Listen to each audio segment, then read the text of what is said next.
Hello, lovely people. I hope everybody's having a beautiful day. It is Tuesday. I'm starting this a little bit late. I had a veterinary appointment from my editor slash cat, Eros slash Doris Persimmons Buttcake, the King of All England. That's his. He's got a longer title, but that's the short version of it. So got back from the vet. He's doing fine. Today is a 4-hour stream-ish. Gonna run until a little bit after 8. I'm gonna go a little late because I starting a little late, and I'm gonna be working on wrapping up this figure, that figure, Melvwyn Magnificent. If you tuned into the last stream, you could see I've made some progress in betwixt stream. Notably, the beard. I am much happier with this version versus the other 6 versions I did. Hey, Max Powers Comics. Good to see you. Let me see if I get the chat going. There it is. Good to see you, NPC. Oh, thanks, man. I appreciate it. Yeah, it's really, yeah, it's come along really well. The Stein, in the early episodes when Melvwyn and Sir Quimp meet in the tavern, he has his own little mug, and the dragon. The idea was, I guess it was the coil, the tail of the dragon formed the container, and it always was smoldering. I didn't do the smoldering part, but I had it overflowing. He will be possibly they will be to scale with one another. I just got an update about the order I placed for the resin sculpt of Quimp, and so I should get that maybe this week even. And as soon as I have that, I'll share photos online, and I'll share some here in the stream, and that'll be awesome to see, because I really don't know what I'm doing. I sculpt all these things and to put in all this noodling detail, but what the printing will do to it and what will be visible at that site. How much was this sculpt? The print I got is like $25. That's a guy with a resin printer in California. He's gonna print it out at high quality and send it my way. And later on, at some point in the stream, I'm going to. I did get a photograph of it right out of the printer before any priming or a lot of touching up was done. I could share that. But being able to see it in person will affect how I do these things, how I create these things. Although I am seriously considering making larger versions as well. So the idea is with replicating these, my understanding is the company will tend to make a really high quality resin print, and then what is they will make a mold from that print, which they will clean up and make perfect, and then they'll make a mold of that and then cast a lot of things from it. So they're not using the 3D printer to make all the copies, and I think that will bring the cost down a lot. But I don't want to. I see these online are being the cost is $10, $15, and people scoff at that. That's like, whoa, that's way too much. I think if I can get the price down that low, that would be amazing. But again, I'm also not producing a ton of these, so I think in the end, if I can get the figures down to the point where I would feel comfortable, because I'm a cheapskate. But a couple of things I did. The most recent changes from the last stream, there were stars on the sleeve. That it's in the back. The sleeve of the arm that's holding the staff, and I wasn't happy with the thickness of the cuff. I think it needed to be thicker. Again, thinking about the model and the general chunkiness that I'm going for. I want this to be substantial. I don't want it to be wispy. I think everything I do is pretty.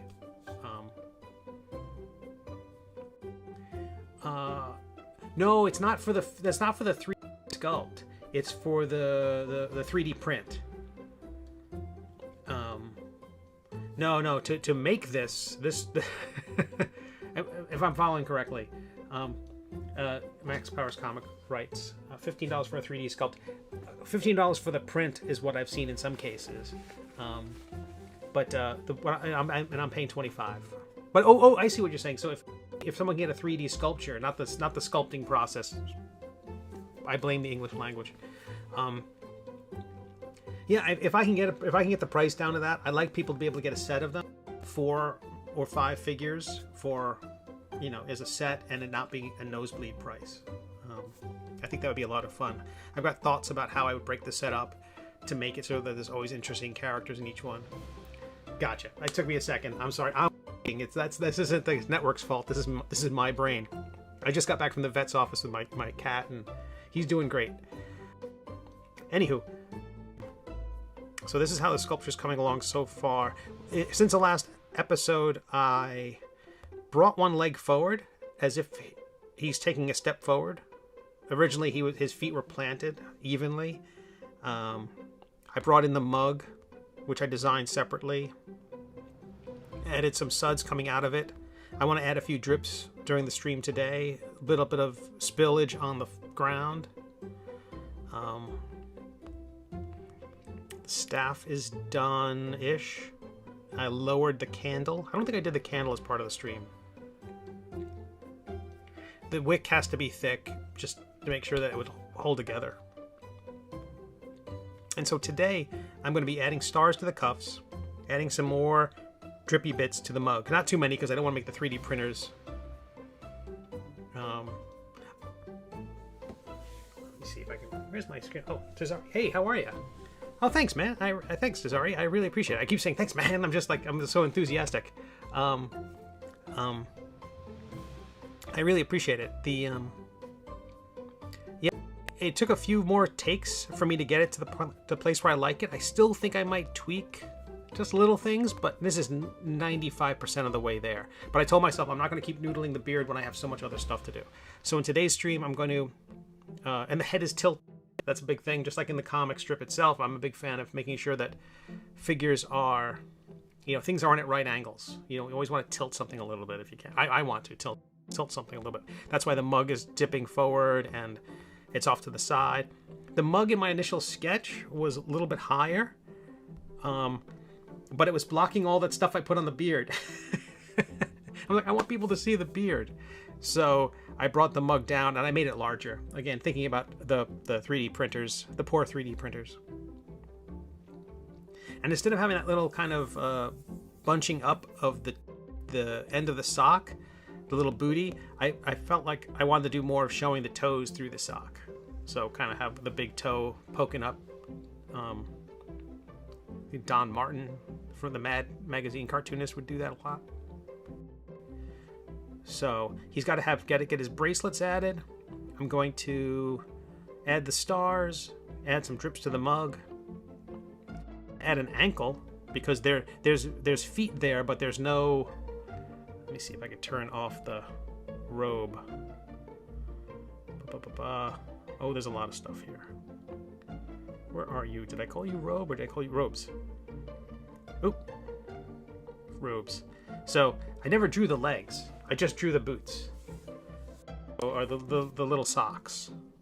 So what I'm going to do is I'm going to at least put in some cylinders so that they connect, because I don't know if underneath the model they actually connect into each other. The robe by itself, let me see, click robes and then solo. It's just, a solid under there. So I want to make sure that there's connections in there. That's just being nice to the people who want to print this thing out.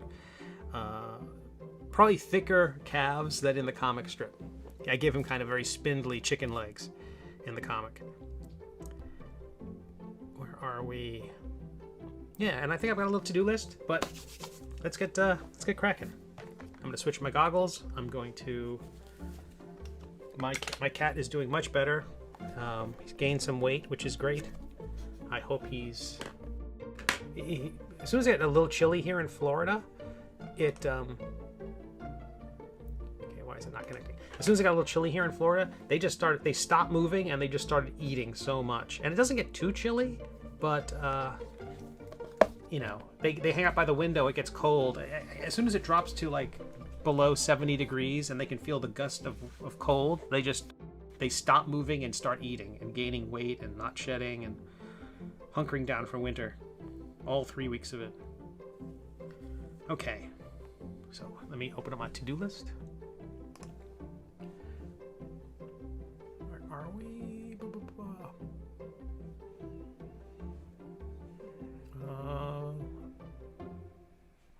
also might want to, some things I'm gonna do, I'm gonna add age spots. I'm gonna add little dots to his hands and maybe his forehead in places. A few things that will come across as just a little bit of age. He is infinitely old. And I'm also gonna knock out the pupils. Currently I just have two little spheres in there to kind of show where I want his pupils to be. Eventually those will be recessed. Cool, that's my to-do list. I think everything's plugged in properly. And we're streaming. All right. So tell you what, let's do that. Let's knock those eyeballs out. Right eye.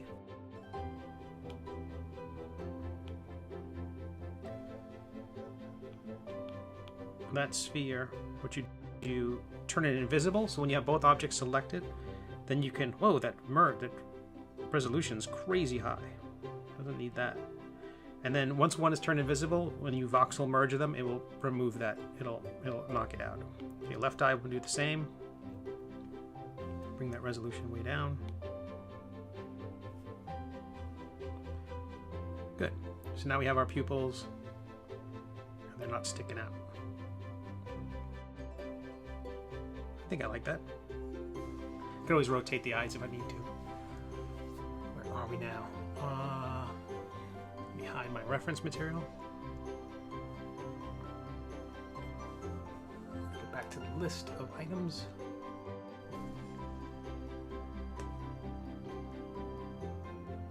Drips from the mug. Let's do that. Now, one of the things I might end up doing is I might redo this hand.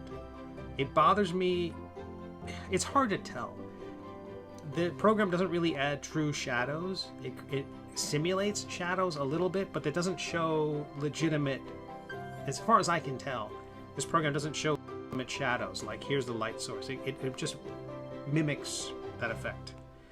So I don't know, but that hand, it just doesn't feel right. It doesn't feel like it's holding the staff. I love it from certain angles. I think that angle, I'm a big fan of how the hand looked. But you know, the hand of it was never gonna, you know, it's not meshed. These two things are separate objects at the moment, the hand and the forearm, so that part doesn't bother me that much. But the hand itself, there's something about it I'm not thrilled with. So let me see. All right, let's add some drips to the mug. So I'm going to add a sphere, kind of my go-to for almost everything I create in this program starts with a sphere.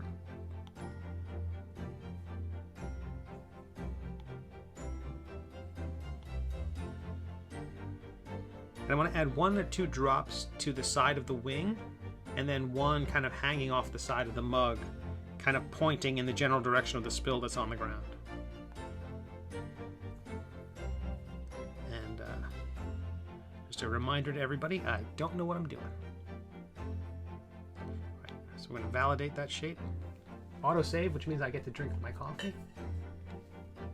Wait, let me make sure I don't have notes open, but OBS.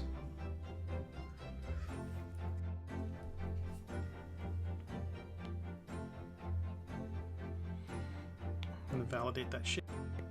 Increase the resolution a bit. Bring it down. Let's put this drop on the side of the wing.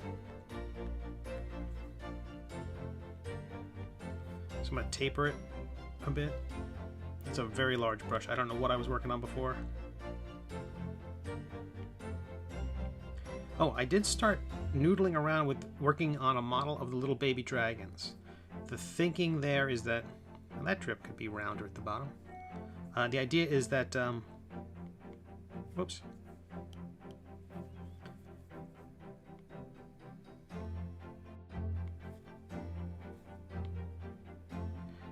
Just like with Melvwyn and Quimp, I'm trying to do some rough early versions to kind of get a sense of how I'm going to create the figure before I really dive into trying to do a model. Because I'm still learning the program while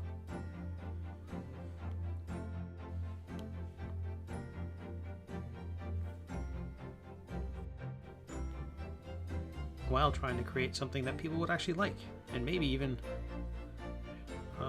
consider supporting, a Kickstarter or Patreon for.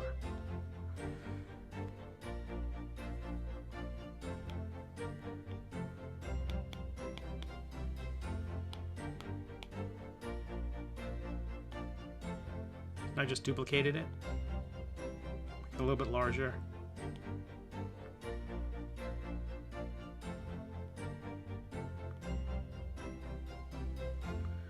I want the angle of it to be similar to what's above it, but I also want the idea that it fell and kind of went back. Like there's this movement of the figure, and that is somehow reflected in how things are dripping.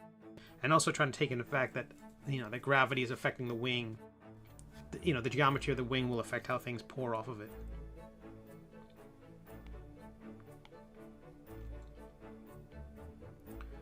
I'll also have a sneak peek at how the 3D print came out, and also the next episode, which I'm still inking. I hope to have that inks wrapped up tonight. Very exciting page. Okay, move this model in the front view. I'm going to turn off local. When using the gizmo, local will rotate things in relation to... Hey, how are you? Hello on Twitch. Sheikh Zula CC. Or Shakazula CC. You're having a fantastic Tuesday. Thanks for stopping by. And so I'm going to...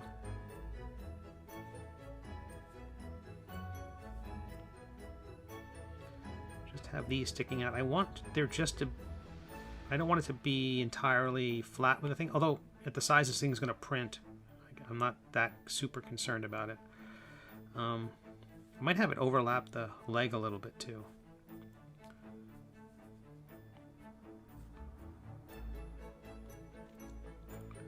The idea that it overlaps the other shapes.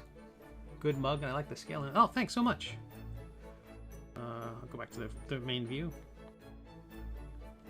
I ended up rendering that separately just so I could have the whole workspace, and then save that as an STL and then brought it in here. I don't think the dragon's head is well anchored. Might move that over and then re-import the thing, and then just with the gizmo tool I can type in the coordinates of this imported STL and replace it with that one.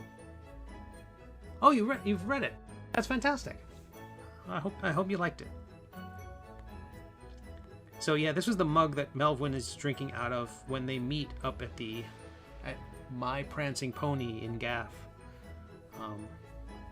I don't think every character I'm 3D modeling is going to...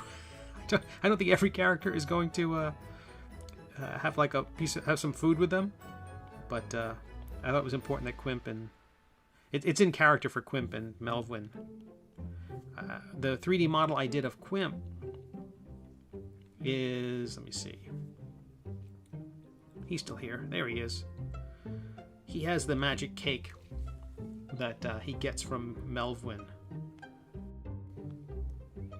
Let me switch my matte cap. Let me switch the material to something. I like that shading, but go with... It's easier to see as I work.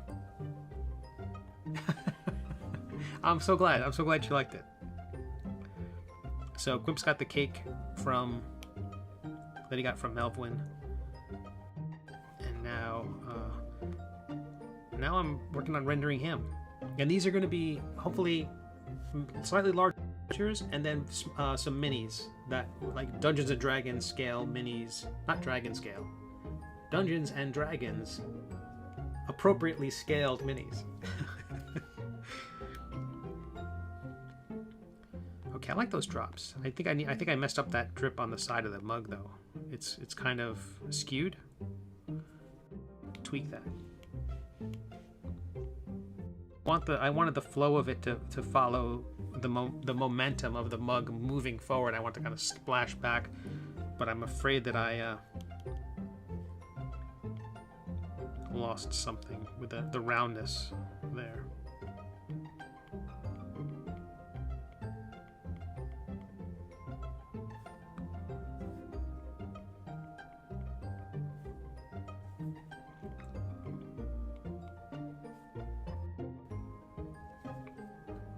So, were you reading it on WEBTOONs or over on my own site or someplace else? It's on Tapas as well. I'm always curious how people are finding this silly thing. Smooth these out.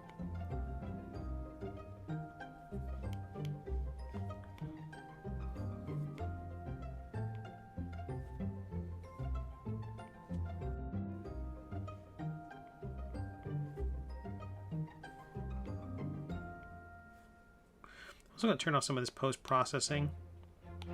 That adding some shadows, it makes it nice for a screen capture or something like that. It messes up the it kind of makes everything stutter as I'm working on it. Like I'm always watching the system catch up with itself. Oh, on my site. That's great. Well, that's awesome. Well, welcome. The next episode is in the inking stage right now. I'm pretty excited for how it's coming together. All right, so those drips are fine. I'm going to add one more drip coming off the leg of the dragon. If I need it. I don't know if I need it.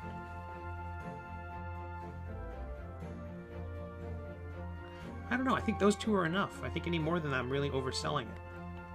I might make those drips a little larger, though. Again, thinking about the 3D modelers and that I should not be attempting anything subtle.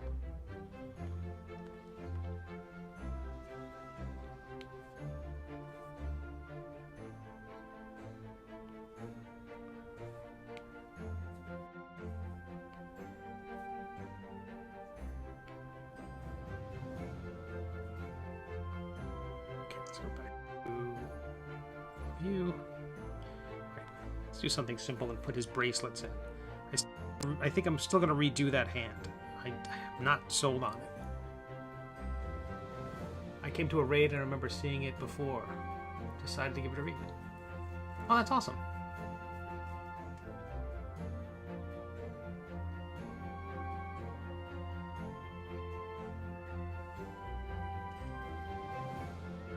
Oh, and that's my other cat, not the one who went to the vet. He just wants to come in the office. Right back. Oh, and it's going to autosave anyway.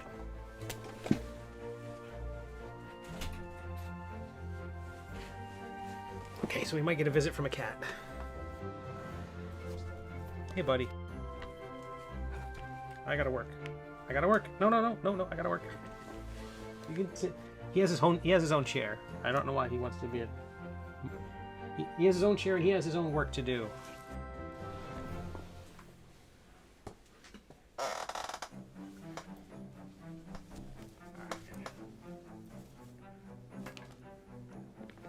You said you came to a raid. Was that David Peterson raiding from Twitch? That's awesome. If that's the case, that's awesome. Big fan of David's. Okay. Well, that's great.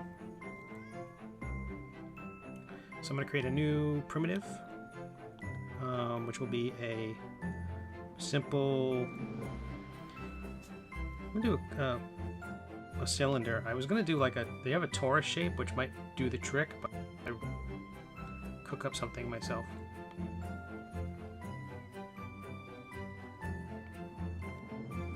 I hope to get the middle age into comic book stores, which would be huge and reach a whole new audience.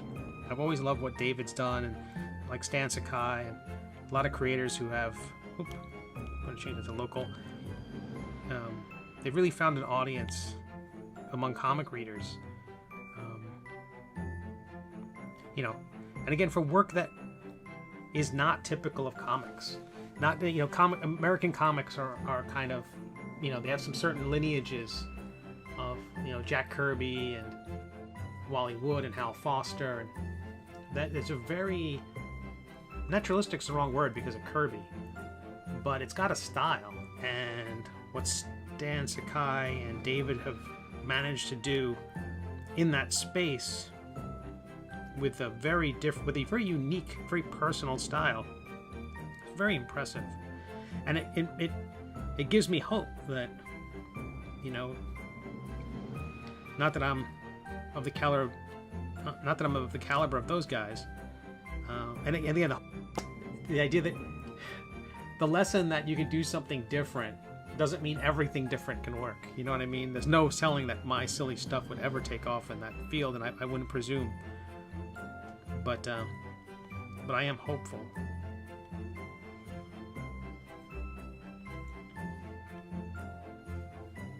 But part of the reason to do the D&D stuff is these minis is that I'm a big fan of D&D. Have been for ages. You know, making my own maps with graph paper back in the day. I'm you know, now I'm caught up on, now like I'm a fan of Critical Role, and I've played a little bit of 5e, and ooh, that's way too powerful. Let's move.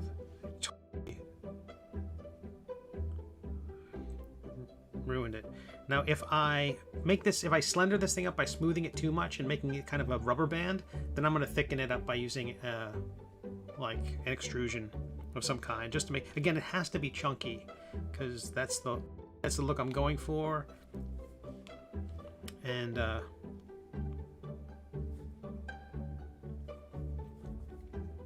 it has to print, and because of that, it also has to connect with the figure. You know, it has to physically hang on the body.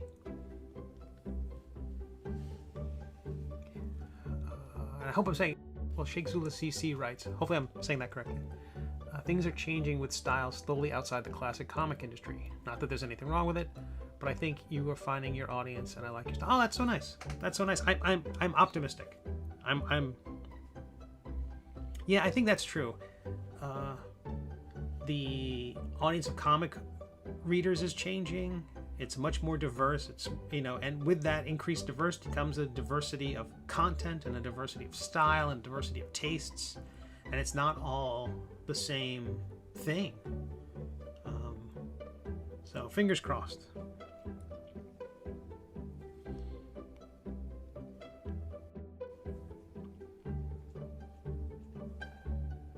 Now my other cat here is upset because he really wants to visit his brother.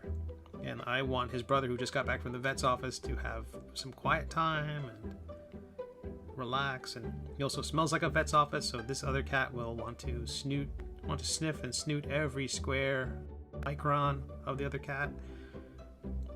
And I'd rather the other one just get some rest. Okay. I kind of like that. It's a little too thin. I'm going to thicken it up. I go to the mask tool. There might be a better way of doing this. I don't know. I've only been using this program almost a month, so I'm a real amateur. I'm going to invert a mask. Basically, so there's no mask on it right now. I'm going to say, okay, there's no mask. Invert that. So what nothing is selected, everything is selected. I'm going to extract the distance, and I'm going to extract it a little bit more than that because that was practically imperceptible. Still.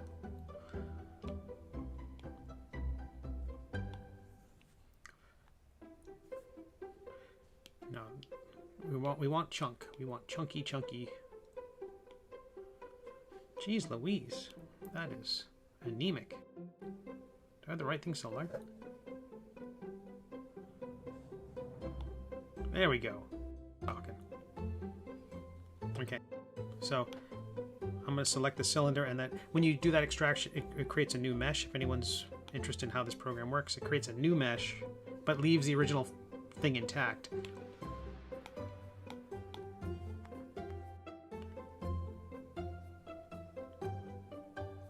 Cool.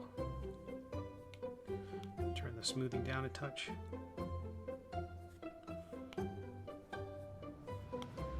I'm going to solo and just see that bracelet with the other side of it.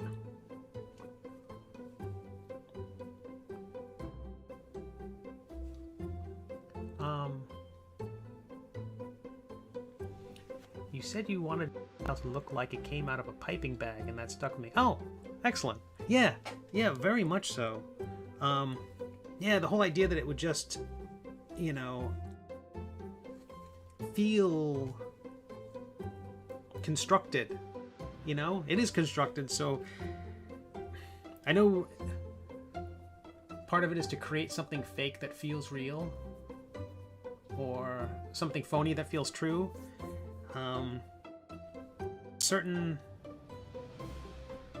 amount of license that you get from the reader, I think, where they go, okay, like it's like sitting in watching a magic act, you know? If you go in there going, none of this is real, phony, fake, phony, I mean, you're not going to enjoy yourself, and you're not the right audience. I think people who pick up my story, if they can get past the style, they're buying in to a certain degree, and that gives me a certain latitude. And I think a certain amount of pushing that, not pushing the reader, but by saying, okay, this is the kind of aesthetic, that's too strong a word for what I do, the look, I think there's something, I could be wrong, what do I know, yeah, I think there's a certain amount of fun to be had from playing around with that a bit. And I see that with Jack Kirby's work, the famous Marvel artist, the amazing king of comics, where, you know, his legs don't look like legs, but they're great. And they're, you know, and I think if the reader goes, oh, that's cool, I like that, like, okay, you're on board for that, let's keep going. I think you just get to go to really cool, fun places. All right, that is not on his arm at all. I don't think I'm going to be moving the arm, even though I'm going to redo that hand. Nope. I meant to move it and not scale it.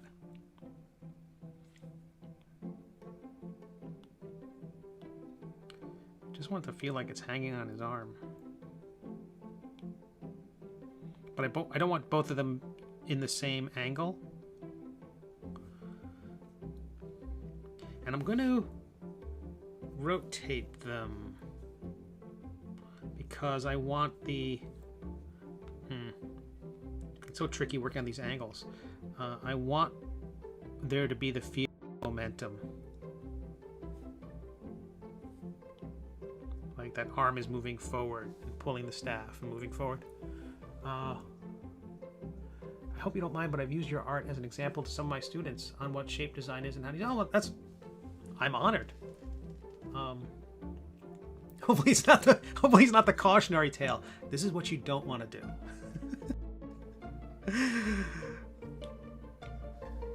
Prepare your hearts, children. This is what the wrong direction looks like.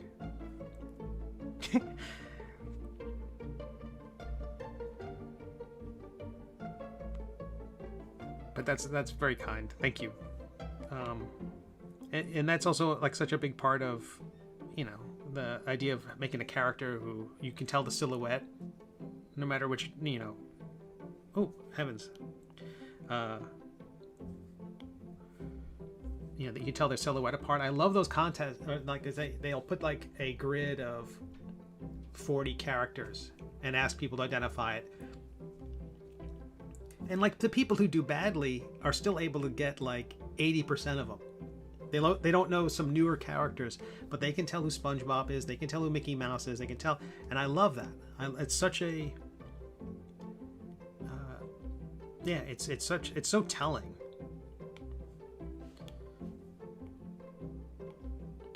And as you know, cartoonists who want to use simple shape, how great that is for being able to tell a story without having to explicitly say who this person is. Every time it's like allowing you to use pronouns in a way. It's like saying, okay, here's a shorthand for understanding this thing without having to say the whole thing. Hey, your style's awesome. Don't be so...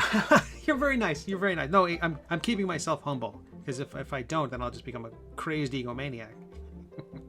There's only 2 settings. There is woe is me and bow down before me, for I am God.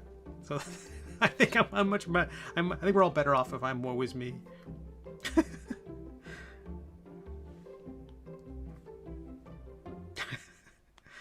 Thank you for tolerating me. Okay, I if there's a trick for wrapping these shapes around other shapes, I don't know it. Oh, what I could do. No, I don't want it to be. I want it to be its own unique shape. I was thinking. I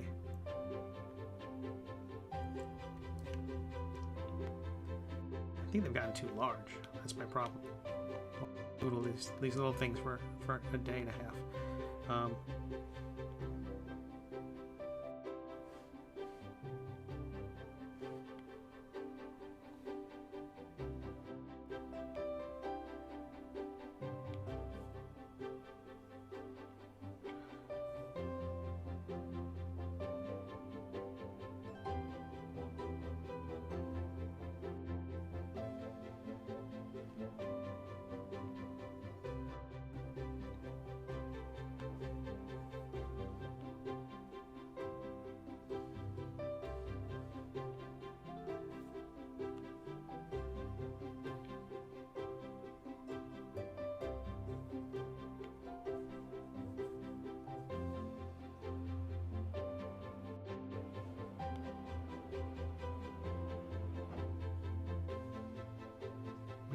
Part of this issue is that I keep getting further and further away from the wrist,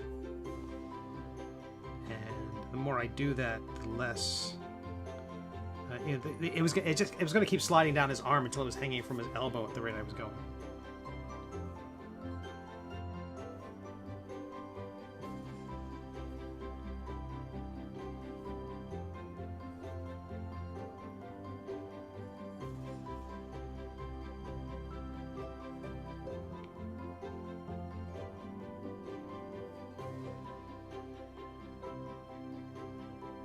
So close.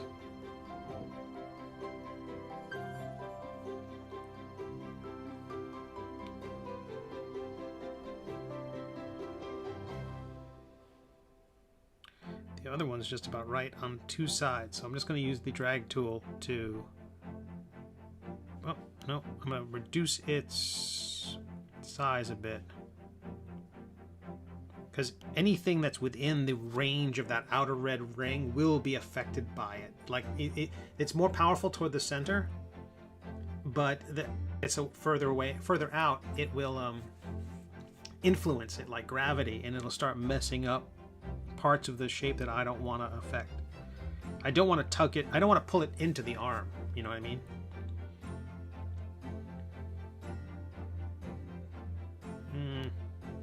Not sold on that. I want that.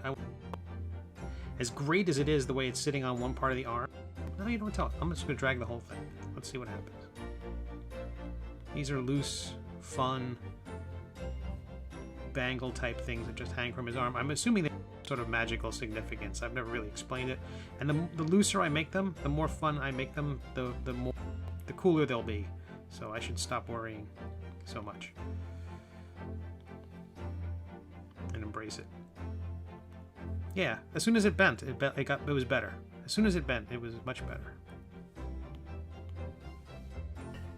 Someone's gonna be like, "Oh wow, how did you do that? How long did it take you to figure out how to?" I don't know. I'm stumbling my way through.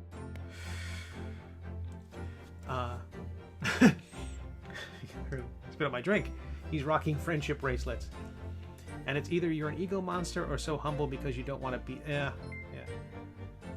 Pelican, hey, nice. Thanks for the following. All right. I think it's weird how a lot of artists have a competitiveness. Like competitive with other artists. Yeah, I mean, I see that all the time, which I think is ludicrous. I mean, if each person's, my thinking, you know, again, I'm not successful, so maybe if I competed, you know, I'm successful in my own way. That's a whole. I've done some YouTube videos talking about craft, and one of the ones I really want to do is one on success, because it's such a big deal. People want to be successful, and successful is so personal a thing that to be successful means different things to different people, and means different things to people throughout the course of their life.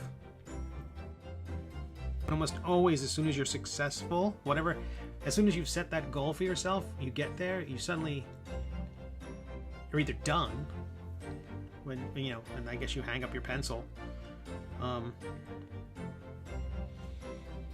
or you just move the goalposts. And so being successful isn't a, it's more like defining success is different than being successful, you know what I mean? And I think that's one, and so somebody doesn't make a lot of sense. Back in the day when there was like a limited number of comic book spaces and on the spinner rack, and DC was flooding the market and limiting the number of books out there, and so only so many comic books could be on the, only so many Marvel comics on the shelf. I could understand how artists back then might have been competitive with one another. Or if two people want to draw Spider-Man next month, only one of them can do it. Okay, that might be a bad example given how many Spider-Man books there may be. But, you know, if you want to draw Amazing Spider-Man next month, it can really only be one artist at a time. So I can understand that kind of competitiveness. Or if you want to have the #1 selling comic. But I don't think anyone cares about Watchmen's initial sales figures or Bone's initial sales figures, you know? And you know, it's just, is the thing worth reading? And is the thing so good that someone's going to say, you got to read this?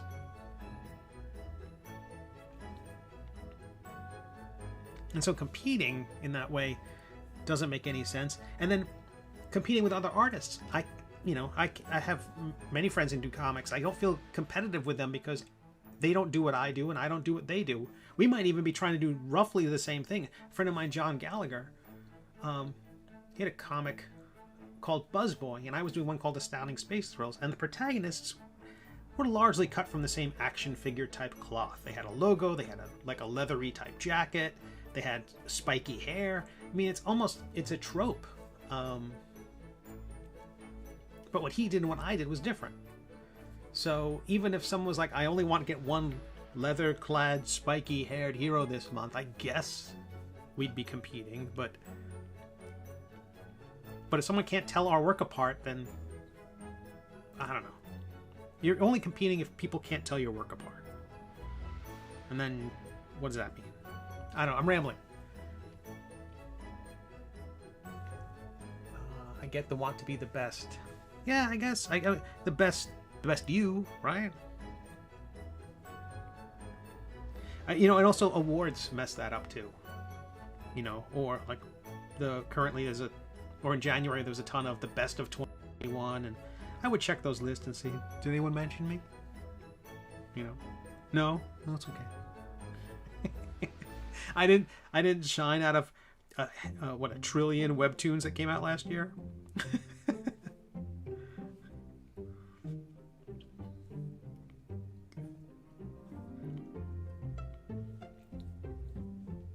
But I was somebody's favorite last year. Maybe. I don't know. And that's plenty. Okay, I'm gonna carve into these bracelets, but because I'm a coward, I always do. Bracelet 1. Autosave always slows down.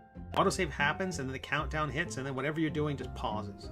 So usually if you're drawing anything, that's a good time for an undo, because your line's gonna go shooting off in some weird direction. Bracelet 2. That's not how you spell bracelet.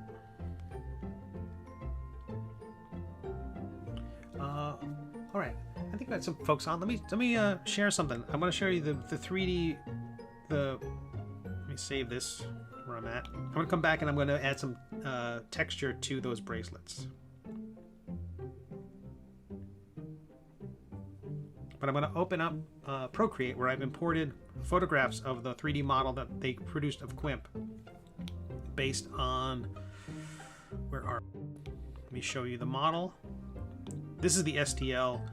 The actual model's even more ridiculously nuanced with little bits and pieces. The way I draw chainmail in the comic didn't really translate to the 3D model, because I fake a volume. Like I have a highlight, and the chains get progressively thicker towards the edges. for me to fake that in a 3D model doesn't make sense because the highlight always moves with the model, and so to fake one would have it suddenly just, it doesn't work. It creates kind of an intellectual moire pattern. It doesn't hold together. Suddenly it looks way wrong really quickly. But I think it's in Procreate. So this is a 3D print. It's about 1.5 inches tall.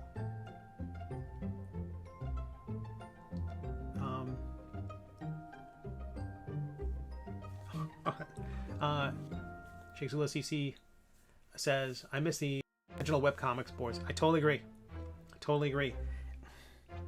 It's so hard now with so many creators. It's like, that was also another topic I have a little note to touch on today. I went to the front page of WEBTOONs and they had comics reach millions. And I don't think that's like the sales pitch of Facebook and Twitter. Yeah, technically there are millions of people out there. But, will you reach millions?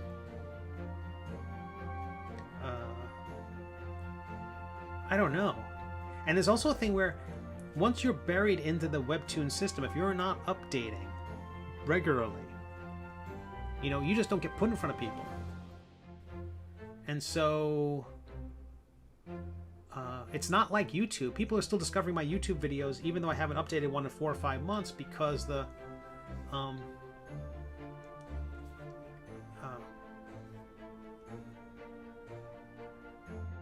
because there's a search engine, a search function, and you can do keywords and things like that.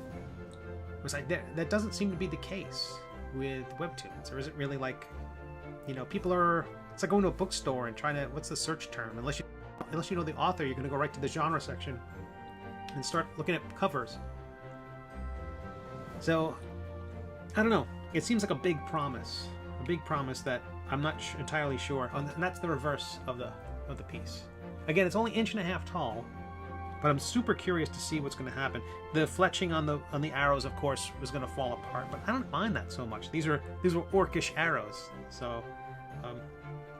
The idea would be that if I want to produce these as part of a Kickstarter, there'd be a company that would produce a even higher quality print of this, a higher quality resin print, and form a mold of that. And from that mold, they would produce the plastic figures.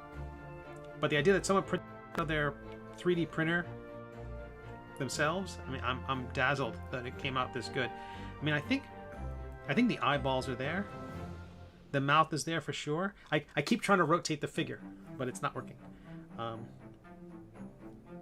The glyphs and the sword are there.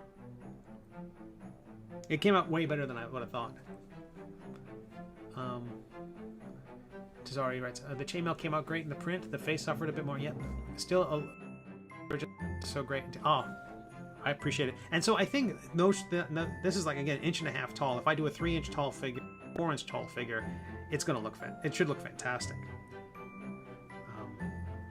But I want to show everybody a little update, and I should get that next week. Or maybe even this week. So I will do I don't know if I'll do an unboxing. I'll post some pictures. The unboxing is, what am I gonna do? Hold the miniature up to the camera? That's not gonna help. It's just gonna be me fighting with the zoom focus with the lens. And then sneak peek at the next episode. It's flipped right now, but avert your eyes if you don't want to see spoilers. That's not really spoilers. This will go live soon. I don't think this is anything anybody didn't know. But anywho, it's coming along very well. We'll get back to that later this evening. Hide Quimp.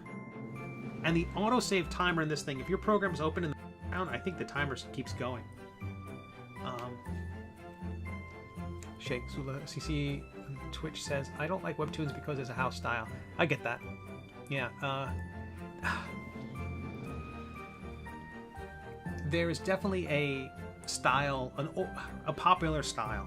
That's tough. It's sort of like top 40 music in that way, where there's this kind of trend, or a trend. And I think if people are reading comics on Webtoons, and then people are wondering why I would have posted my comic there, because my style is so different. And but then there's also things like Lore Olympus, which is so different, and Sarah Scribbles, which is so different. The audience is there, and again, gotta keep the originals and the canvas people apart, because the originals have a spotlight like we would love to have. But for us in the canvas section, I don't know, some people do pretty well. Some people do really well. If they produce work often, and it's the kind of really engaging thing, and if it's like the stuffed comic strip, I don't know who produces that. Very popular, but instantly charming, and I can see why people would subscribe to it.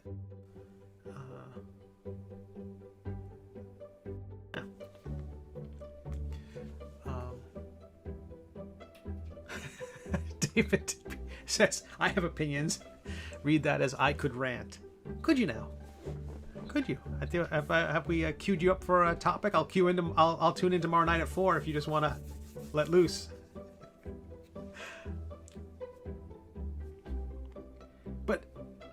But it's interesting. People also complain. I know a lot of aspiring web cartoonists who will look at Webtoons and say, well, you have to do a romance comic or a, LGBTQIA plus themed romance comic in a manga style if you want to be popular on Webtoons. And like, again, Lore Olympus and Sarah Scribbles, there's so many exceptions, not including the licensed stuff like Wayne Family and Eternals. We're probably this close to having a Chester Cheetah webtoon. I don't know. But that just because that's popular with it, also their audience skews very young, younger than a lot of others. Certainly, like GoComics, which probably skews into the 40s, or maybe early 60s, and we would just be thankful that people of that age, myself included, are able to navigate a keyboard to get there.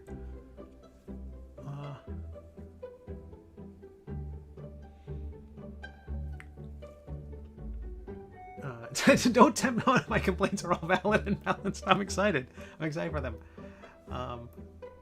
Shigzula CC writes, it was a bit different when it first started.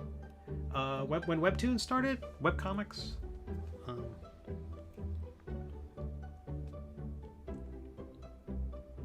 But Webtoons, I think, and also Tapas, the romance stuff,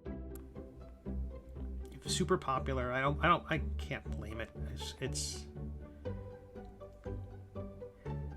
It's also serving an underserved market for comics. It's not like you go to the comic books and pick up all the romance comics that are coming out.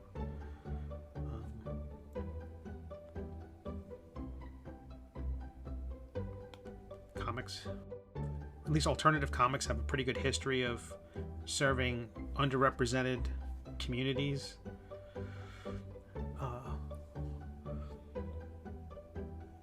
David writes, with the never-ending vertical scroll, I'm going to do a webtoon about journeying to the center of the earth where the keep breaking through the bottom of the last panel to proceed into the next one below it. Think of it like the stages of Super Mario when you have to dig in the sand to get to the bottom. I like that.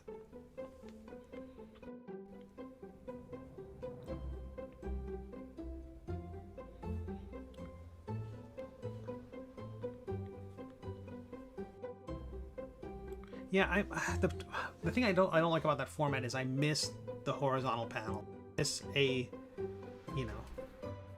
widescreen. I think my view of the world is horizontal.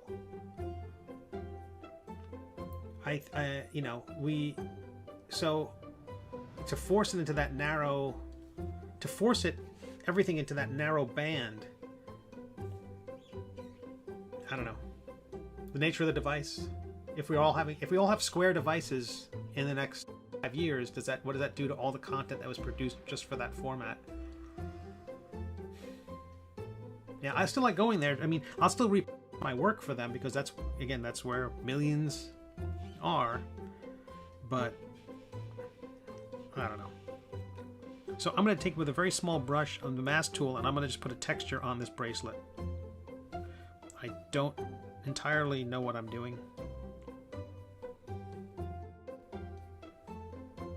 Come on, rotate. I was saving again. I was rambling and I missed the save.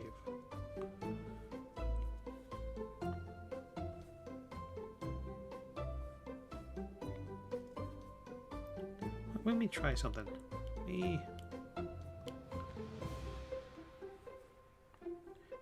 Oh, I can't look at it that way. That's an indent.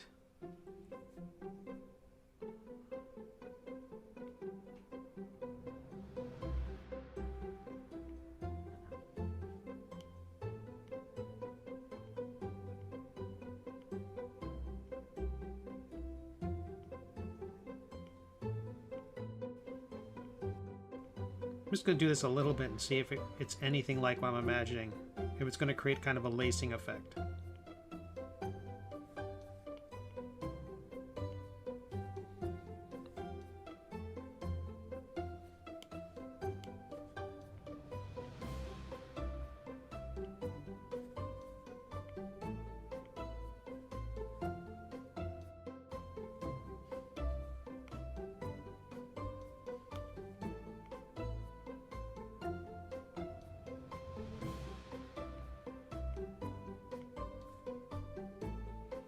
Let's say, okay, let's go to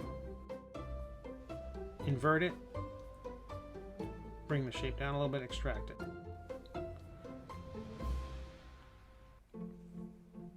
Let me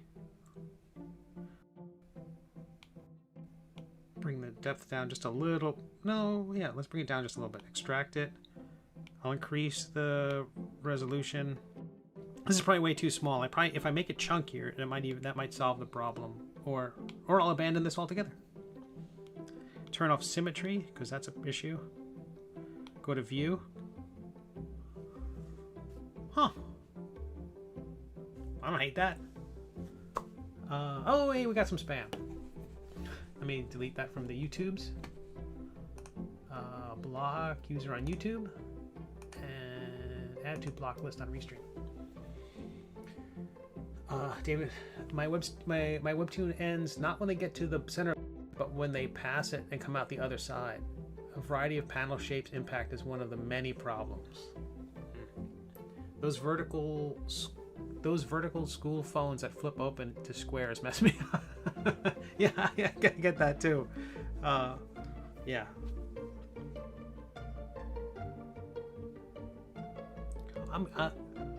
I'd be interested in learning more, David. I think that okay, that's way too small. I know it's way too small. I'm gonna. Oh, I like it.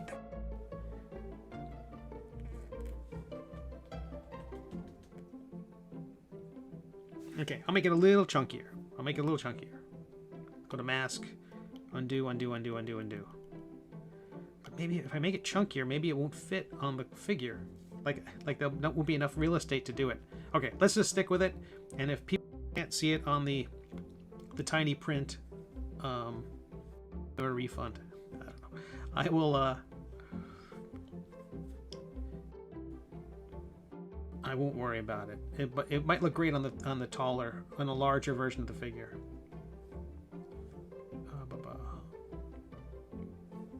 And we were all here when we figured out how to do this, which is fantastic.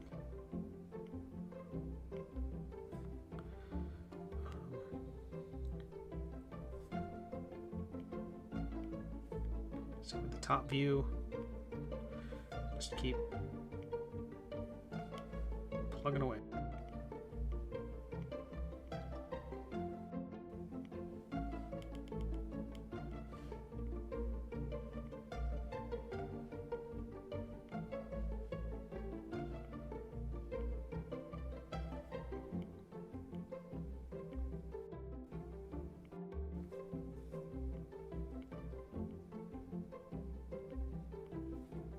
But the idea that they say, make your comic and reach millions, I feel like is going to just disappoint a lot of cartoonists.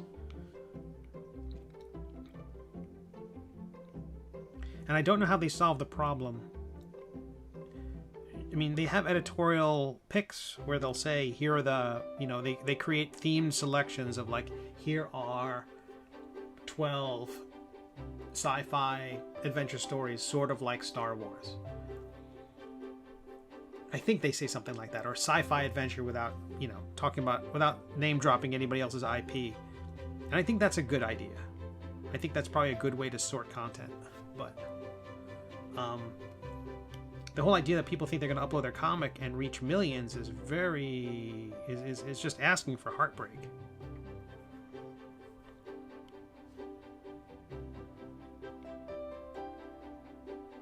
Oh, well, I'm really thin this thing up.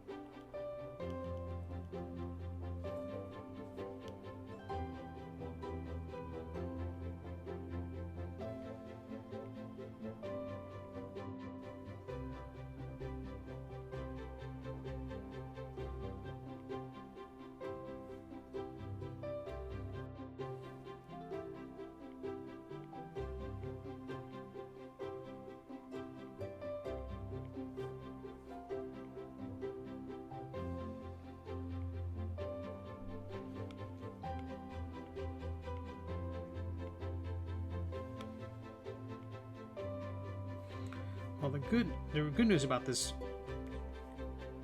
approach is that you're going to see this. You're going to see this in a lot of things I do coming up. There's going to be a lot of reasons for me to have woven items as 3D models, knowing that doing this is going to create a halfway decent effect.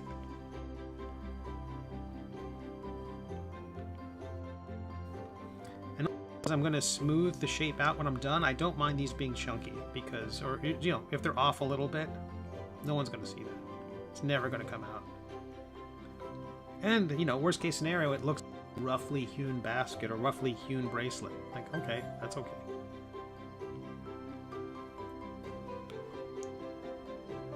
He's a wizard. You're not going to argue with his fashion choice. Oh, no, I did that. Cut that off there.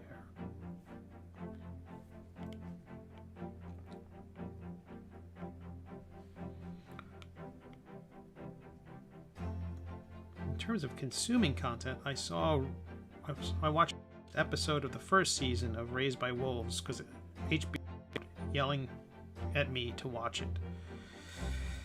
It seems like they were really pushing that hard, which is what, again, I don't know how WEBTOONs ever promotes anybody who's in the canvas section. I'm just gonna keep thinking about that. I don't know how they get around that. It's all up to the individual cartoonist. That's what David was talking about with Twitch. How, and other video I watched on the subject about audiences on Twitch is like, Twitch now expects people to have the audience and bring it with them, instead of it being a platform where you can get discovered. I mean, there could be a miracle of, you know, someone nice like David bringing a raid over, but that's very, you know, that's hardly a plan. You know, you can't really go, here's my plan. I'm going to go on this platform and then I'm going to produce a ton of content and eventually raids will find me.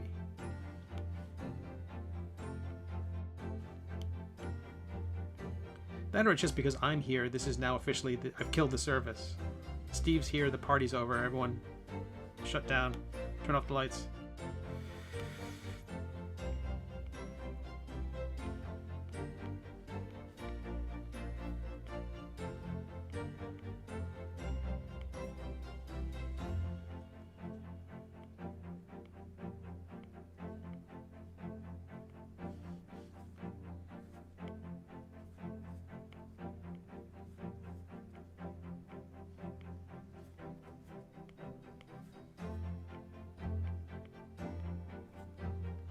Probably should fill in the cavities here, like those spots. I don't know if they get immediately blown out by me smoothing the texture when I'm done.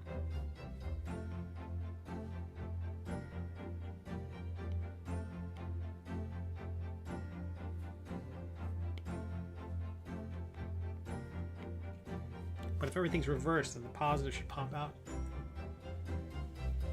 I wish artists could choose how they wanted to be read. Streaming's hard without friends on Webtoons.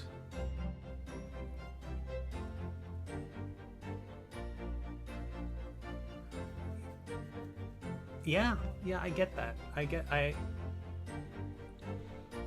Following up on the, I don't think Webtoons have a good transition to give that simulation of a page turn. Yeah, it would be interesting.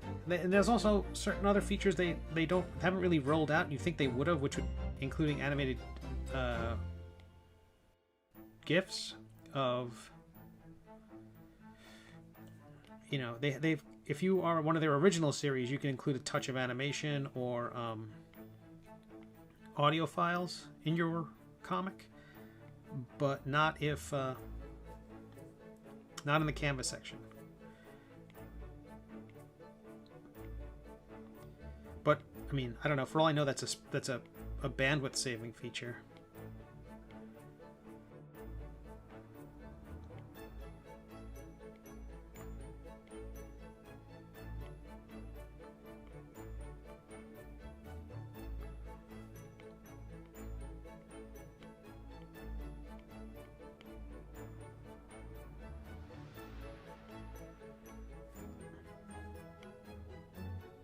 And my concern is, you know, make your comics reach millions.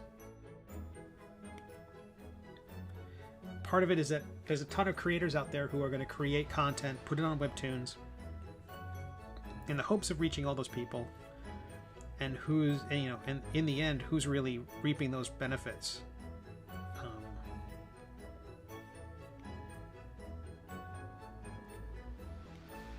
And then I think the comic book world totally misread the Wayne family thing, the Batman Elseworld type storyline, family friendly.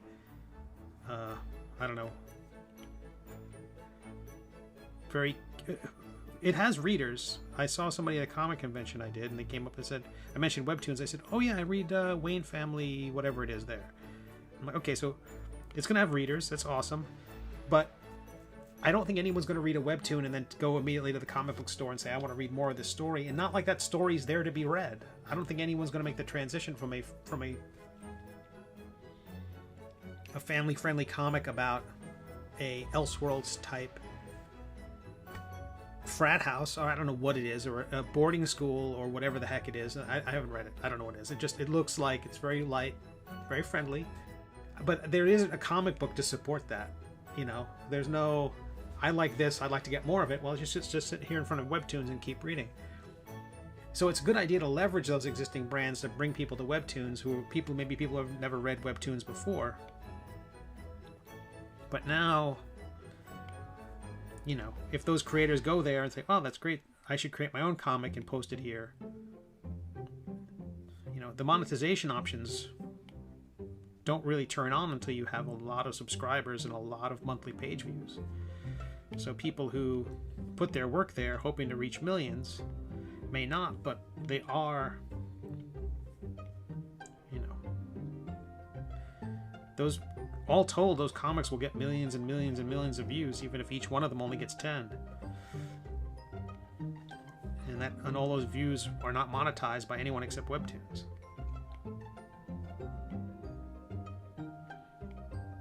I wonder.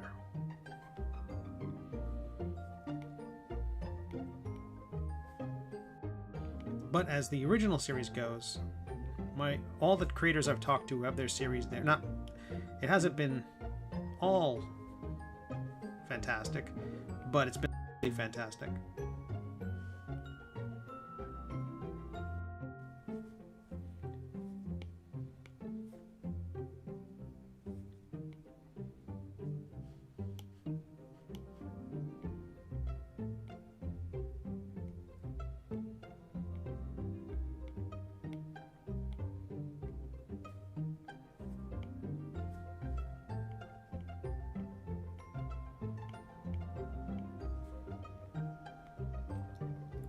So I don't know how much of the bottom of this thing I'm going to do.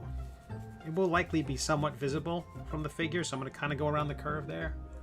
But the interior, the interior was all insanity. I don't know why I did that. That was all nonsense. I think it was mostly me just going, can I make this look, can I make this work?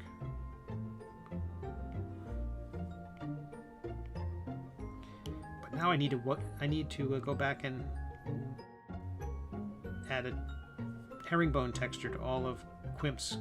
I'm not going to do that.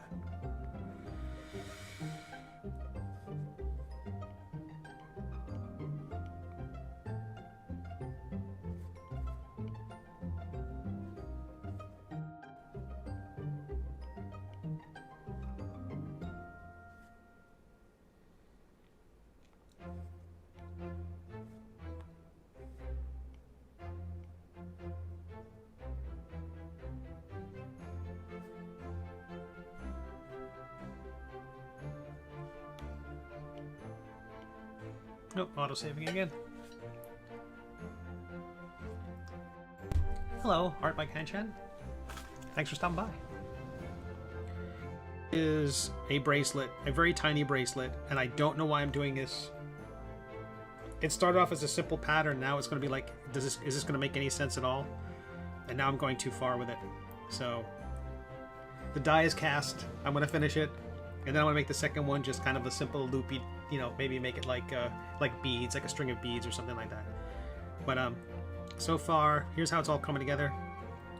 At the beginning of the stream this evening, this afternoon, I put in these smaller drips on the side of his mug, hinting like put a little pool on the ground. I'm going to add the stars to the cuffs next. I did lower the candle a little bit. I think overall the staff was getting too... let's do a turntable. Overall the staff was getting too lengthy, too ridiculous. Oh, thanks so much! And also added some, like a little bit of movement to his figure, so he's not just, his feet aren't just locked in the ground, he's kind of stepping forward. And I'm mostly happy about his little toes. He still has a little bit of a rump, hinting out underneath the gown. I need to put in shins, not because you see them really, but because the 3D modelers will be the more structure I have under there to make more sense. Although the gown is largely solid, but I do have to anchor that back foot a little bit. Purely structural. And again, I'm gonna finish the texture on that bracelet, but no one on Earth is gonna see that, unless I print a nice big model. And then I want to redo that hand holding the staff. I'm not entirely happy with that. Shakesula CC on Twitch writes, a lot of my old students get comics through their school library. I did too.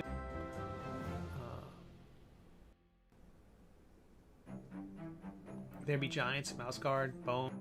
Yeah. Those are great. Yeah, and then, you know, Smile and Drama by Raina Telgemeier, and then Dogman and all its ilk. I mean, yeah, there's just so many people who read comics in other ways. I don't really know. I don't know if there was a dog. Well, so I was asked to pitch on WEBTOONs at one point, and it kind of got in a few rounds into the process, and they never. I'm kind of glad it didn't. I mean, I would like the exposure would have been great, but I was really selling out with it. It wasn't a romance. It wasn't like, you know, we were talking before about how people say you do, you know, to be successful on WEBTOONs you have to blah blah blah. It wasn't like that. It was more like I wasn't drawing in my own style. I was trying to draw in a simpler style because I just knew that getting that deal didn't want to stop doing my own comic. So I was going to try to come up with a shorthand for drawing that. And in the end, that would have been the most popular thing I would do. More people would know me from that, from anything else, and it would be me phoning it in. So it would have been a nice paycheck. You know, it would have given me more exposure, but I don't know. And it was a good story, a great title. But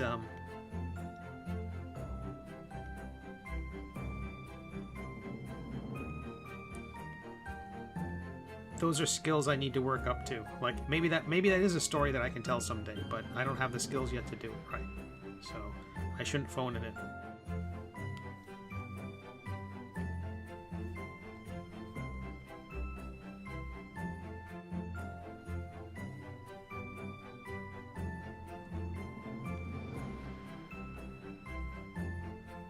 Oh boy, that's...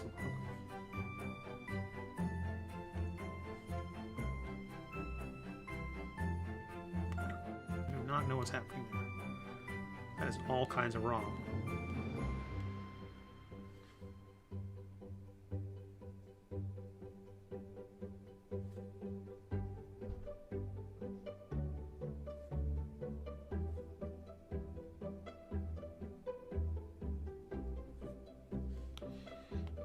Oh, it's saving.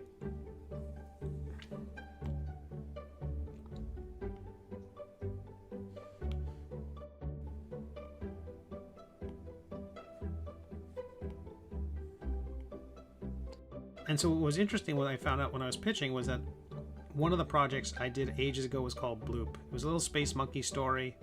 It was a fun little project. But that's not how that goes. What have I done? I'm trying to wrap my head around how I've messed this thing up. That band has to continue. It's because it's a very narrow segment. I think that's what I did wrong.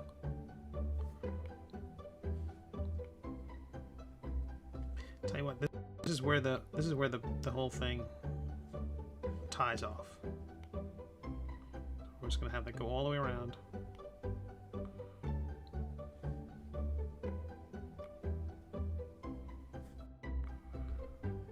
Perfect.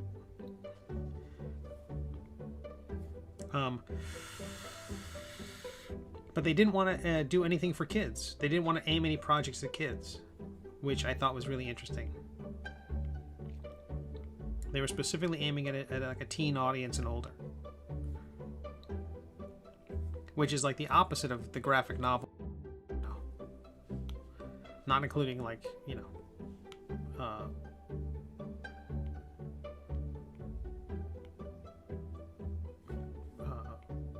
I mean, there's definitely more grown-up graphic novels out there. 9B. Hello. Nice seeing you.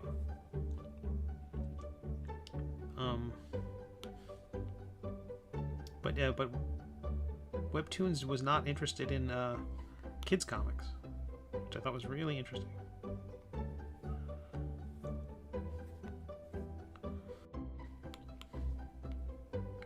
Because I had done a webcomic and a bit of a graphic novel that I kickstarted called Bloop, and I would love to have continued it in that space, but they were like, nope, no interest whatsoever. Nothing for kids. Okay, I feel like this is belabored.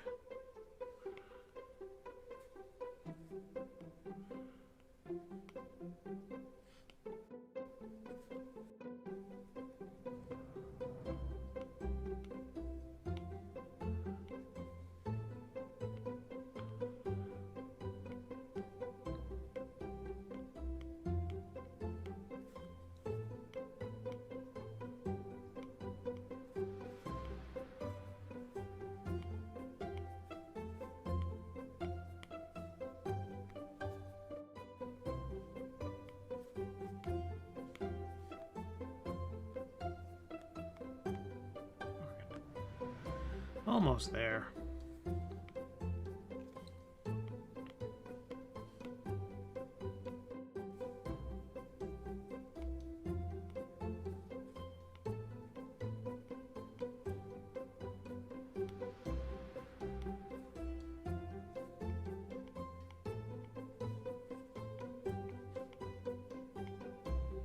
And the plan is, again, once I extrude this texture, it's going to look, you know, all kinds of weird. But then I'm going to smooth it out. I think that's going to make it look fine, no matter where this falls on the figure.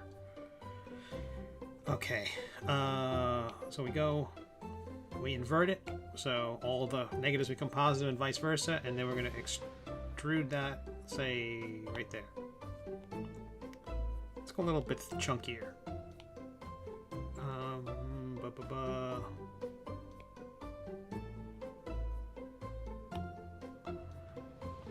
Crease the mesh a bit and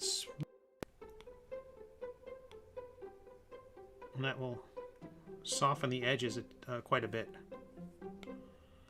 because otherwise they'll be extremely pixelated, and the whole thing will wrap around the figure. Now, because you extrude something, the mask is still there on the original thing, so if I hide this new mesh that was created and get out of view mode and back to mask mode, you will see all the original mesh stuff still there. So that's not a big deal, except if you want to change the character later on. These masks create impervious sections of the design. So let's say I use the inflate tool on this. When I inflate, see how it's inflating everything except the... Does that look cooler than what I did?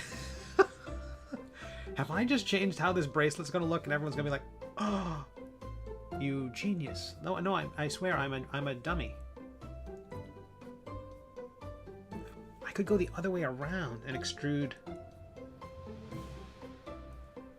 the bracelet the other way.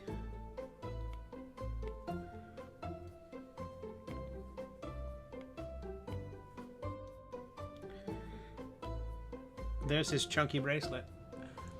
No, I think I'm gonna stick with the woven thing. I don't want to get too cutesy. No, I'm not gonna get. I'm gonna be somewhat cutesy, but I'm going to take the bracelet and let's see if I can do that. Let's create a maze pattern, and we'll see what happens. Okay, we select the other. I'm gonna get rid of the mask here. I'm going to select the mesh and bracelet 1 and merge them together and rename them bracelet 1. Now bracelet 2. We'll mask. Hit the solo button so we just see that. Pop out a maze. I'm going to sip some coffee. I think I've earned it. I hope everyone's having a beautiful day. Let me see this, if I can reload my overlays. For some reason it's not connecting. Hey, and there's my spam, where I tell everybody who I am. My name is Steve. I'm a web cartoonist and have been for a awfully long time. My webcomic, The Middle Age, is free to read online on WEBTOONs and Tapas and GoComics, and on my own website at middleagecomic.com. Doing? I'm drawing a maze, sort of, kind of.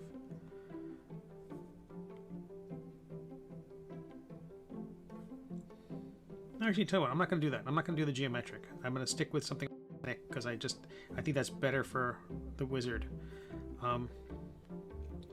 Stay at the top view like this, and I'm just going to start doing what I did before, which was kind of fun, swirly shapes.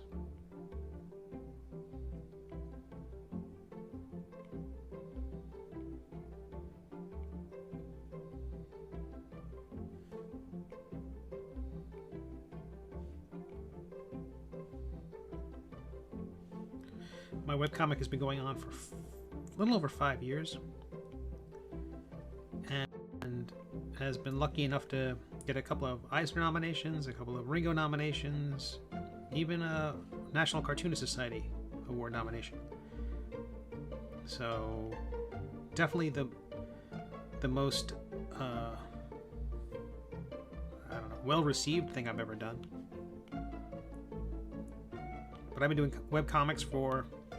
My first one was 23 years ago? 24 years ago? A very long time ago. And that was called Astounding Space Thrills, which appeared first in 1998.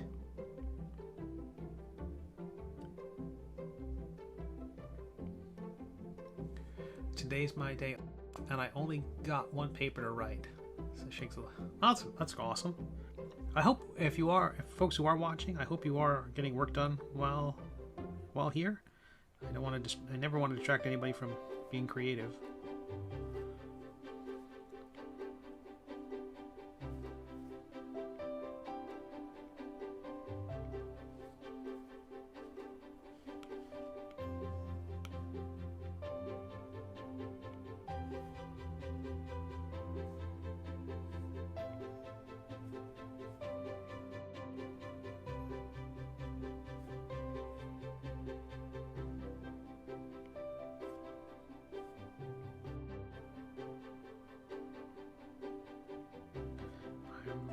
Relatively new to this thing. I started streaming a little bit, experimenting in December, basically figuring out making a lot of technical mistakes. I sorted all that out and started streaming in earnest in January. And you can catch streams here Tuesdays and Thursdays.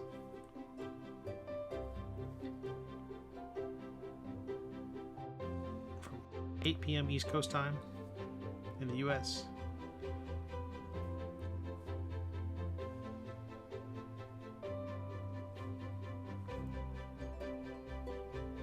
I expect to post a new episode of The Middle Age tomorrow.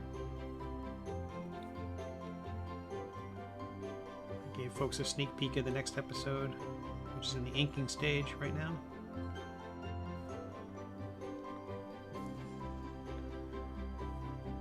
Okay, let's see what that does.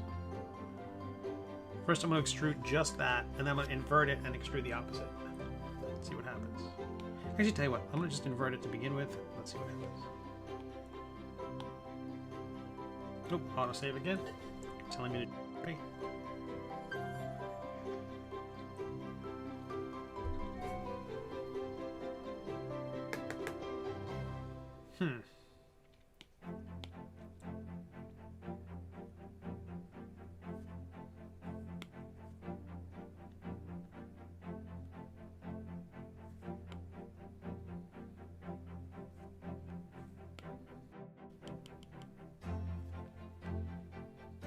I'm kind of surprised that filled in as much as it did. I'm going to erase. I'm going to subtract with the mask. Clean this out. That filled in for some reason. But I like that. I think that's fine.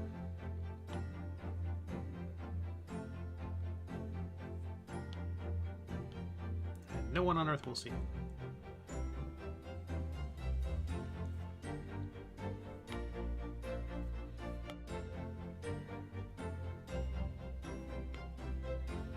So one of the things I've thought about is you might be able to draw a chainmail texture in and then extrude just the chainmails that the links that you've drawn, and then delete the original thing that you've embossed it from, and you'll just have this drapery of chainmail. I don't know about the poor 3D printer folks who would have to try to print that thing. I have seen them print large links together, like you can build impossible to assemble objects with a 3D printer. You know, you have to end up cutting the various struts and supports apart, but you can have two links that are permanently connected and are drawn that way by the printer. But to do a legitimate chainmail thing would undoubtedly infuriate people who have to cut all those little pieces off to make the thing work. Okay, so his bracelets are done. I'm calling them done, I think. Am I calling them done? Yeah, those are done. Done-ish. Okay, that was bracelet 2. I'm gonna merge those together. I hope I'm not gonna redo that lattice one. It is so fine.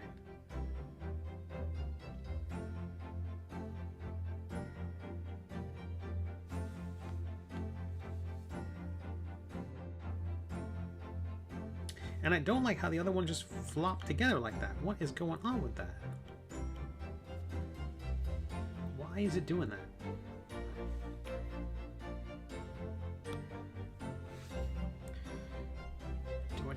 I think I need to go in there and really clear out these shapes.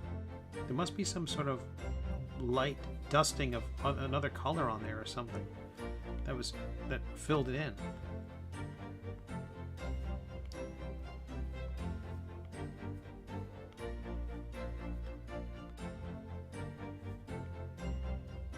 Like there might be like a percentage value of the mask color, because the mask is still it's still a drawing. If I change the opacity of this, you can print or erase a lighter color, and then it won't emboss it, or it will emboss it less. So it's not a all or nothing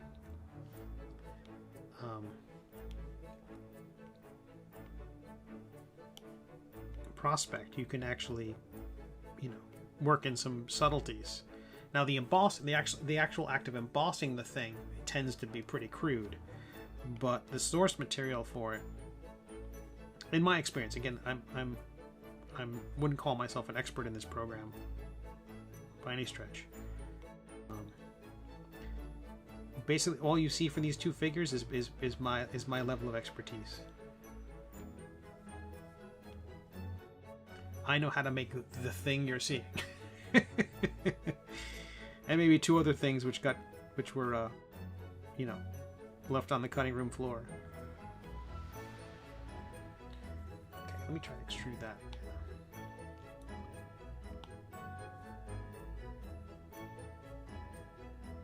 I'm still seeing these gaps here. Could have something to do with the soft edges of the drawing.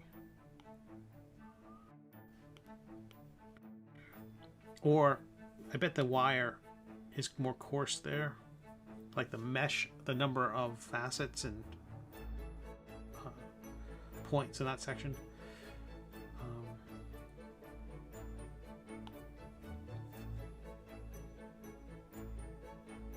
Waiting for autosave to finish. That's a chunky bit. That's a chunky bit.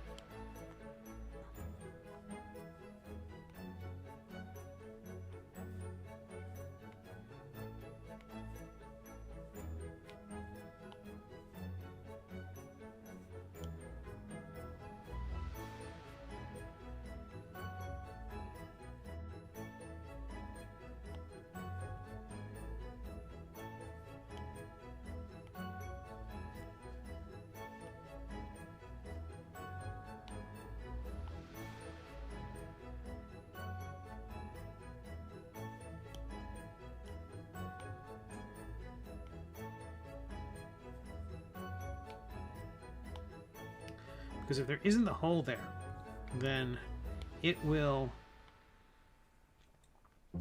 create that connecting tissue between the two pieces. When I smooth it out, it will fill that in. And I don't want that. I want to keep that area clean. I'm positive that's what it was. I was drawing these things on the top level view, and if things are 3D and you're drawing on the top level view, when you drawing tool gets to the edge of that thing, it's going to just ever so much go off the side, and there's going to be like a dusting of mask material of the mark is going to be put out of it. It might only be 2%, 3%, small amount, imperceptible visually. I am occasionally seeing, as I erase these spots, I do see a subtle change. It might be clearer on the broadcast than I'm seeing, but it's what was creating this particular bit of filler in between those in that valley. Yeah, so as I erase there, I can see some material going away.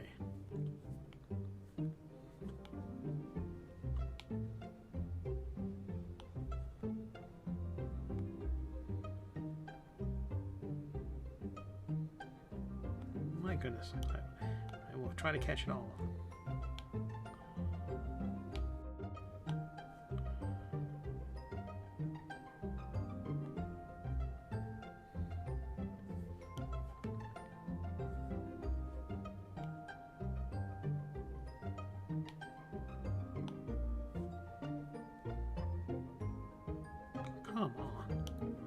When will it end?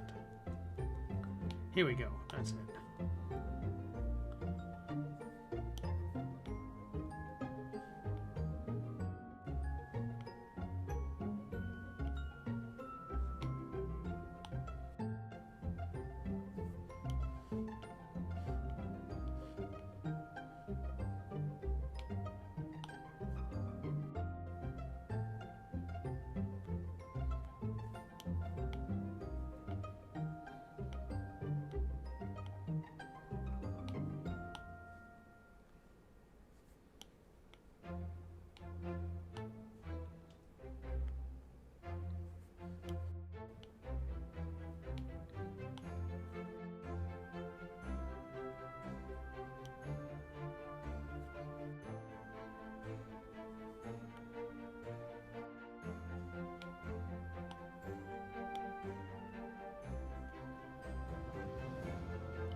So I'm not sure about that promise of webtoons about, you know, upload your comic, reach millions. That seems very optimistic. I mean, some have done it, but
hey, there's some more spam.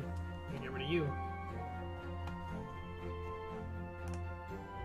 Block user on YouTube. Add list. Great. Today's good. Drink some more coffee. I basically raced through the door, back from the vet's office. Again, the cat's doing fine. It was an annual checkup and getting all the various shots that he's due for, and getting some blood work done. About a year ago, he had some surgery for some obstructions, basically crystalline accumulation, and his brother has the same thing. So, family problem, and. He's had seizures in the past, so he gets twice daily medication, and they're talking about weaning him from that, which is exciting because, you know, if it works,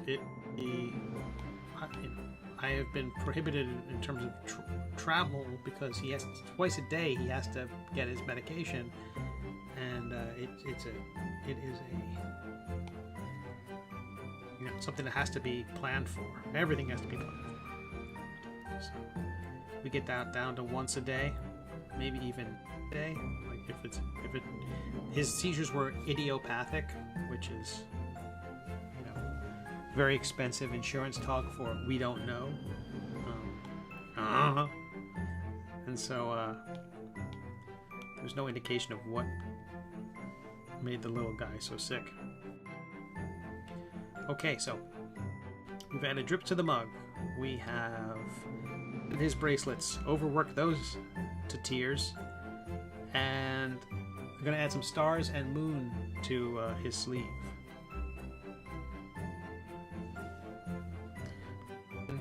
The brushes are weird. This is the same brush. And I haven't changed the brush at all.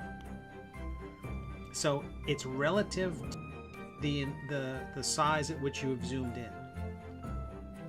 So if you're drawing with a brush and you want everything to be the same size, if you zoom in know full well the brush is going to get larger.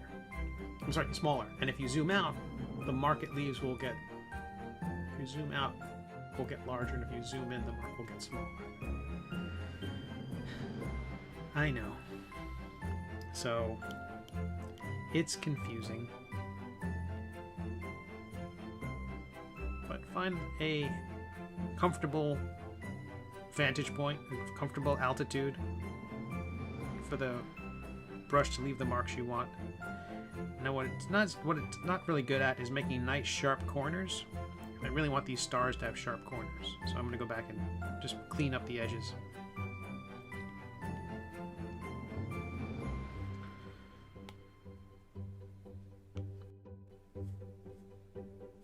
Can I make those larger?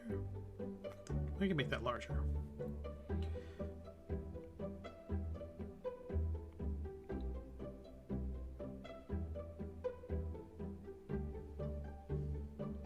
Making that larger is going to save me a lot of time, because now if all the symbols are equally scaled up, will reduce the number of symbols I have to create to fill the space.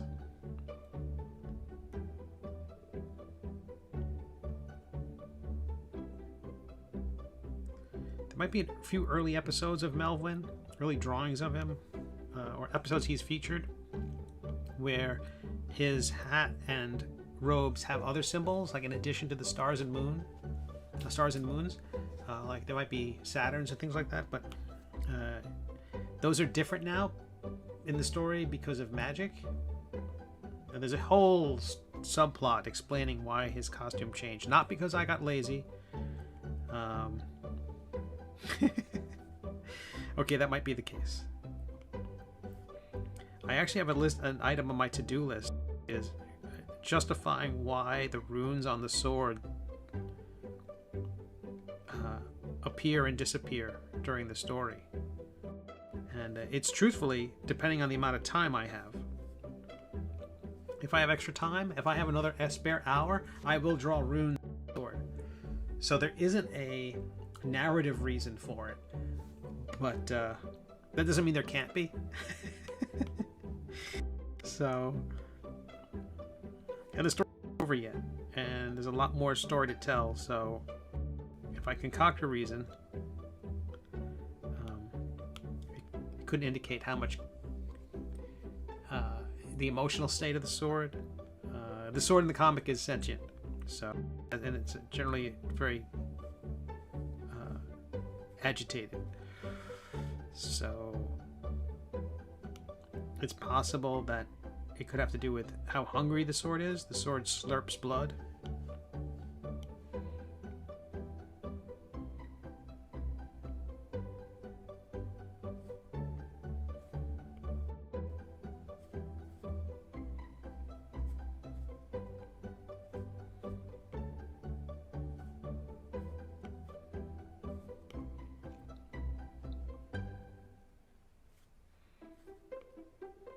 So once all these symbols are drawn, I will extrude them off the shape, just like I did with the cuffs and things like that, or I'm sorry, the bracelets. He sliced through the man of redesign.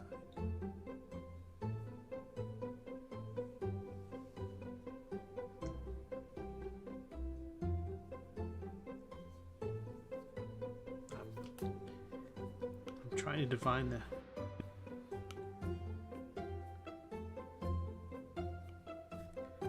it's also sometimes I realize that I'm seeing a message like a little bit delayed, and I could miss something that I've said in relation to something someone's typing. I'm terribly sorry.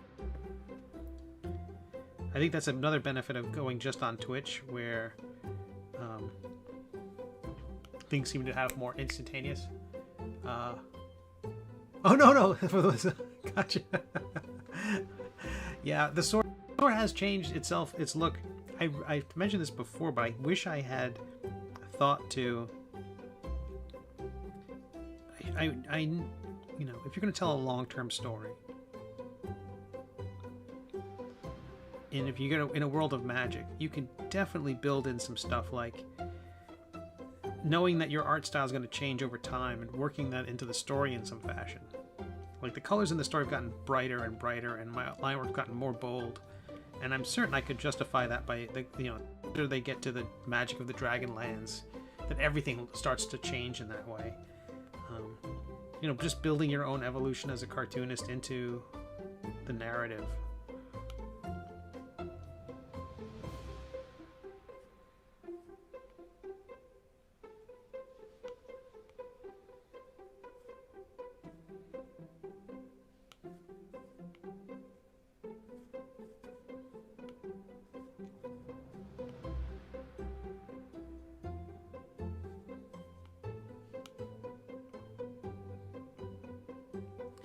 But at present, there may be a bonus stream.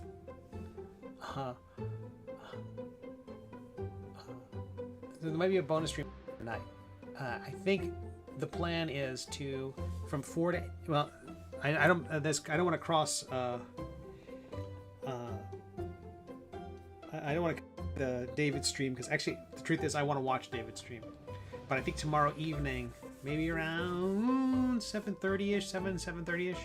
I'm going to do some coloring, and probably maybe until 9:30 or 10. I'm hoping that will be enough. But I'm finishing this figure. I also have like 3 or 4 last Kickstarter rewards to mail out. I'll do that tonight. I got to some of the stuff I'm sending out is print on demand. And I opened up a box of the books, of these particular extra books, and I was very unhappy with the quality of those books. I hadn't opened up the entire shipment. That's the problem with the print on demand. They only give you a limited window to replace the items, and print on demand by and large is very hand. And the end result was that, some of them are sloppy. And I think the people on the floor, I think the people in the production facility know that, and they're like, well, we send out what we have, and if they complain, we'll replace it. I'm sorry, and if they complain in time, we'll replace it. So I ended up having to reorder a couple of extra copies, and then I think those books that I was unhappy with, either some I had some they honored and replaced anyway, even though it was outside the window for returns and replacements. But only a few. But this box was mostly, I would say, to me, unsellable. Because I really want the people who back my Kickstarter campaigns to be super happy with what, they're gonna support me. I want to make sure that the stuff is awesome. And so if the type on the spine is a little askew, forget that. I'm not gonna send that out. So eventually I'm going to have like a pile of what would you call those? Irregulars? Those will be available from my web shop. In the pre-COVID times, I would take those to local coffee shops and places like that had like libraries or, drop off books and borrow books, things like that, and I would just put them there because those books are going to get manhandled anyway. So a slight scuffing on the cover or slight, it doesn't change the content of the book. It's just going to be, the sort of thing where if I mail it to somebody, I'll be just, I can't do it.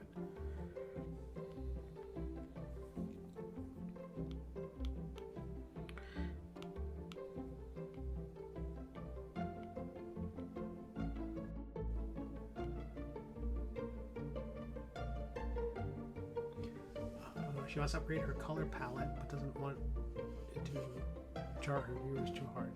Oh, so your girlfriend is a what kind of art does she do? Is it a cartoonist? I totally get that though. A very shocking stylistic change could throw people off. They'll be like, "Am I even reading the same story?" Yeah, the change in the Middle Age is gradual. It was not intended.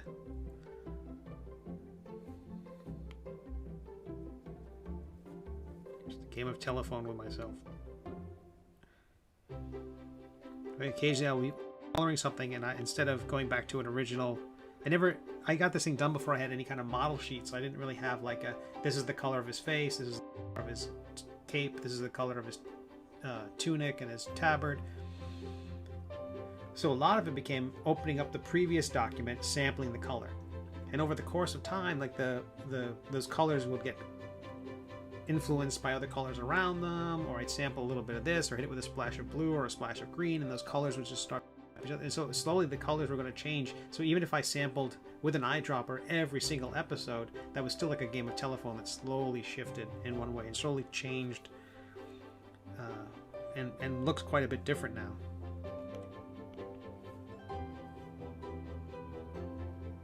There was at some point I decided to add harsh rim lighting on the side of the main characters. Again, it adds every little additional step and additional layer I throw on top of this thing. This just increases the amount of work I have to do. But I just like the look of it so much. But that wasn't there. That wasn't present in the original story. Originally, I was trying to go for more of a watercolory look. I wanted it to be something that would feel awesome alongside stuff you'd see at SPX, the Small Press Expo. I wanted it to look hand done and artisanal.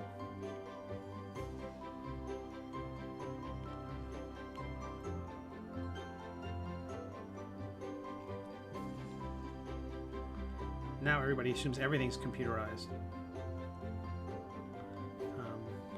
and so the things that appear to computerized have cachet.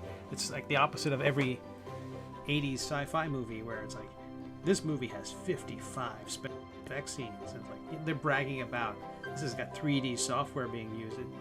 Now it's more like, if you can tell people it was made with whiteout and crayons, that's like a selling point.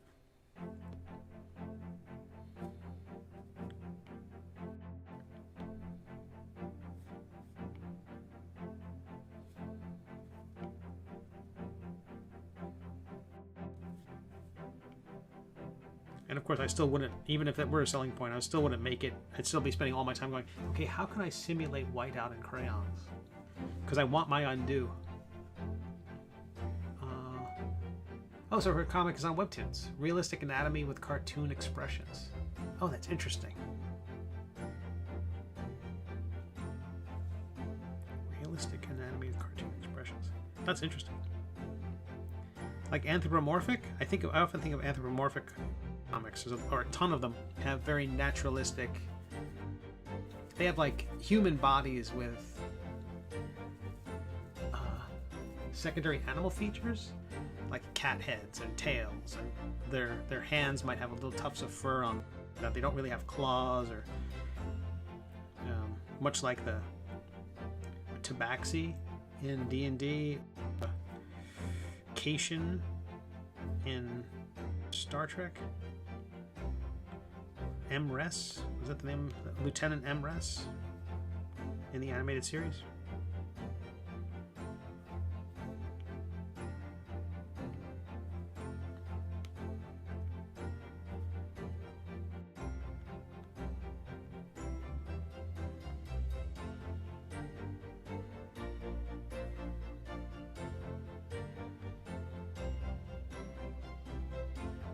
Yeah, I feel good about the size of those stars. I think that's going to work. That'll work just fine. I could post it, but I don't want to be offensive, disrespectful to... If you're worried about me, don't worry at all. Feel free. If you have a comment, something like that, you want to mention, knock yourself out. I'm all about people seeing each other's work. Again, I'm not in competition with anybody. Well, there we go. Is that a clickable link? It might be.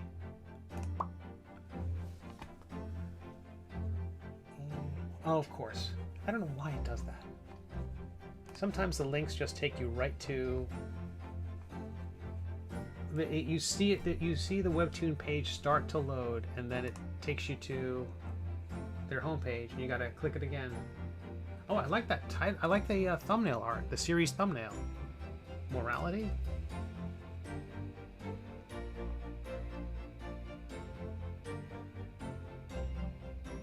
44 episodes in.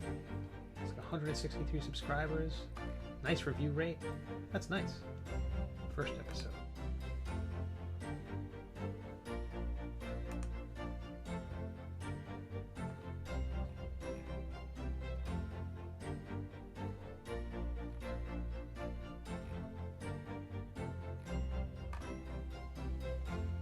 I like the style a lot.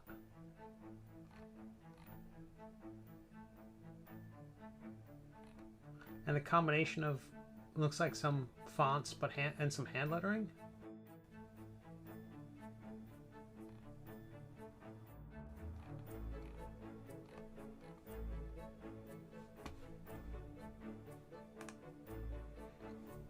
She changed it to vertical because of her viewer, but as horizontal as well. She makes them both. That's what I do. The most bulletproof format, as far as I can tell, is what Charles Schulz did with Peanuts. 4 equal-sized boxes. So you can show that you can present it in any form you want. Yeah, I think it looks great. Wait. Click the subscribe button. Oh, so I'm reading the comic. I gotta scroll to the bottom to get to the subscribe button? I can. Great. I look forward to reading it.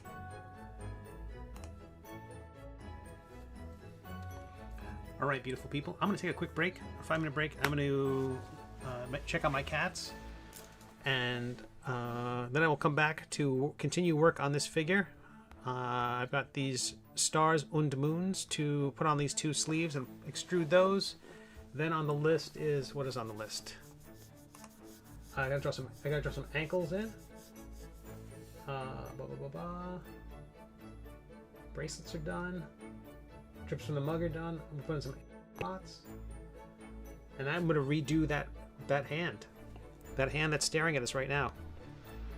I think it needs to be redone. I'll keep a backup in case I like this one better. But,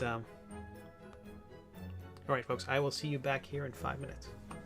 And there's the little interstitial video we have here is a slideshow of fan art and guest artwork of characters from the Middle Age done by some wonderful artists. So you don't just have to stare at his screen. This is some awesome stuff. And it loops, so if you miss something, you can catch it again. So I'll be back in 5.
And we're back.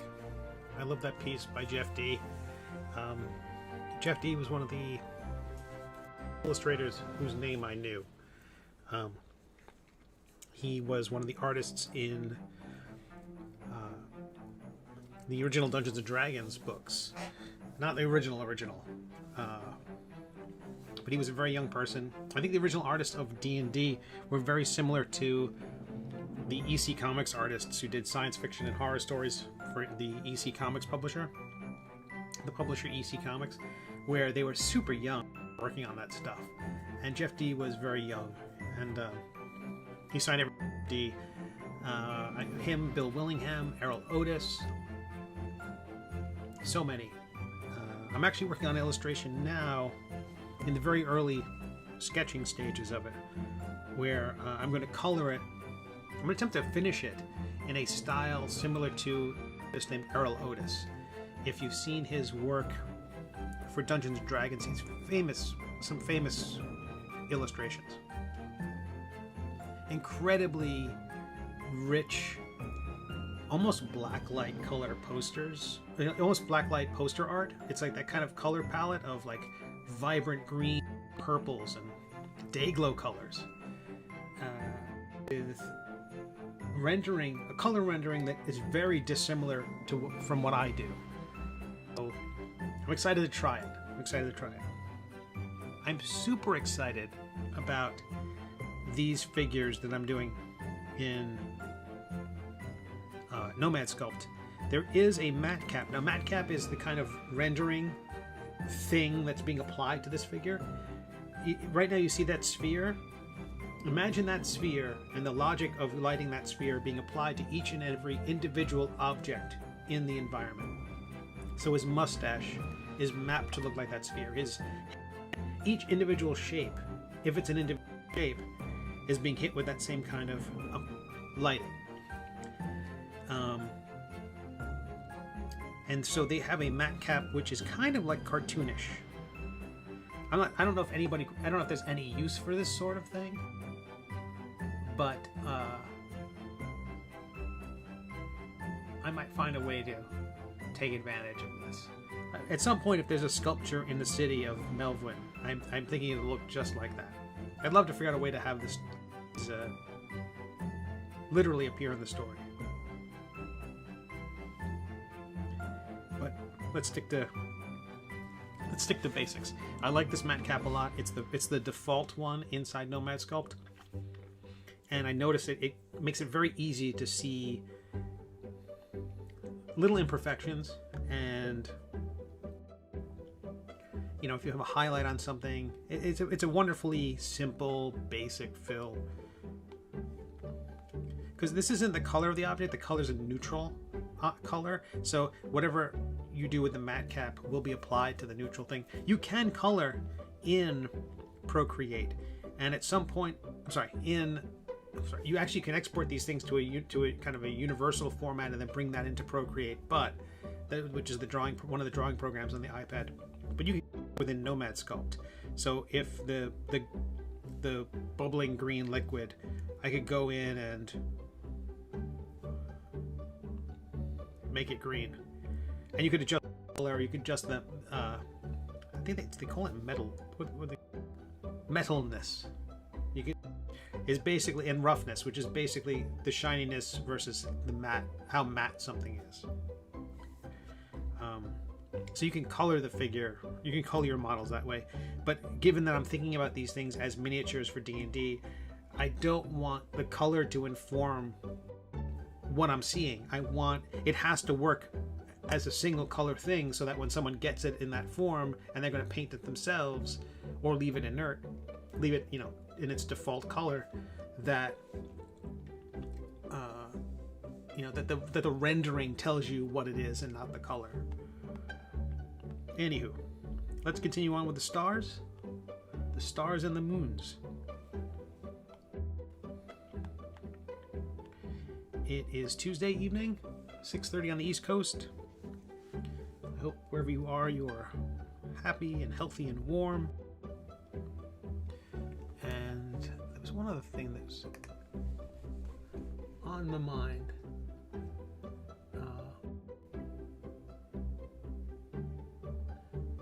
think it's going to be the subject, I think, of a standalone video. And we talked about before about success, about what people want from doing comics, and to be a career. Is it a hobby?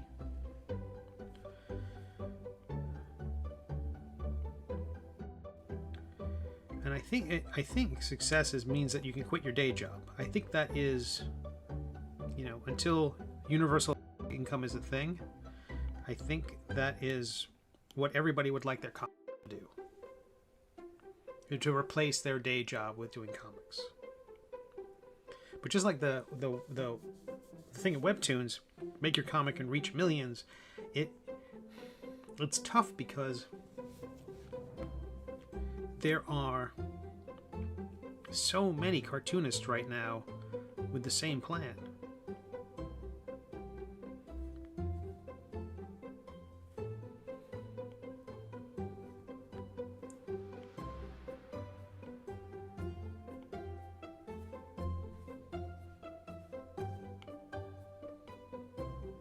And I like what was said earlier about being the best.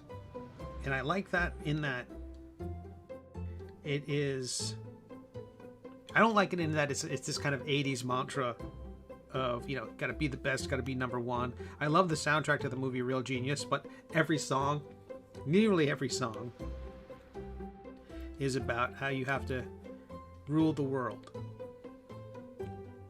And I think that's a very, not necessarily a fan of the ethos. Or I think it's an ethos that can mess people up, and has messed people up.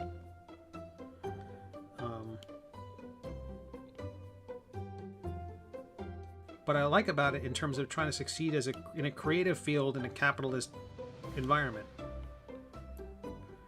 is that a lot of people will point at, and I remember hearing this all the time from a lot of friends of mine who wanted to do comics, and they just didn't do it. And they would always go, well, I'm better at than that work, the thing they didn't like. They'd pick a punching bag of a cartoonist. I might be that for some people. Hell, Conley is doing his comic, and he seems to be doing fine. I could draw better than that guy. But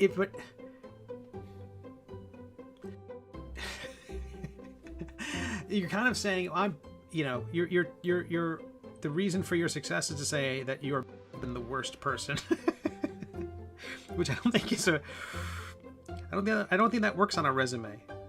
Why should I hire you? Well, I'm not the worst person who's going to apply. Why should I marry you? Well, there's a lot worse out there. I guess it's a sales pitch that could work, but it's not. I don't know. It doesn't really seem like plan A. All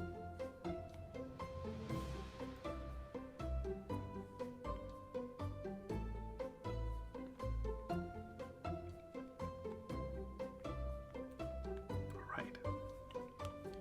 We are getting there.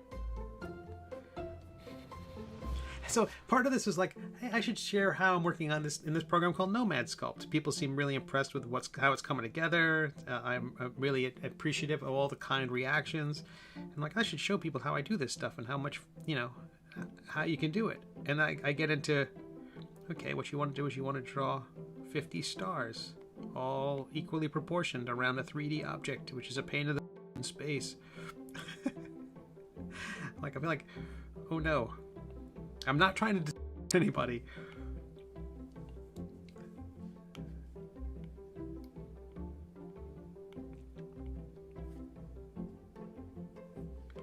At the same time, when I make a 3D model of this thing, I'll make it available, and it'll be like $25 or $30 to buy them. Someone's like, "Whoa! Why does it cost so much? It's just a little piece of plastic." And I will just say draw all those stars. I had to draw all the stars.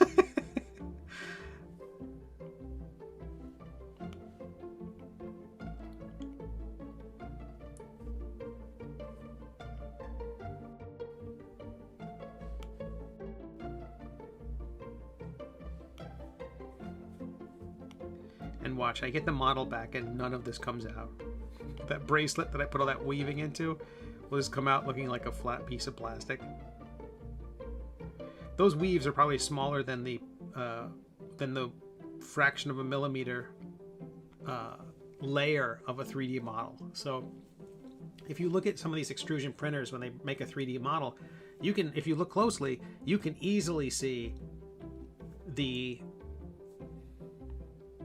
Minecraft-like, Lego-like construction. Really small, but it's still extruding one layer at a time, and you can see the layers.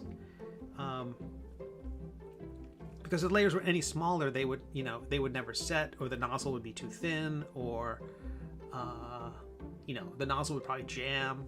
With current technology, there's no doubt that soon,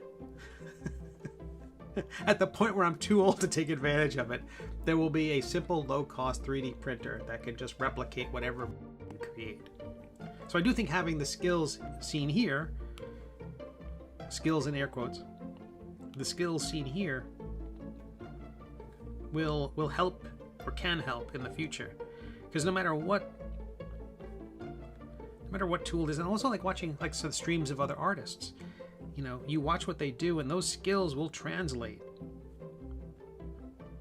because every program is just pretending to be another.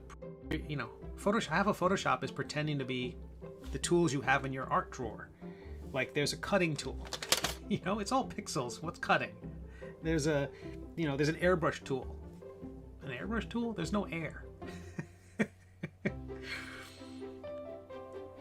So all those tools are just pretending to be real-world tools. So knowing how the real-world tools work will give you a sense of what those other tools are pretending to be.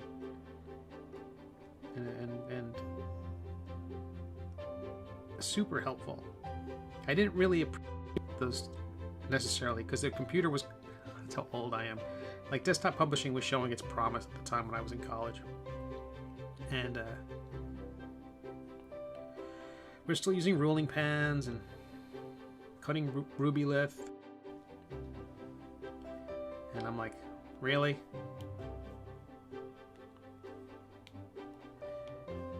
Why are we doing all this? Don't you all know this is foolish? Can I increase the resolution? Well, if I increase the resolution, that shouldn't. Yeah, that's affecting the stars and everything else I've drawn. Well, it does blur the edges. Ew. Interesting. Okay, safety tip: don't cross streams, and remesh before you draw anything on it, because afterwards, first of all, the smoothing tool will not affect the selected area because it's masked. But if you remesh, it's like scaling an image in Photoshop. It's going to a non-mathematical degree. Like if you go, I know it's all mathematics, but if you go from a 100 pixel square GIF to a 50 pixel square GIF, it's just throwing out half the pixels. Okay, every other pixel getting changed. But if you go from 100 pixels to 70 pixels, suddenly it has to guess and approximate a pixel that's black and a pixel that's white, and they merge. They suddenly have to cross over and kind of be. It has to guess what is approximately what the value of the thing now is. That's exactly what's happening here, where by remeshing, it's suddenly going to blur everything. Okay, so here we go. Let's keep going. So I won't remesh it right now, but I did want to smooth out some of these wrinkles before I draw on them. And since there's no mask on them yet, I'm just smoothing them out now. And while I remember, I'm going to smooth out the other sleeve as well. Ooh.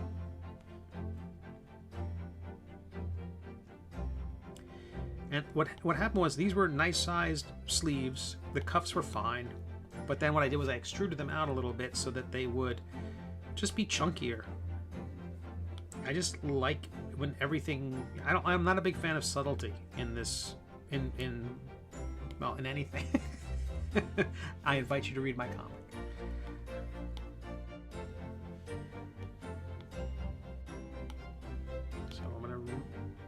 remesh that now. Oh, whoa, I could go way better than that. I'll be kicking myself if I don't.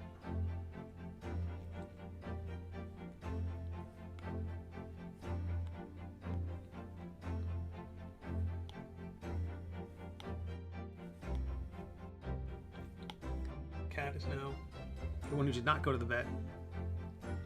The younger brother of the other cat is sitting here. He's now given up on trying to investigate his brother.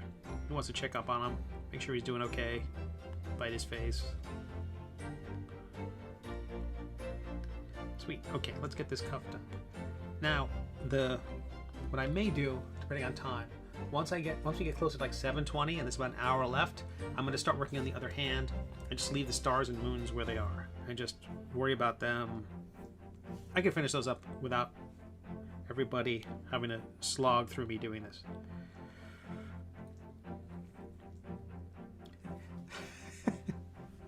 Tune into my Twitch channel for the slogging.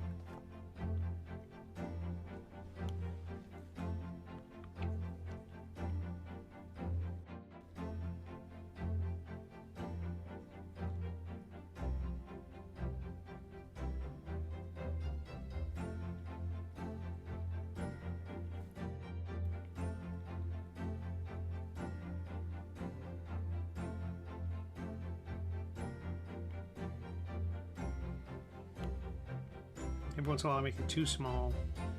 I'm like, no, let's keep this thing ridiculously chunky. I just think it's just gonna be more fun when they're big stars.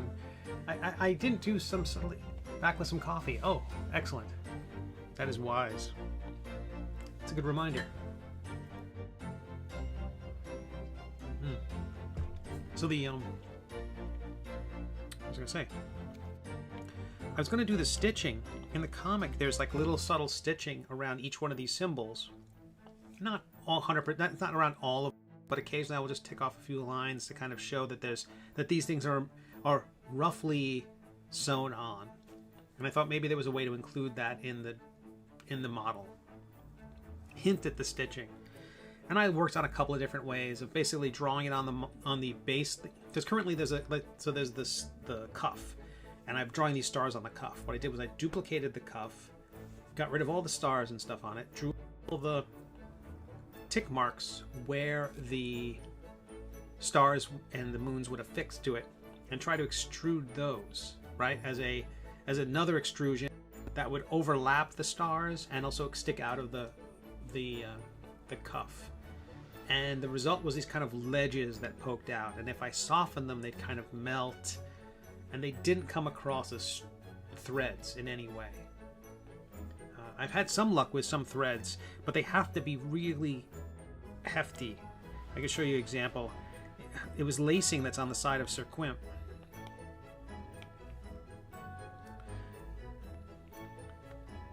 But that lacing, again, this is an STL, so what this says, the whole model in the end was exported as a single file, brought in and remeshed as a single object to bring the resolution down so that somebody could print the darn thing. So this is when someone was talking about earlier about looking at the print. The print is working from this. So the crisp lines are all kind of gone, because in the end, this thing has got to be low enough resolution to download and be sent to a 3D printer, and the 3D printers don't have the most powerful processors on them. The resolution is like it's being formed by an extremely fancy Play-Doh fun factory. It's just extruding this bit of polymer that's you're hoping will cool just after the next layer is put on it, because if it stays molten, it will all collapse one way or the other if it's not like a So this lacing was done. Those are discs. Those were cylinders that I flattened and just pushed into the side of the figure. So it was a very thin disc, narrowed, and then that whole thing was just slid into the form. And then with a little bit of embossing, I just kind of pulled out areas to hint at where the lacing went in, the grommets. Not actual grommets, but the holes in the thing. I think grommets are the metal pieces. But whatever the eyelet, the eyelet for the lacing, and so those are just discs. But I think the effect is very, very good. But there's no point in me trying to. I cannot possibly do that for tiny sutures into the stars and things. That's a level of insanity that I can't bring myself to do. I've thought about it. Can I do that? Replicate that easily 100 times? But you saw how I have the noodle around a 3 to have that slide into. Quip's shape is basically spherical. His belly and his love handles are basic. The whole thing's mostly a sphere. So sliding those discs into the shape was fairly straightforward. And there was only 6 of them that I had to worry about. The idea of doing that with like 3 or 4 per symbol on this round shape that's hollow, and forget it. Life is too short.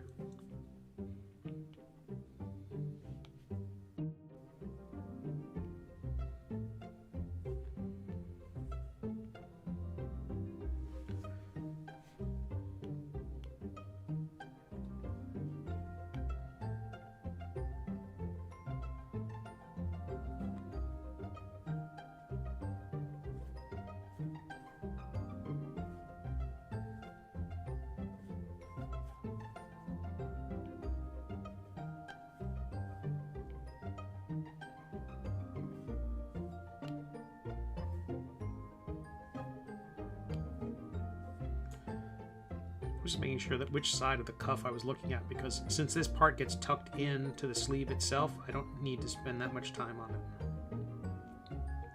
I am slightly concerned about how some of these shapes will appear as they look inside the cuff. But, so like, where are we? Was I wrong? Let me zoom way out. There we are.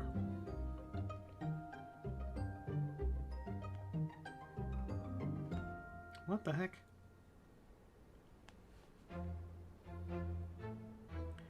Oh. Oh no. No, no, no, no, no.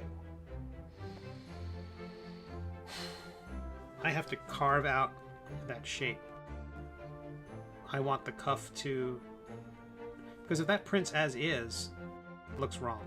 You know, I need to carve out some of that inside of that thing. Okay, so trim tool. Use the lasso. Oopsie.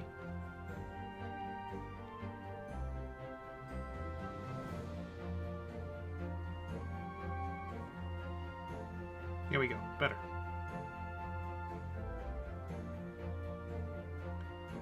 Because I just want to. I don't want the thing to be hollow all the way up. Because at the 3D printer, we'll just have to put a mesh in there. Like, it'll have to put in struts of some kind, supports.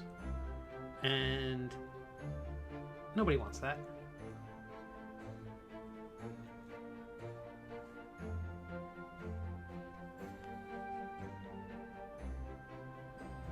Yeah, I think... Yeah, especially when some stars and things like that curving around the inside. Unless somebody looks at it directly from the point of view of this, they're going to be like, I think that, even that, I don't think that's going to bother anybody. The stars and everything else should distract them, I think. One would hope.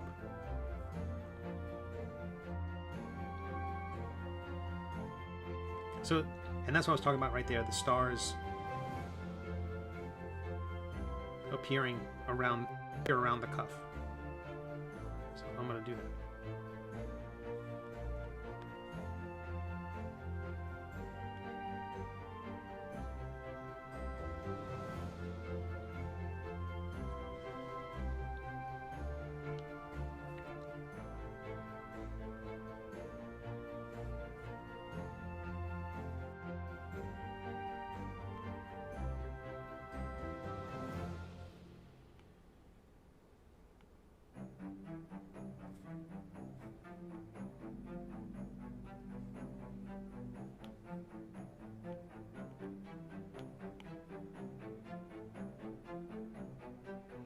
So talking about webcomic success and comic success, I don't really know.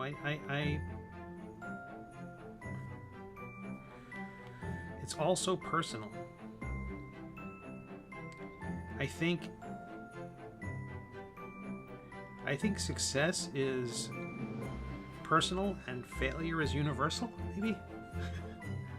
Like, I think if you don't finish the story, if you don't finish the thing, I think that's the only way. I don't think you have to die at the art table like Charles Schultz, but I think if you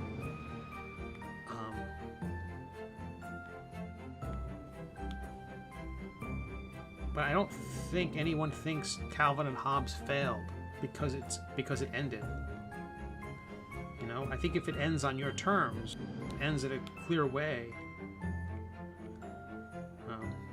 One of the themes of what my story, The Middle Age, it's about a relationship that ends, and to some degree. Spoilers. I mean, no, it's depending how far you've read into the story. You know, it's about a complex relationship between two people, and that not just because something ends doesn't mean it was bad.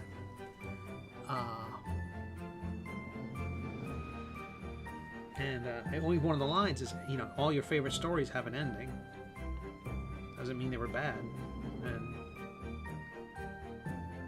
so I think, you know, one way of looking at success in this is I would say my plan with The Middle Age from the beginning was that I didn't know if I was going to get to tell the story I wanted to tell. I thought I had a good story. I think every cartoonist starts with conceit. I think this is a story worth telling. Maybe every storyteller thinks this is a story worth telling. And then they go, okay, next. What do you do? So you got that conceit. This is a story worth telling, but I don't know if the audience is going to find it. I don't know if I'll be able to find the audience. I don't know if my skills are up to the task. I don't know if I could tell the story well. Can I find an audience? And if I do, will they support this thing? Because then you get into, like, okay, the different kinds of readers who pop in from time to time and just check in and doing and give you a thumbs up, you know, and then they read something else. Because they might like you and they might love your work, but they might not be in a position to support you again. We're not in a situation yet with universal basic income. So you have to, you know, in this world that you have to navigate, do you get to tell the story before life intrudes? Before reality steps in and says, no. You have to get your day job, like everybody else, and you don't get to tell your story. Or if you do get to tell your story, you don't get to quit your day job, and you gotta keep slinging hash. Nothing wrong with slinging hash.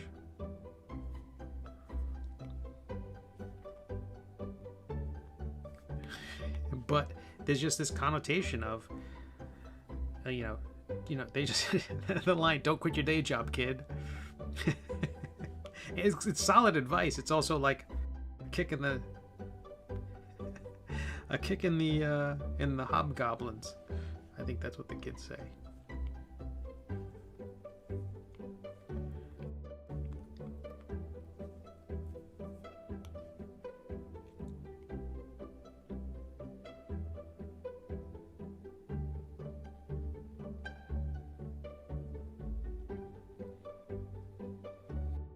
So I was writing like a short list of, you know, what are the reasons to do a webcomic? And I know part of it is insanity. Let's off the list right away. You're crazy. It's got to be something better to do with your time. But people, you know, they want, or what do they want to get out of there? So that's different. Do a webcomic. That's a whole, you know, that's a deeper question, I think, maybe. You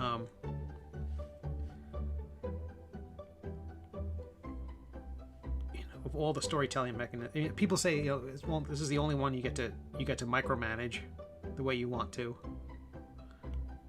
You get to call all the shots. You get to tell your story your way. You don't need voice actors. You don't need special effects. You don't need a big budget. You just need a pencil and some paper, and you're good to go.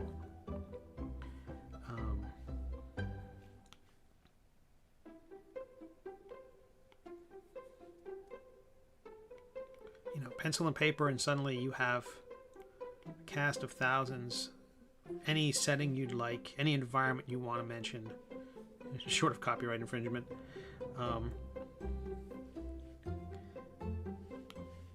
It's really awesome.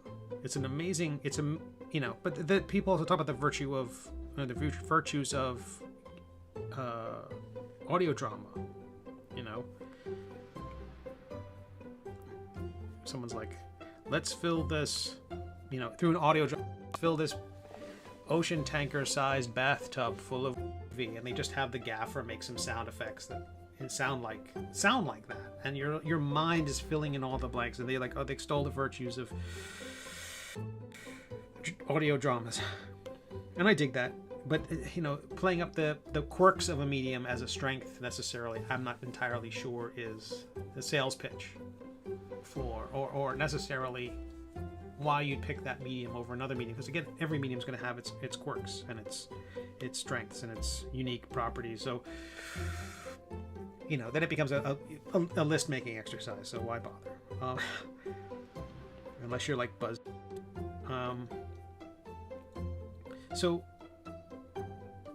the people do comics, I guess, partly. So what do they want to get out of their comics? So not why you do the comics, but what do you want to get out of the comics? And a lot of it's feedback. People want to get the comments from people. They want to be read.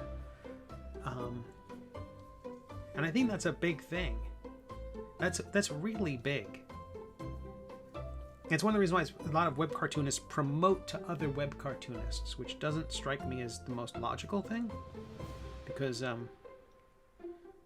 you want to promote to a group of people who have money, I would not put web cartoonists high on the list of those pockets. But you do know that web cartoonists read webcomics. They at least read one webcomic, their own.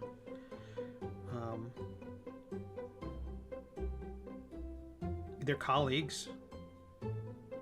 They're fellow craftspeople, and they might provide input. And it's hard to get that thick skin where you can actually take criticism. It's the toughest thing.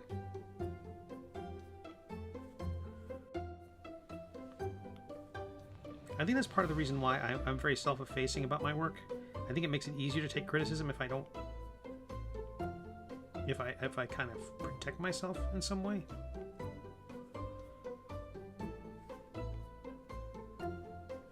But I don't think if I don't know. I'm not sure what for me would make it so I go, oh wow, I've made it in comics. I've heard people talk about it. It's just a sliding scale. Some people are like, I want to be, the Grand Master at Angoulême? I think you get it around on a palanquin,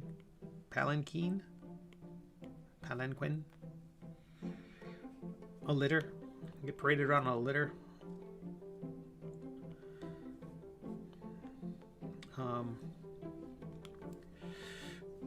Angoulême is the big French cartooning festival, which is kind of like the whole town is it's described. I've never been. It's described as this magical land of comics.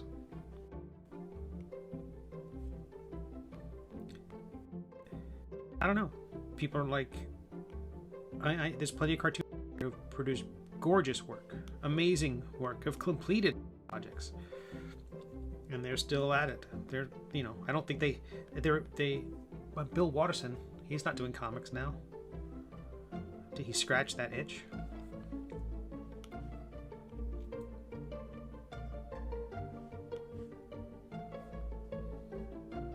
You think I'm done. I don't have to do any more comics. Nailed it, finished it, just stood up, dropped his pencil, and then walked away from the art table.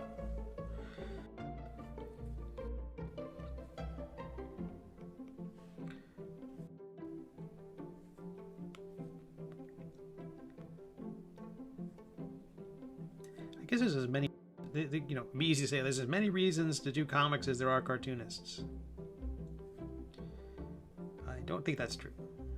There has to be a couple of cartoonists whose reasons overlap. So I would think that among the reasons would be you want it to be your full-time gig, you want a job doing this, you want to, no, okay, I take that back. The main reason would be you don't want a real job. You don't want to work that hard. That would definitely, I have flipped burgers, I've been a short order dishwasher, worked in newspapers, worked in offices. I'd rather draw space monkeys and knights. Some people got stories that can only be told through this medium. Yeah, that's true. That's true. I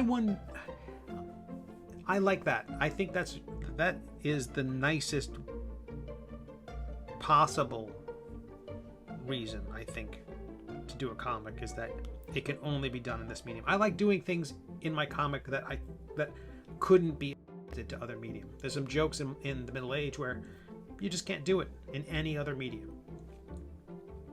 You know, you'd have to try to adapt it in some fashion. There's one that's like, "Sir," and it's a black bar, "The Redacted," and that's one of the simple joke in the comic. I don't know how you do that in any medium.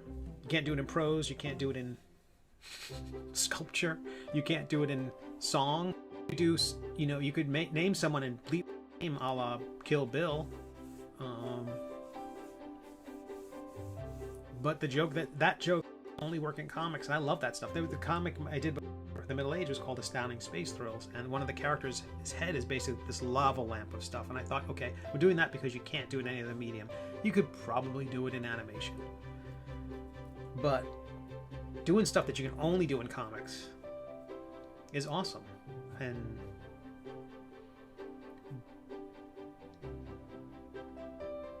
so that still hints at why comics and what people want to get out of it. Like, okay, that's why they want to do it. They have a story they want to tell. They want to get it out there. They just want to get it out of their system.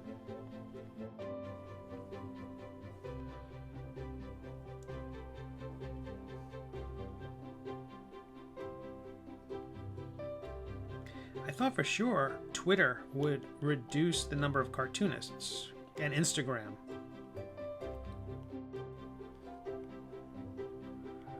I thought if people had an outlet that didn't require so much work as comics,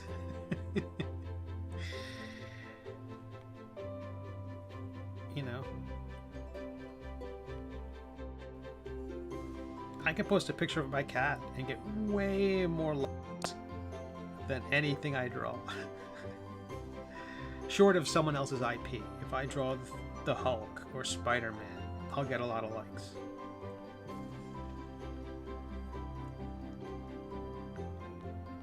But if I draw my own character, the best drawing of my character I've ever done, not so much.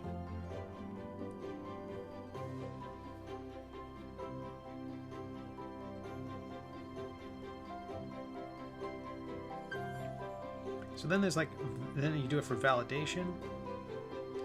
At some point I think I'm doing this just because it's like, weird sound outside. I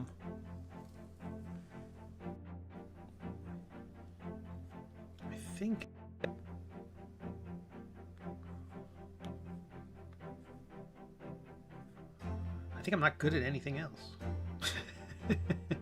Not entirely true. I'm pretty good at web design. I'm pretty good at, you know, technical stuff.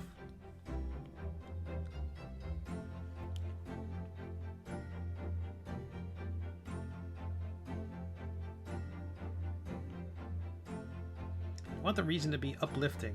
I want it to be a positive reason why I'm doing this.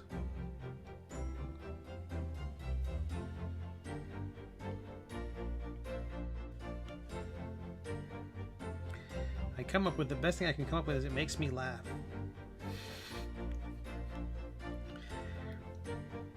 I know my episode's done when I'm giggling, you know, or when I'm like, ooh, I wanted to draw this for so long. Okay, Which edge of the cuff is that? That's got to be the side, right? Yes, excellent.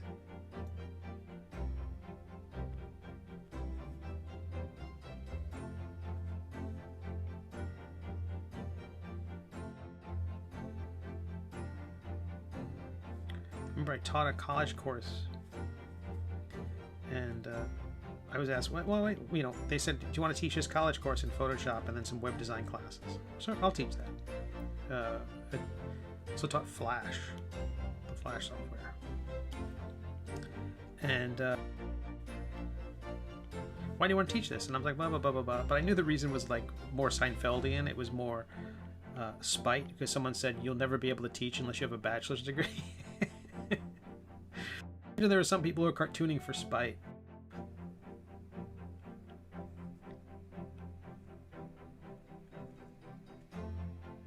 I'll show you, whoever that is. I'll show you, guidance counselor, who told me I can't draw comics for a living.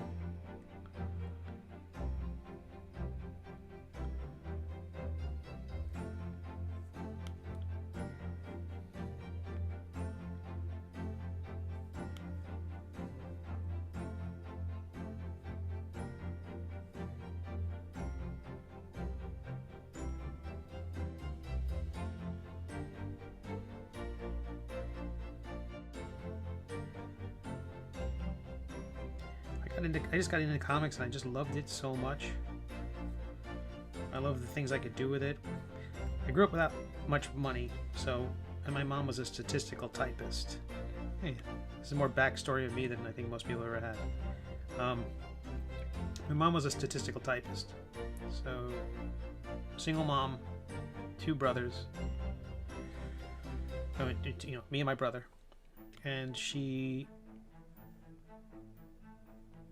would bring home all this paper they were going to throw out, and it was like all the stuff that was back in the age of dot matrix printers, so it all had that little perforated stuff on the ends with all the little the little eyelets or grommets or whatever along the sides, little holes that the gears would catch and move through the printer.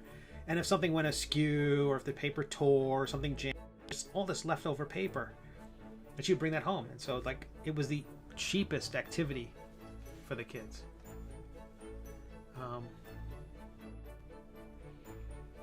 And that was kind of what got me into it. Then also it was like the only TV. It's going to sound Dickensian, but the only TV I had as a kid was this black and white TV. We had apparently it had been color TV at one point, and that by the time we had it, it was a green and white TV. It was basically like a CRT, classic, you know, cathode ray TV, where it's everything shades of green.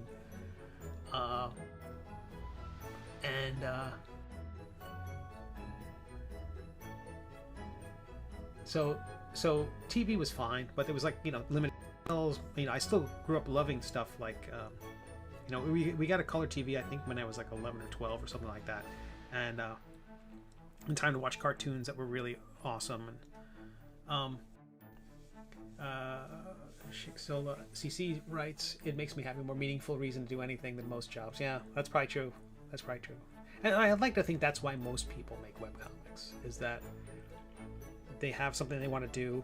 I love seeing when anyone in a coffee shop would have a notebook and they're just drawing. It's like the best thing. It's beautiful. You know, I don't know what they're drawing. They're probably drawing, you know, something nightmarish. I'm kidding, but it is lovely that a person is adding to the world. You know.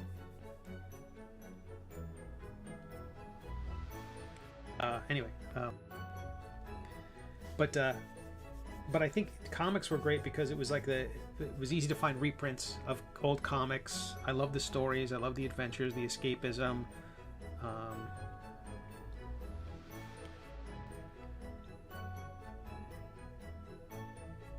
And eventually, cartooning was like the only thing I was really any good at.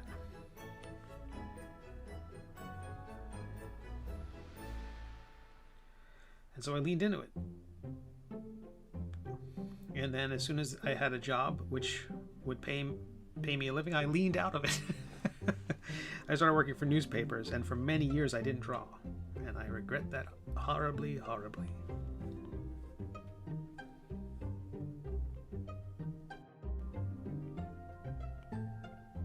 I mean, I learned a lot. It gave me a career, and then gave me enough of an income where I could self-publish my own work when I finally got back into comics. You know, but there was some formative years there where I was not drawing. And I don't like to think where I might be otherwise.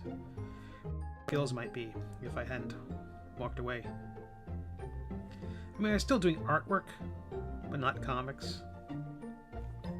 I was doing infographics, charts, and maps, and diagrams of vehicles, and learning software and 3D stuff. And, you know, 3D at the time was very simplified stuff. Specular Infinity was one. You know, this kind of thing was unheard of from the tools back then. Hell, I'm drawing on a piece of glass in my lap.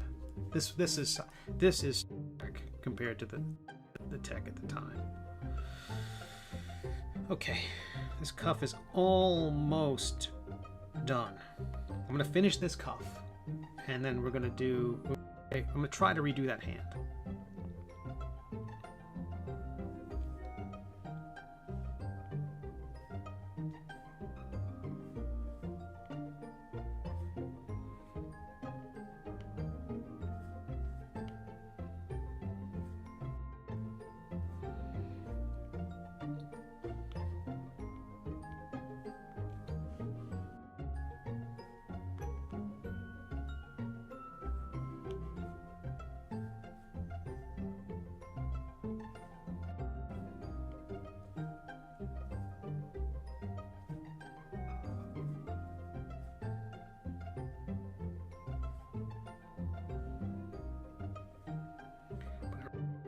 I think it was like a 5th or 6th grade or so, and I was drawing in the cafeteria at school,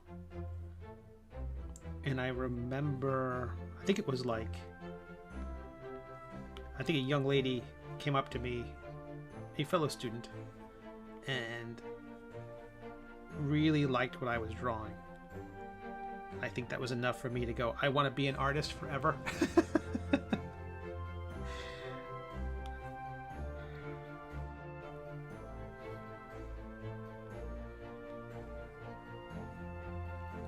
I have found my calling.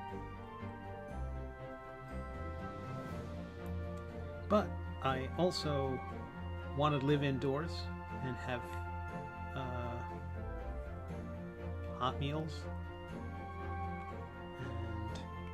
Pay for my cat's medication, and so again, as long as I gotta jump through the hoops of capitalism, you know, needs must,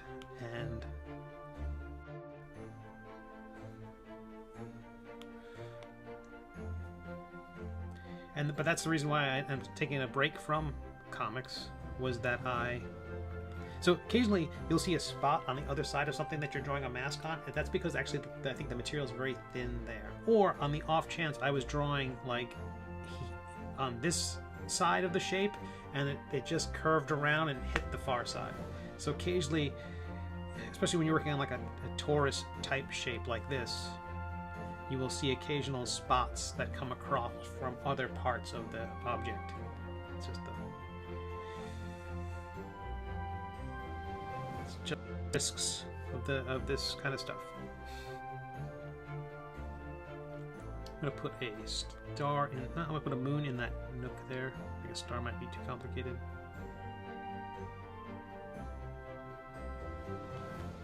Clean it up.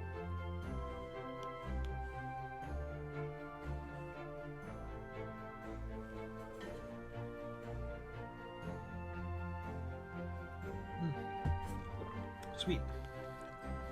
So once I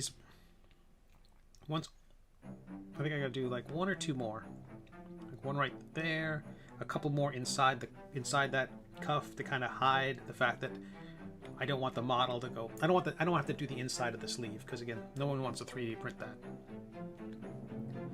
and nobody wants the model to fall apart, especially given that, I imagine that well, the arm might hold up, the arm might stay together, but currently that thick sleeve connected to that thick torso is going to give a lot of structural strength to the hand that's holding that mug.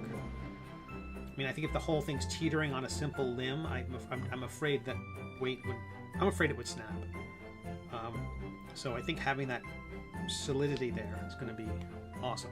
So a few more shapes, that will be done. I'm not going to bother with the other sleeve, and I'm going to go back and we're going to redraw that hand, and I think stars on cuffs, knocked out the pupils, add a couple of age spots, we could do that. Drips from the mug we did. Oh, I got to add the shins, because there's just, right? Okay, that'll be the order. Cuff,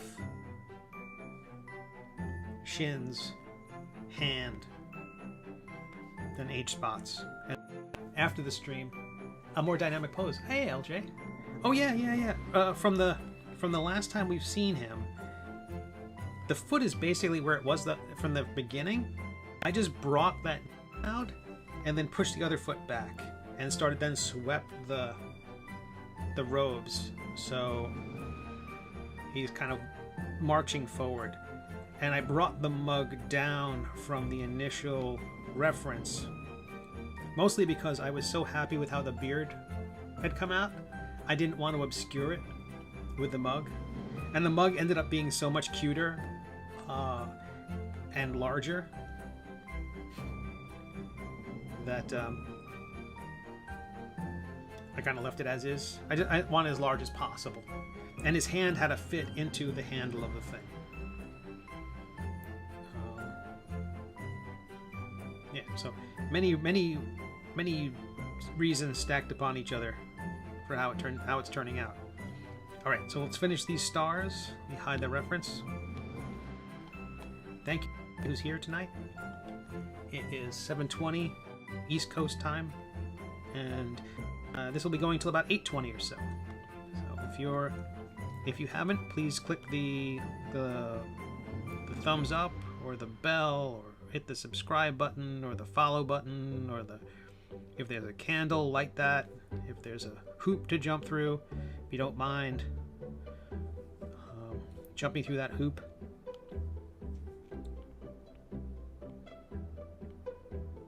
What I'm going to do too is that interior sleeve that I have there that is just kind of hidden back a bit, I might play a little forced perspective stars and things on it, and I'm going to hollow it out slightly, but not too much. I want that support there, and I don't want to have a 3D model have to fill. If a 3D model fill that whole sleeve with mesh, it's just going to ruin the effect, and it'll be impossible to clean out. The poor person to clean out all the various struts and supports to make that thing work. Oof. If they're cursing me, I want them to curse me for a better reason than that.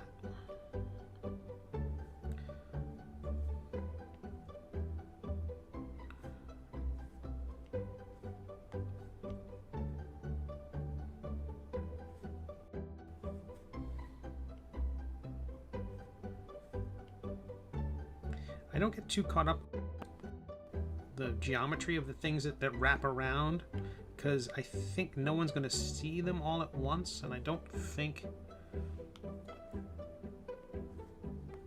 if it was all a flat plane or flag, I'd be much more concerned, but given that it wraps around the shape, I'm less concerned.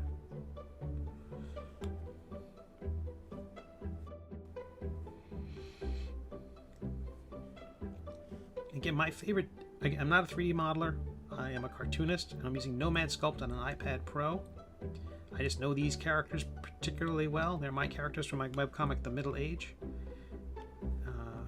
I don't know much about sculpting, and I don't know about sculptors, but among my favorite are the ones who do work for WEBTOON Workshop and the Mini Epic line of vinyl figures they have for The Lord of the Rings, Planet of the Apes.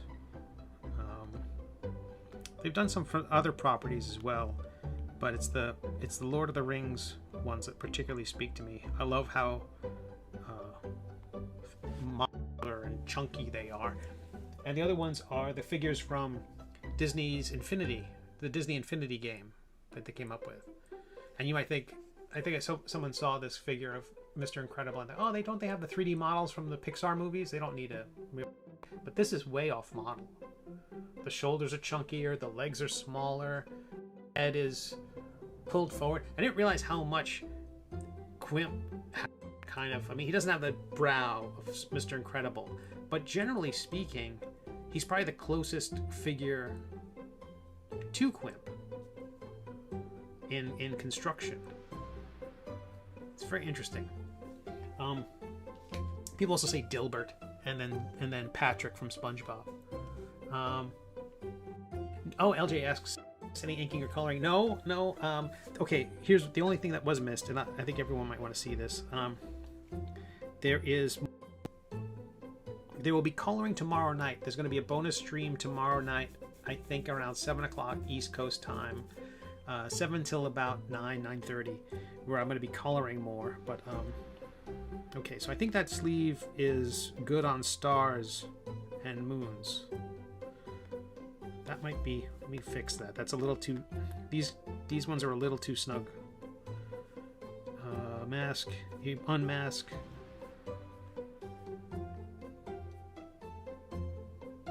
Those ones were a little too close together. My fear was that if when they extrude out, that they will... Well, tell you what, everyone's waited this long. Let me extrude these out so they can see how that's going to work. Shell thickness is, let's say, 3.3. Extract. Nice and chunky. We're going to remesh at a higher mesh. That'll give me more facets to work with. Use the smooth tool. Oh, not too much. That's too much. I want to soften the edges. I don't want to degrade the shapes too much. Like, you'll watch what happens to the stars if I press too hard. It just starts to fall apart. Like, it begins deflating. I want to soften it. Gosh, that... Tell you what, I'm going to increase I'm going to put the mesh way up. Very high. That'll give it a little more integrity before... It's got so many different shapes to worry about. But I think having the mesh any lower than that was going to mess it up. Is that too chunky?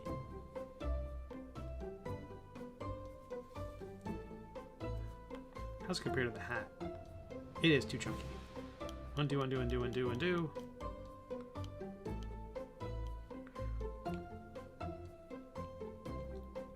But I will show you shortly how the inking is coming together for the page. There's one panel I still need to. I ended up modifying where everything goes in panel 1 of the next episode, making it much larger because I felt like we were owed an establishing shot of the two characters facing off, because the last one was silhouette, and I knew I was going to do a big scene in the next one, but I thought zoom even more. I mean, I could still put in stuff behind, like various chests and wardrobes and accoutrement around the room that the king would have brought, because his tent should be very well appointed. But I really wanted a big figure of Quimp. We've kind of been deprived of him and Maledicta for a while. You know, between the episode Quimp was barely in, and then the last episode he's just dumped on the ground unceremoniously, and then in the last panel he's in silhouette. He really isn't. I want him back in this panel, back in the story in a big way. Played dead. He's back. He's pointing his sword at him, and we get things get bigger, and stuff starts to boil. That's where I want it to be. Okay, looking at the mesh tool, we're going to bring that down from, let's say 2, like 2/3 of where it was before. Better. Let's bring the up and stingy. Taking the smooth tool with a brush, but a very small impact. Maybe not that big. And let's soften stuff out. Might have pressed too hard there. because this is still pressure sensitive, so if you press very hard, it will have an increased effect, and I don't want it to be too... I just want to soften it. I want them to look like soft shapes on the costume and try to get rid of some of those jaggies.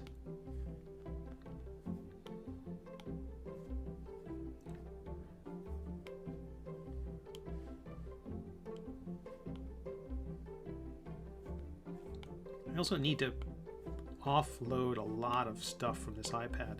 I've got, this is the like version 6 of the figure. I've saved iterations along the way, and I think I'm at the point now where I can chuck the previous versions, and I need to do that because all this stuff gets stored in RAM on a iPad in memory, and I've got backups, but I'm always afraid of losing stuff. Okay, so let's view it. There we go. We got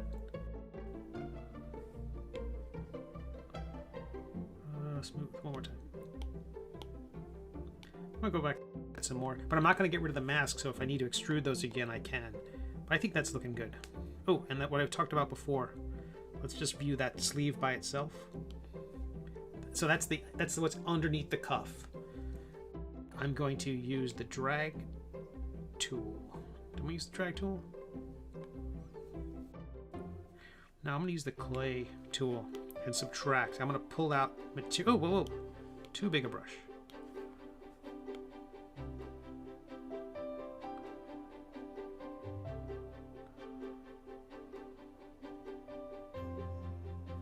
So what I'm doing is I'm hollowing it out a bit.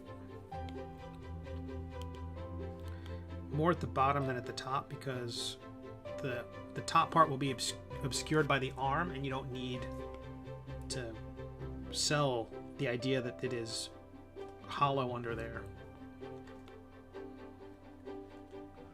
I'm going to remesh it, and then using the smooth tool, increase the effect, smooth it out, remesh it again.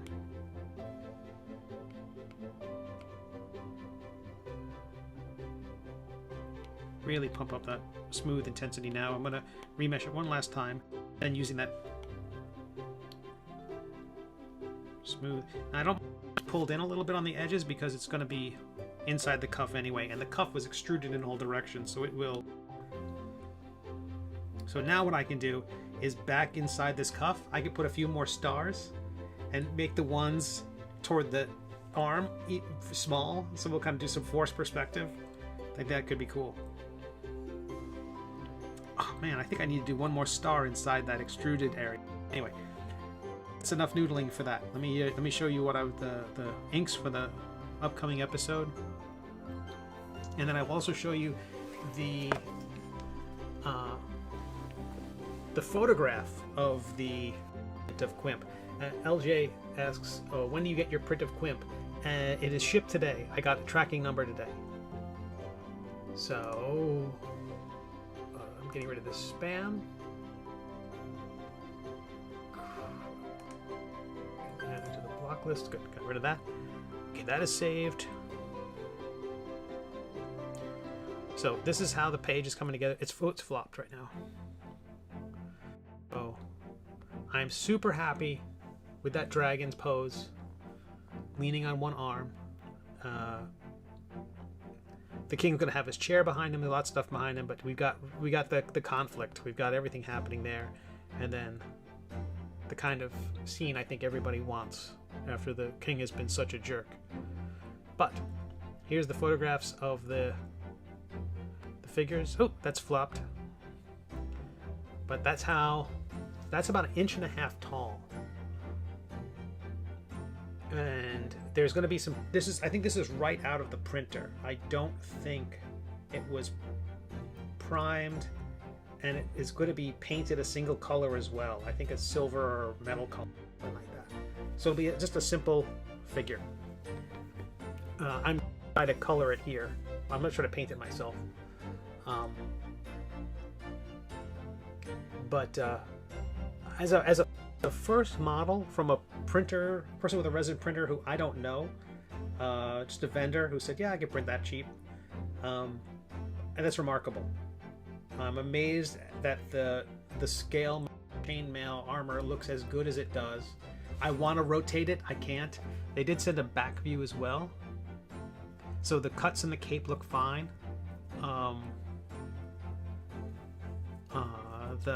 Where those are going in, the arrows are kind of torn up. The fletching on the arrows is a bit degraded, but you know, they were fired by orcs, so they weren't using, you know, fresh out of the box arrows.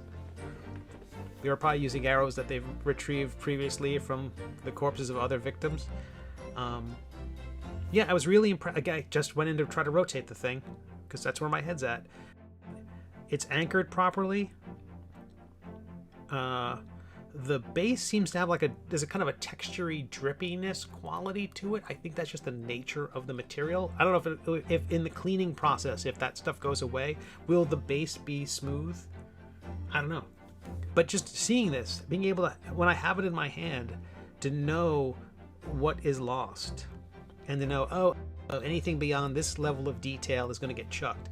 Again, these models I want to print much larger as well. I want to have like something, I want to have like a 3-inch or 4-inch tall detailed print. But the runes, I mean, even at this small size, okay, and my big concern is this. The base is to scale for D&D, and that is a 1-inch base. And in D&D, 1 inch is 5 feet. So if he's 1.5 inches tall, the person printed it properly to scale, because I gave them a figure on a 1-inch base. He's 7.5 feet tall. And if someone tried to put him on a game board, he would knock every other figure around him off. He would be so annoying. So, if I do a new model of him, not a new print of him, properly sized to like 1.25 inches tall. So he's like 6 feet tall. He's stooped, but let's just say at his full height, our hero's 6.5 feet tall, because he's a hero of the realm, and he's hunched. I think I need to bring him down so that he can be a legitimate minifigure for purposes of, like, if anybody wanted to use him in a D&D game. Because I think he's too big right now for a proper D&D game. So once I get it in, once I see the thing, I'll know that. So I can scale him down. What I think is I'll leave the base alone, or I'll have the base as one STL, I'll have him as a separate STL, I'll scale him down and put him on the base, and then export them as their own STL, and then try printing that along with Melvwyn, also properly scaled to size, because Melvwyn is currently scaled to Quimp's size, which might also be too big. So again, as larger statues, I'm gonna go nuts. I'm gonna give them a nicer base. But this whole idea is, now that I have this unforeseen ability, completely unknown, I had no idea that I could do this. I could do like a bust of Quimp, like a simple, like it could be just like the classic torso up, except it has like a knife stick, you know, because I have Maledictus sticking out of them. I think that'd be a fantastic thing. It'd be super awesome. But I'm excited about all these figures to do. You know, there's Waddlebottom, there's Bob, there's Jarn and Niddles, there's Phosphene, there's Something, there's Kevin the Illegible, there are the Orcs, there is a giant-sized Phosphene in dragon form. I mean, there's all these things I can do, and I'm super excited. But I find that this sort of thing streams really well as a visual, as something for people to watch. But tomorrow night we're going to go back to working on the comic, working on the coloring. Hopefully most of it will be done by then. I think the lettering will be in place, even though I might leave that off the screen until it goes live. I really hope to have yesterday's episode up, but I had unforeseen distractions with the cat. Had to take him to I knew he was going to take him to the vet, but the timing was good. He's fine. He just had to get blood work done. Anywho, I'm super happy with how this is coming. Thank you everybody for the encouragement. LJ, you were great. I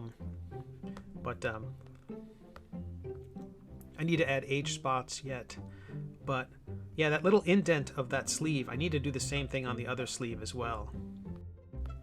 Push that back just a little bit, just so it, I like it to create the sense that it's, I wonder if I'll merge those two things. No, I want the cuff to be separate, I think. Anywho, I'm gonna think about it. So where were we? Stars on cuffs. Shins. Let's do the shins. This should be easy. I think they're just going to be cylinders with very little tapering. Whoa, the corsage. That's great. Okay, so let's do some shins. This is just going to be a cylinder. I don't... It's actually got to be there for the sake of... for the people who want to try to print it at home. I have so many... There's so many pieces. Where are we? Cylinder.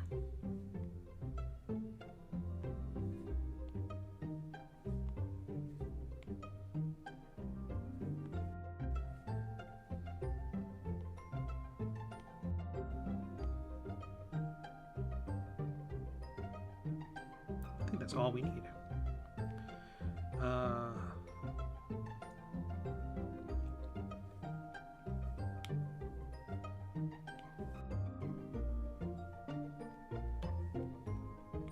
This is going to be easy. Easy. And over and done before we know it. A pleasant change. Let's look at it from this left. Let's look at it from the front. Let's go from the left again. I'm leaving it as a primitive so it'll be easy to scale. I'm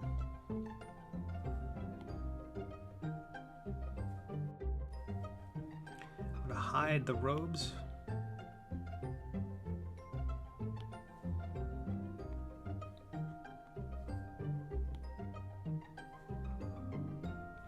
I keep switching to the view from the front and the left and the side and the top. I basically just want to have it all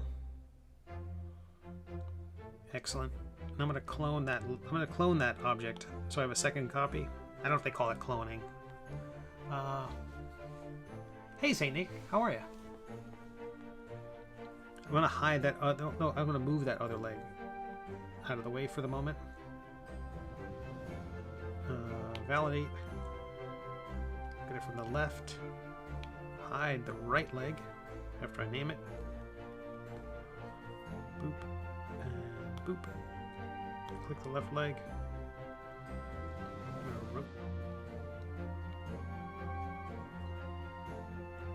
Not that I need to, just I think let's turn the robes back on, make sure I'm not poking out anywhere. Not. You hide the disc. It's almost on a platform. Perfect. See, it wasn't that big a deal. I just really, otherwise it wasn't connected, and I don't know what a poor printer would have to do to make sure that that thing was working. Okay, that's done. Let me hide the robes again. Turn the right leg up. And this one was the bigger offender because it was not connected to anything.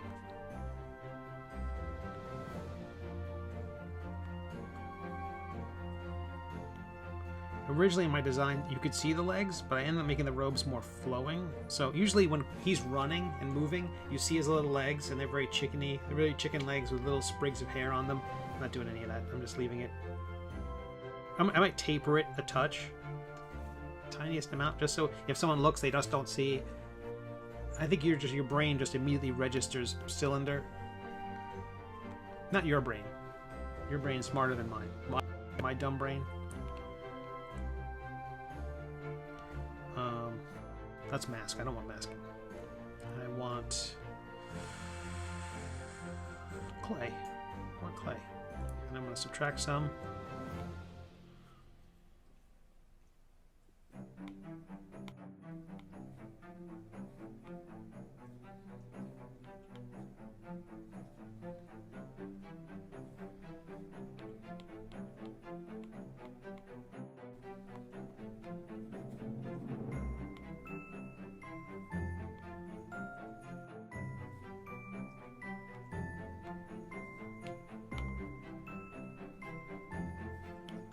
way too intense.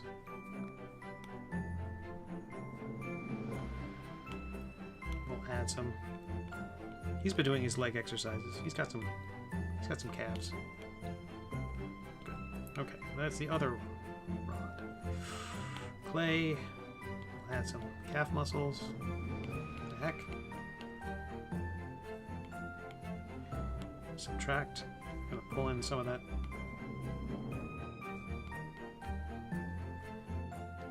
And just for the weightlifters and stuff, you get the little indentation for all the John Cena fans. We'll put a little indentation of the muscle. And we'll soften the whole thing up. Because no one's gonna see any of this stuff. I'm gonna pull a little bit up front.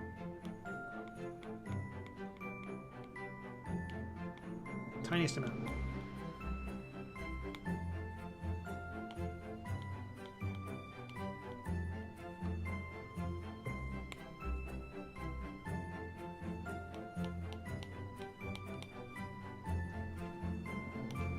And I will merge those together so I never have to think about them ever again.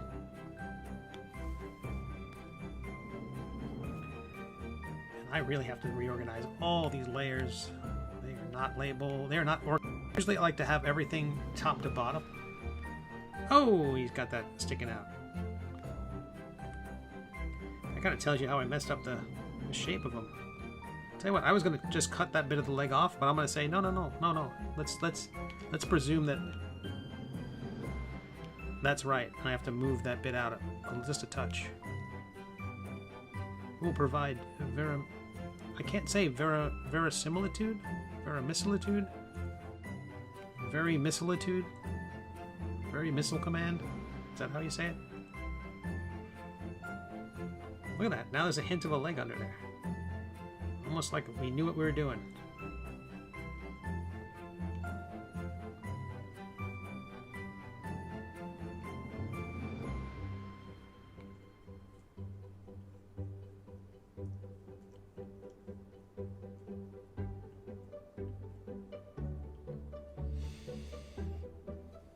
Bring that hip out a little.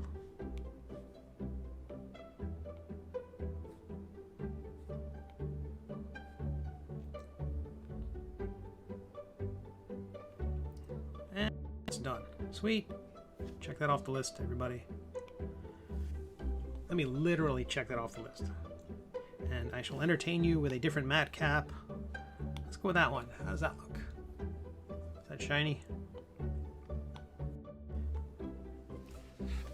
Here he is, Miss America. All right, let me cut these off the list. Stars and cuffs, redo right hand. No, that's the next one. Redo right hand. Knocked out the H spots. H spots. We've added the shins. Check you off. Bracelets have been added. The candle's been lowered. Drips into the mug.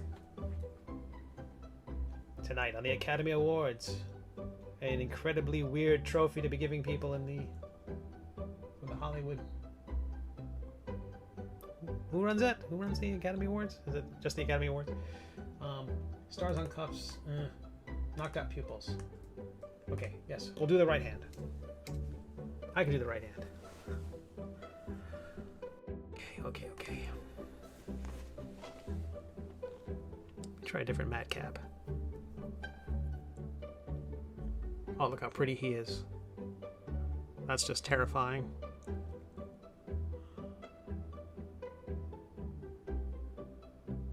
This is just a silhouette.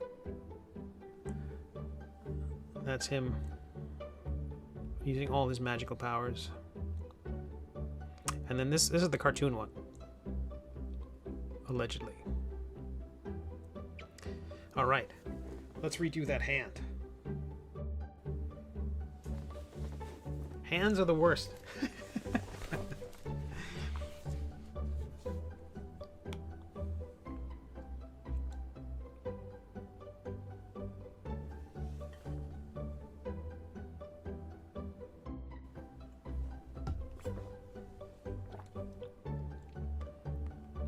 So tonight's stream is going to go to about 8:30 or so. We started about half an hour late because of my visit, the veterinarian for my cat, my editor. He needed a checkup,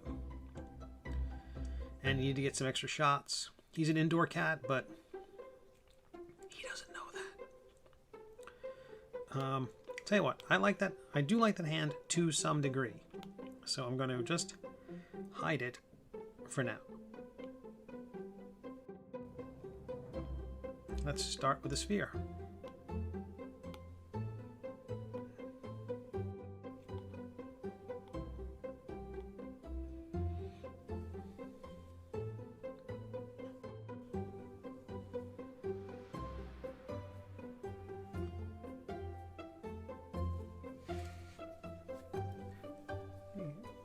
There's a good...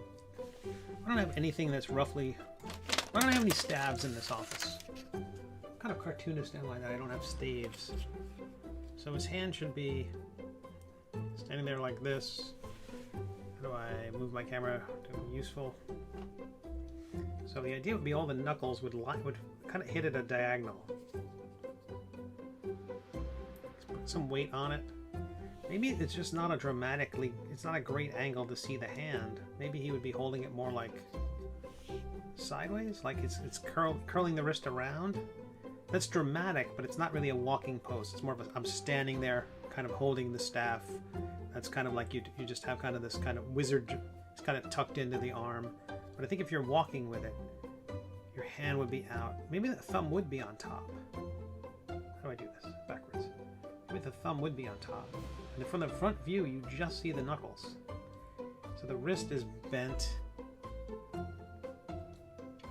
Kind of, sort of. It really is kind of a straight line. We can do that.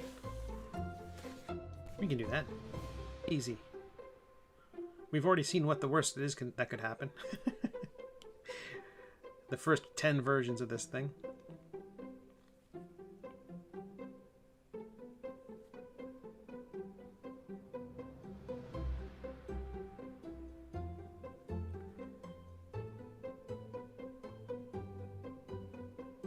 But I still have to build everything from the front view. I think I'm gonna have to... Not a great 3D modeler. I'm a cartoonist, right? So I'm gonna have to make the pieces of the hand like this, and then curl them around in a way.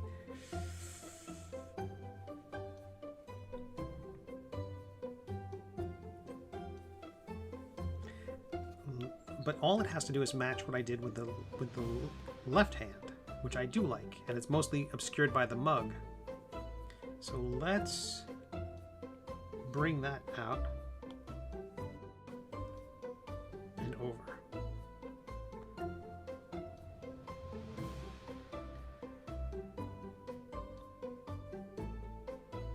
That's what we have for the mug.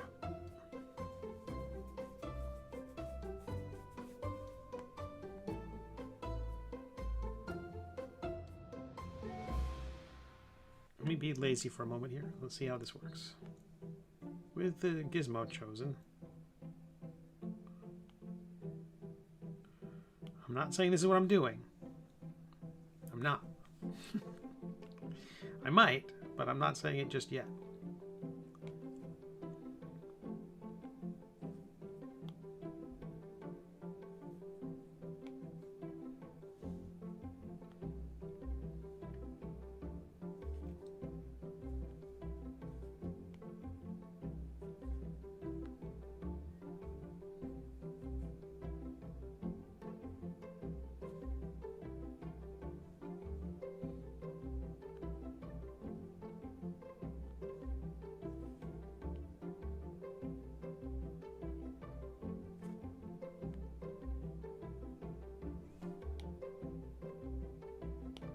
Dang damn it.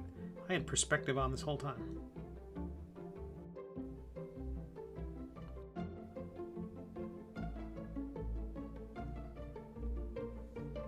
I think I was creating a version to share on social media, and so I turned on perspective. The difference with perspective and orthographic is everything is, you know, there's no foreshortening of any kind with the perspective. So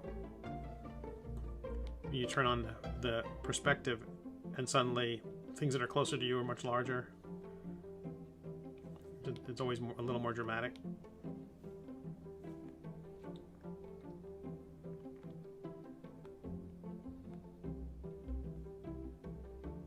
feel like that's really close. And I don't hate that the way I hated the other one.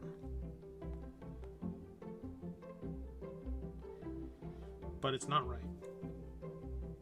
It's close, but it's not right. The curve of the curl of the knuckles is right.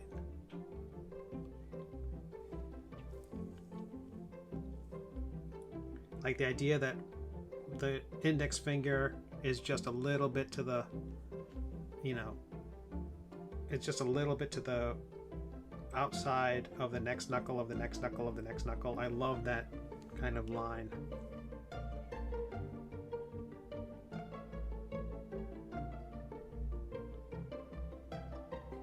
It's fine hidden with the mug.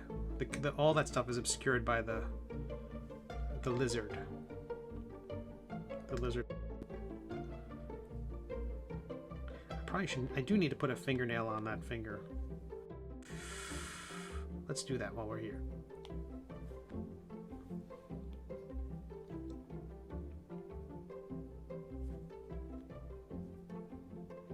Hitting the solo button so nothing else is seen.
Sweet.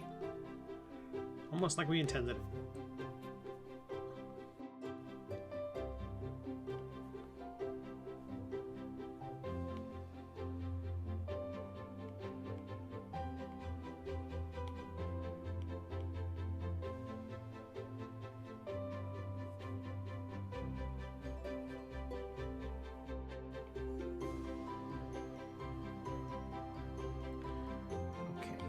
View solo. Okay, I could do better than that hand. Now I saved the original. I think I saved. This is where being a digital pack rat will come in handy. I saved the original hand that I used to mold into that shape. Find that piece, and first of all, let me delete this sphere. Delete that extra copy of the... No, I'm going to keep that extra copy of the... Oops, undo. Keep that copy of the left hand.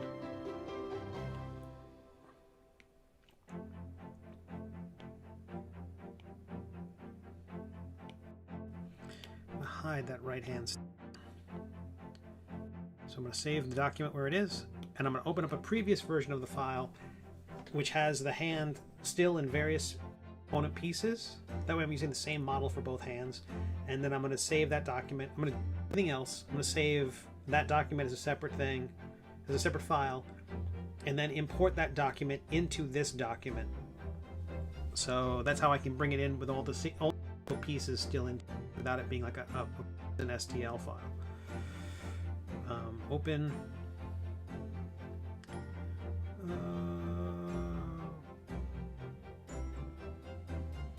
Melvwyn for Realsies 3? Let's see. We're up to Melvwyn for Realsies 6.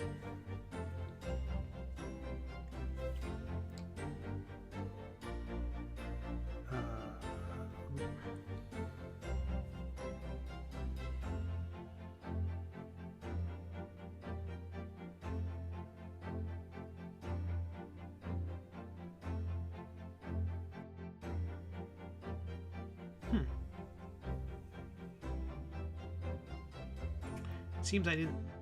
Yeah, okay, so I'm going to open a different one. I don't mind if I lose changes. Let's open 4.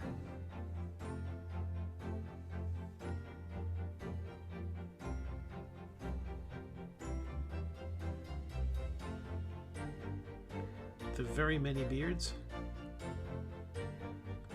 Left hand. Front. There we go.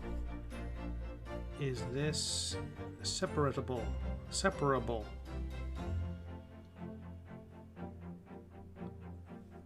It is separable. Okay, let's do this then. Let's fix that separation.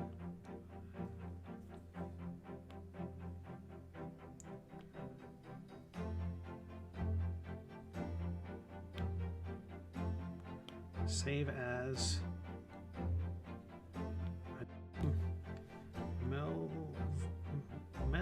not even close. Melvwyn. Thank you. I knew my iPad knows that name by now. Melvwyn's hand.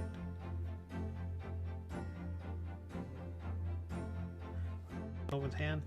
A very large file full of junk, which we shall delete.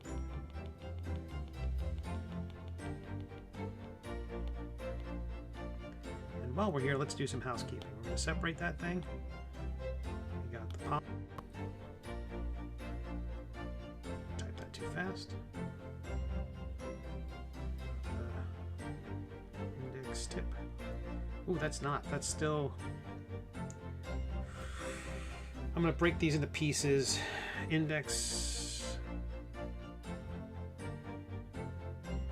Okay. Let's call it. I need to learn what these things are, but I'm going to call them the stem.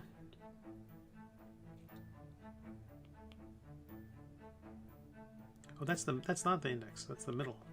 Dang it.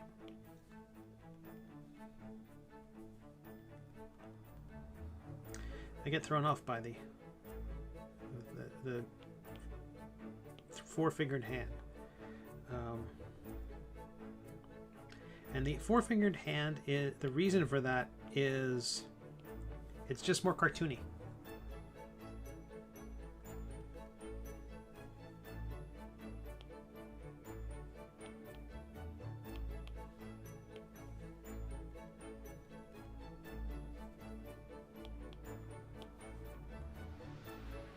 I mean,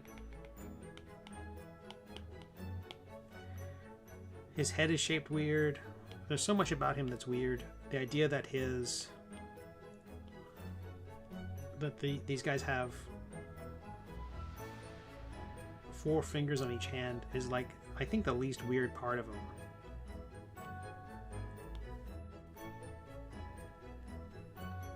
If his head looks like a road cone, I think it's okay for his hands to be missing a digit. Alright, so let's hide everything but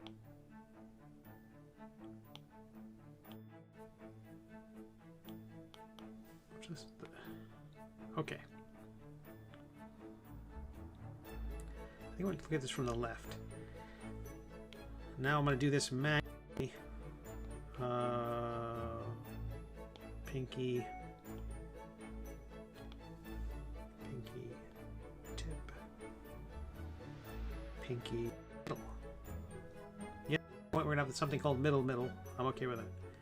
And now for the tip of the pinky, we are going to use the trim tool. We're going to flip it so that anything I select is the only part that will stay. And the reason I just don't want to split the figure into pieces, I want both ends to have round ends that overlap. And I want that overlap will be handy.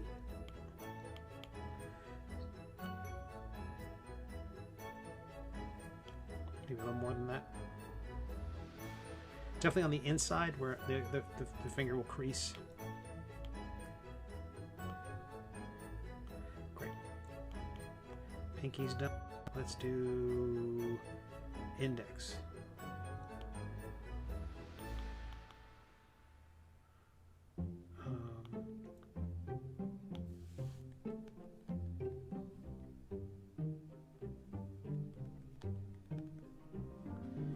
This is the tip of the finger. We're gonna just let's do that again.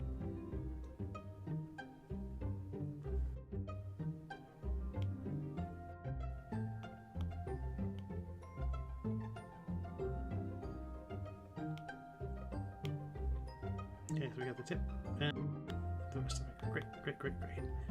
Now the middle.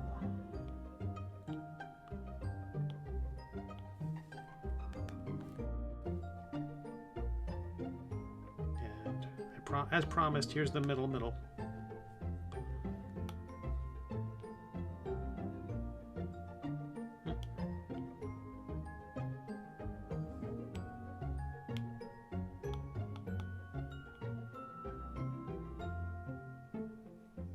Great. Now I'm going to attempt to sort these in a way that's somewhat useful.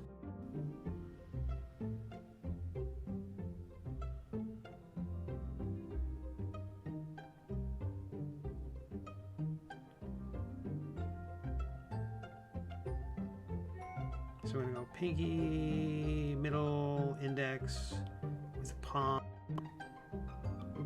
and thumb at the top.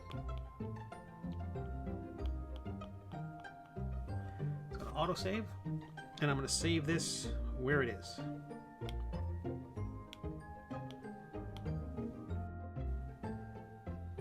It's not the best looking hand, I grant you. Let's fix that now, then, shall we? Well, I don't have everything else around me to distract me and get in the way.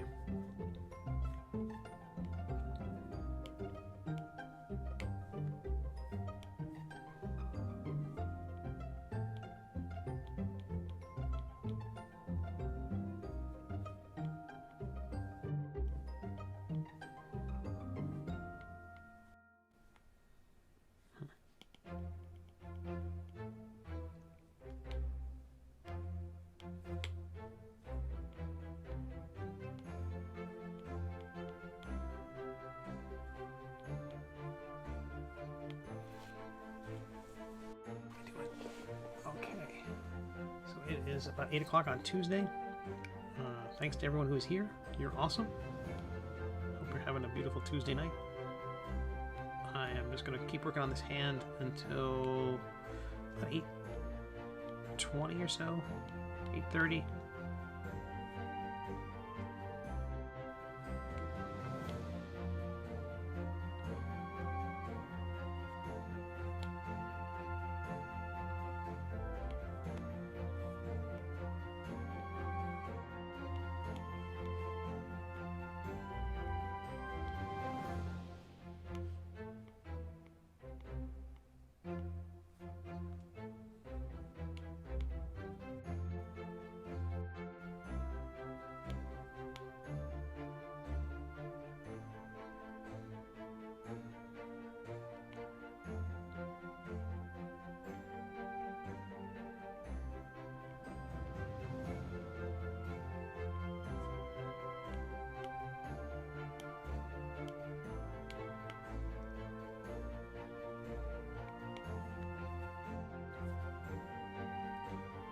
I'm not going to worry about creases. I'm not going to worry about like thumbnails and things like that. I'm just trying to get the basic shape closer to right.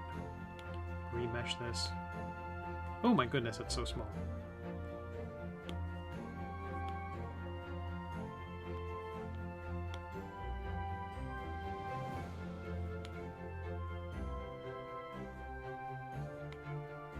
And the knuckles are very absurd at this size, but I'll be dressing that in a little bit. I mostly want to get this palm right.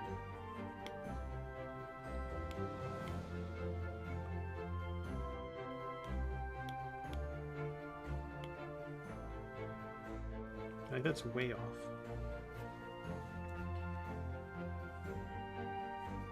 I know it's supposed to be curving around for the thumb.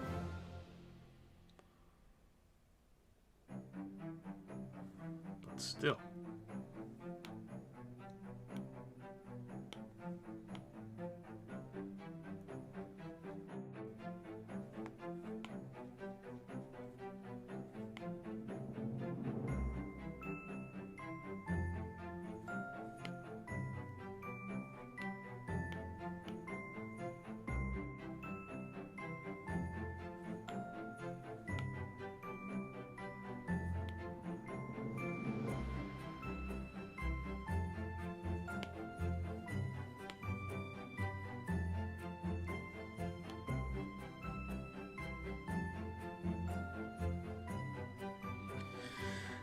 because this is a right hand,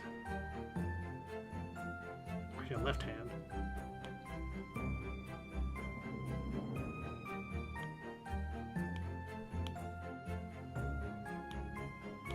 I'm gonna flip all these objects so that they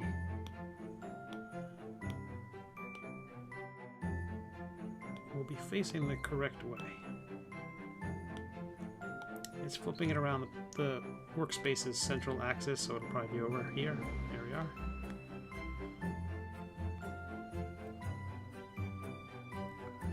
I will select everything. Move it over a little bit. Enlarge it. And save. And now I'm going to import this into my other model and try to get that hand in position and roughly get it where I need it to be.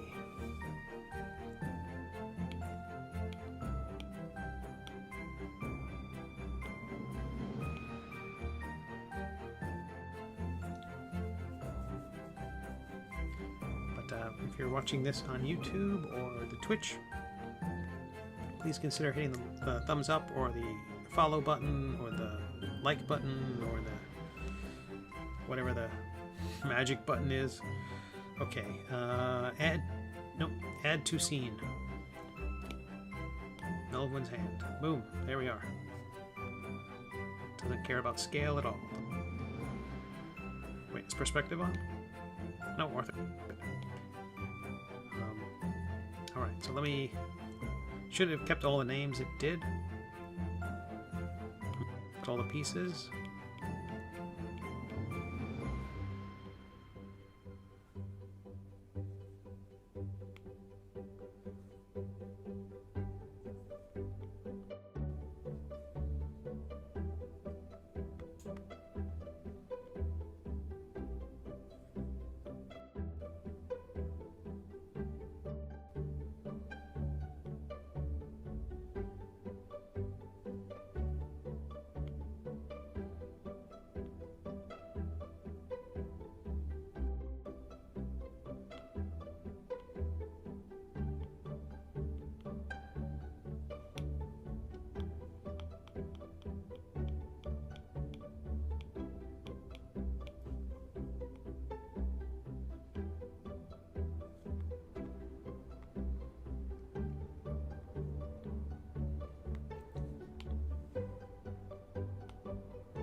I'm just trying to put these rotation numbers in so that hopefully the whole hand is completely locked at that 90-degree angle. What I want to do is I want to render it in a way that's holding a cylinder and then move that into position, because I think if I try to wrap it around the staff itself, it's going to cause problems. But by all the pieces in separately, they have their own local geometry, each one, so I'm going to be able to rotate each individual piece together, and once all the pieces are in place and it's gripping the staff the way I need it to, I'm going to go back in there and heal up all the wounds of all the separate pieces for having, having separated there. It's like clean cuts on everything.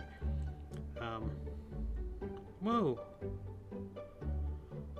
I'm missing a pinky tip somewhere. Did I delete it?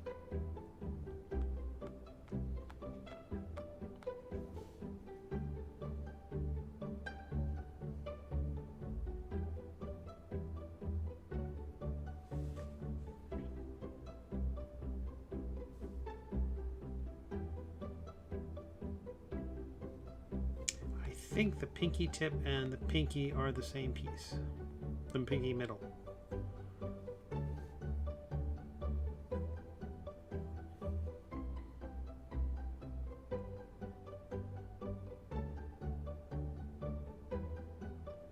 Maybe not. Oh, it's way up there.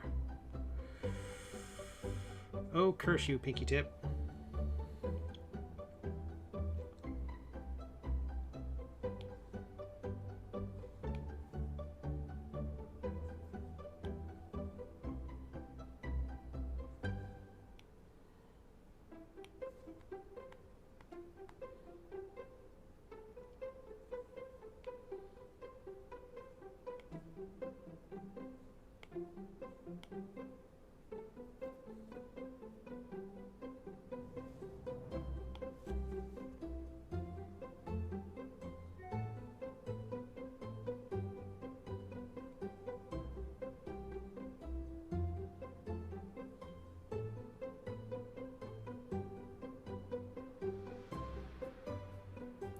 Oh, interesting. It is that rotation which is what's getting it.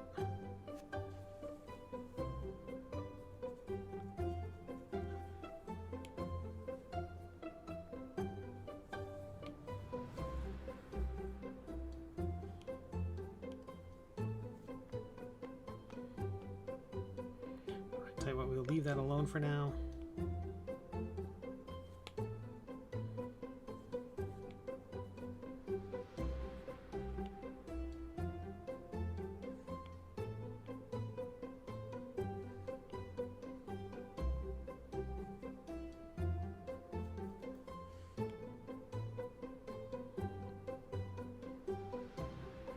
Okay. Roughly back to where we started. And we'll save. So I'm going to create a cylinder next and use that as my basis for everything I'm about to create.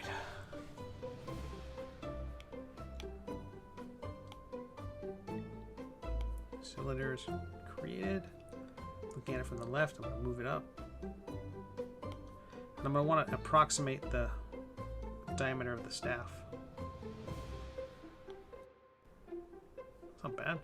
Right out of the gate.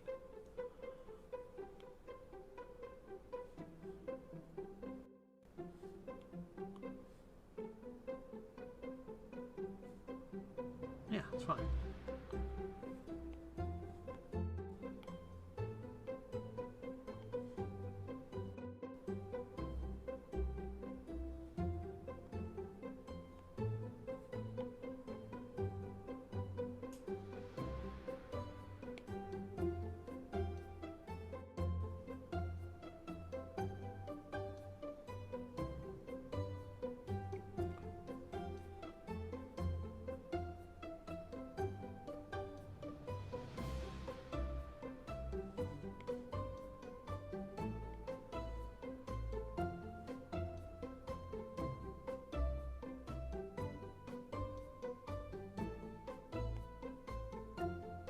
Sweet.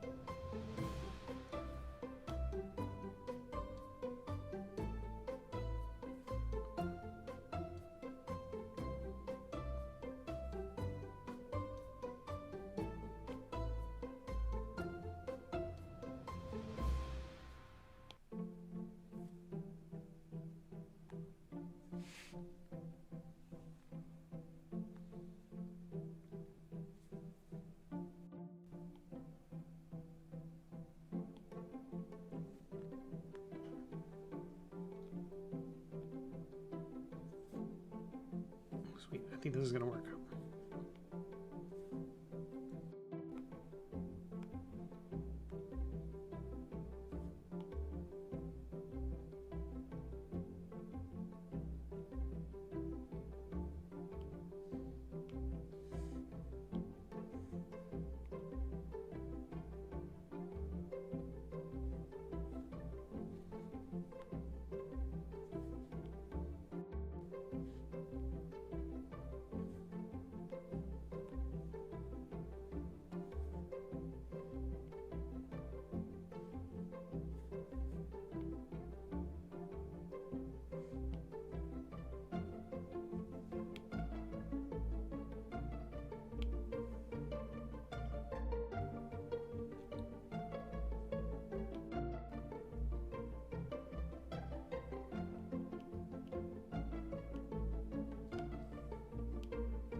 By keeping the local geometry, I'm able to keep things kind of on their own plane.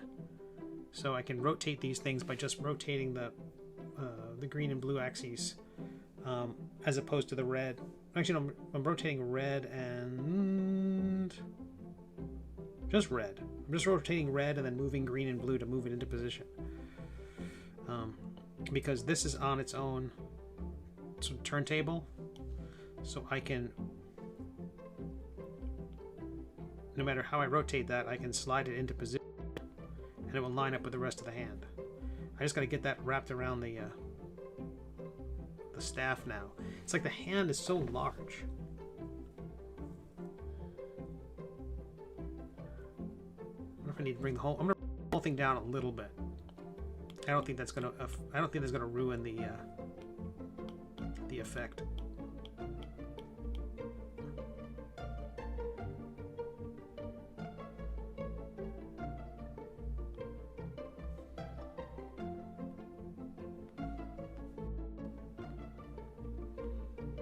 Good. I like where the first knuckle is lining up.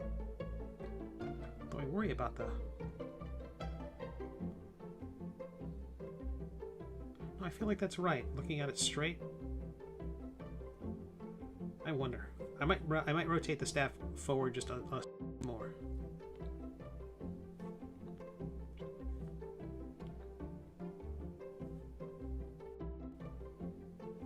That way the hand is definitely.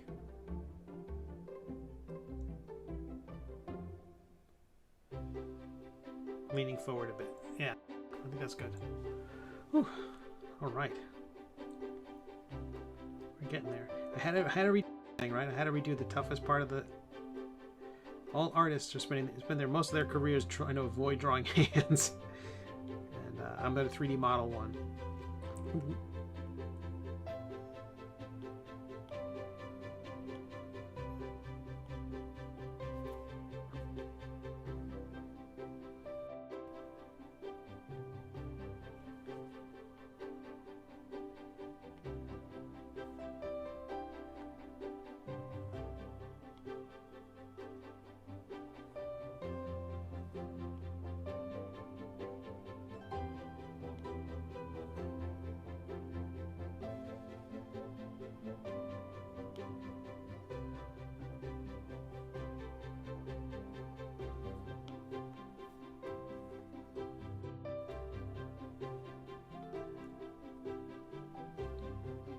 And as this wraps, the thumb higher than the thumb should be higher than the index finger.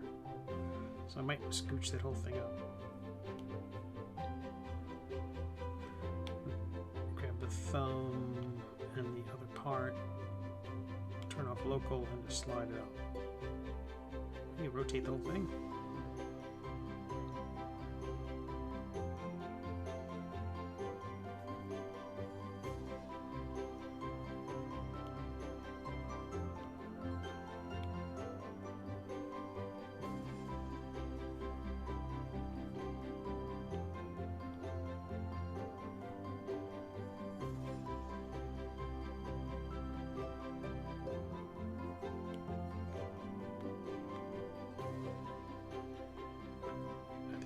Also important thing is like, turn off local. Much different rotation point. I think it's also important to make sure I keep these things overlapped. I think what I did with the previous version was maybe I didn't have them overlapped enough, and the end result was that all the fingers became longer and more spindly and more like spiders. I want them to have long. I want them to have long fingers. I want them to be very dexterous. I want to have like long magic fingers, and I think what I did before was I put too much space there, and that it extended everything. Yeah, I think I will raise just the very tip, but as far as I can, it's tough for me because I'm weirdly double jointed with my thumb. Sorry to show anybody that if I just lost all my subscribers, but I tend to think that when he grabs it, the knuckle will be at the highest point, and then it will have that kind of swoop. I don't wear black shirts just to highlight these things, but it works out pretty well. So I think something like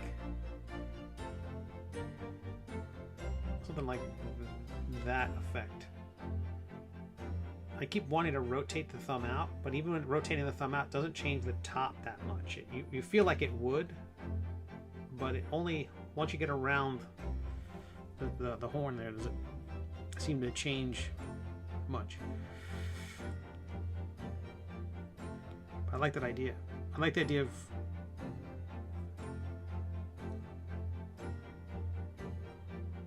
this is already so much, I think, or I'm crazy. My thumb is straighter. Yeah, my first comic. One of my first comics. I was drawing, but that came out, New Yorker. I was drawing two people clinking like coffee. One had a coffee mug and the other one had a pane glass. And I was drawing the way they were holding the coffee mug. Don't I have a coffee mug here? And someone said, you drew the thumb all wrong. Until I held a coffee mug.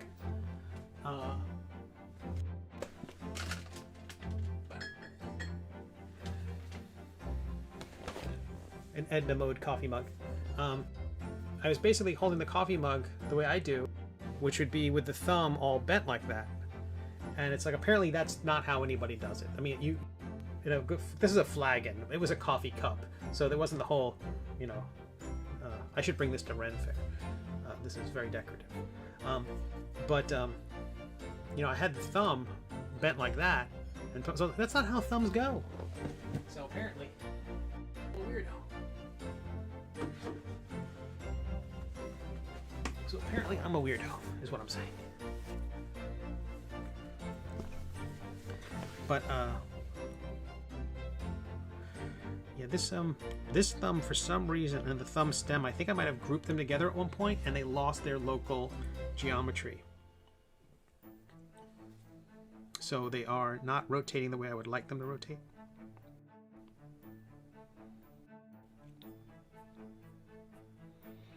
And again, I don't mind I want the thumb and I want the fingers to dig into the staff. Because again, I want there to be contact when someone prints this thing. And I also know that how the flesh will bend. You are a snowflake. In so many ways.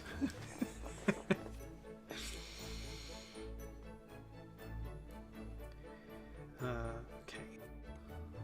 Yeah, and so by having the staff at an angle, when I straighten it up, his whole hand should be at a more angular position. I think that will work.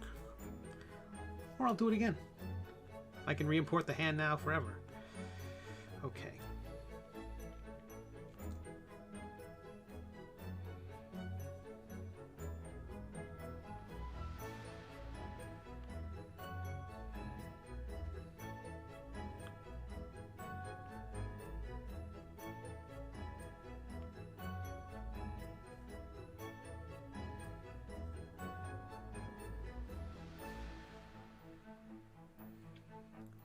Cat is now asleep.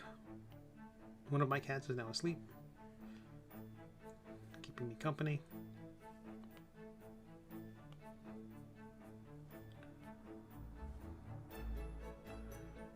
Okay.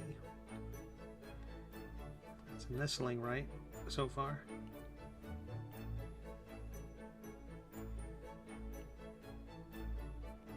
Oop.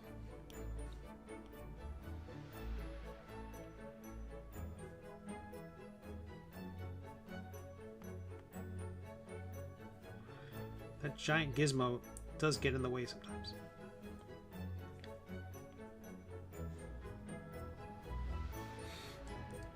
That's right, buddy, I'm talking about you. Okay. I'm going to hide some of the other fingers just so I can see how everything is connecting. Seeing if it's making, you know, in any kind of logical way. So big focus for me in this coming year. Oh, what did I do? Reselected something else. Big focus for me in this coming year is finding more readers. I know it's the biggest deal for every creator. We're spending most of our non-drawing time, non-craft obsessing time tonight was talking about like success, finding readers, and webtoons, and a lot of that discussion of webtoons. Well, I must have moved something. I think its geometry is blown up by having been flipped with everything else. I think it must have had something was set askew. So I'm gonna have to make this work somehow.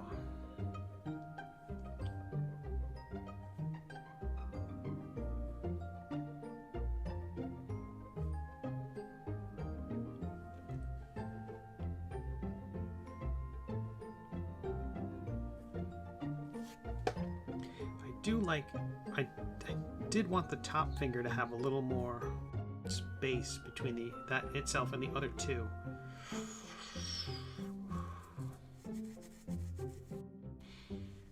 But not, but the pinky is way off.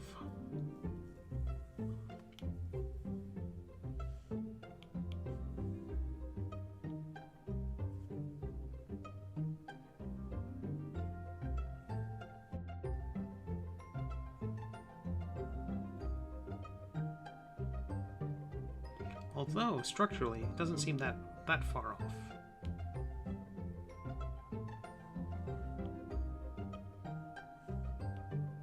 Oh, heavens. I want to grab the whole, the entire finger, that stem.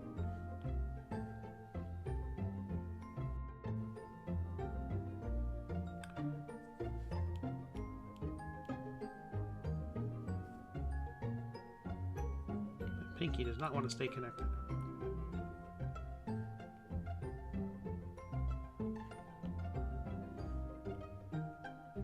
Okay.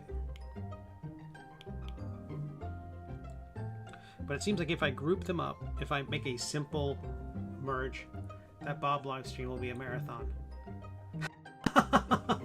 That's so true. All those hands. No, it should be easier. It should be easier because I will cheat. And he's got only like the 2 little digits. They're little bare hands. It's not gonna be that big a deal. Oh, compared to his beard though, or compared to all the times I'm drawing chainmail, you know.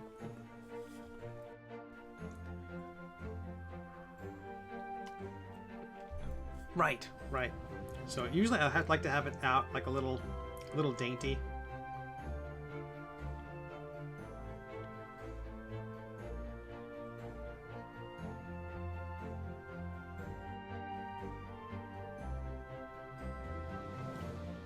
I'm going to bring the palm in and around, so because when you're grabbing it, it seems like this whole meat of your hand comes together with all those bones in there to really let the meat of the thumb do a lot of the pressure, and so that's really what has to happen. It's got to come on the other side there. So I'm going to bring that meat of the thumb out to. And this is where I use that inflate tool, and this is where it starts making. Oh, let me get the turn off symmetry again. I don't know why that keeps turning on. And there's something about the way this inflate tool just makes lines of the hand in a way that's very authentic and creepy. I don't want that.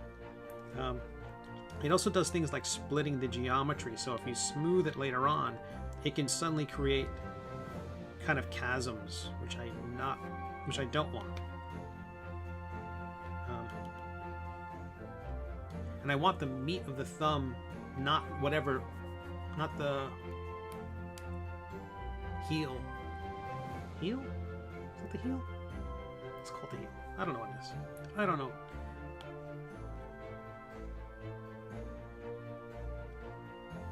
If this is the meat of the thumb, this would be the haunch. This is a great informational channel. Nobody will learn anything.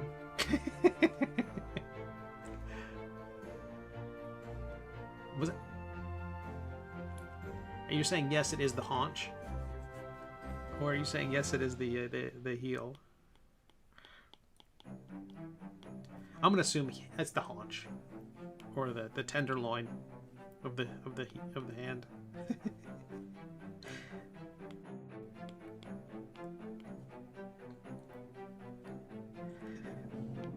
Actually, just name every body part in the model as the giblet.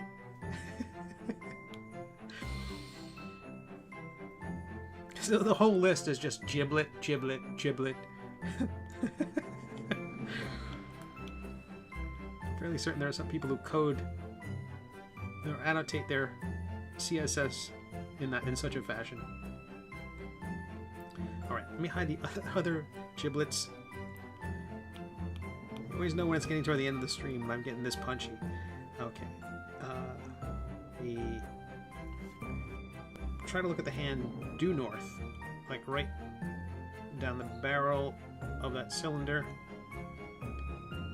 because the green, red, and blue spheres, circles around the object will rotate along those planes, but the gray circle, if you grab that, will rotate along the view of the camera.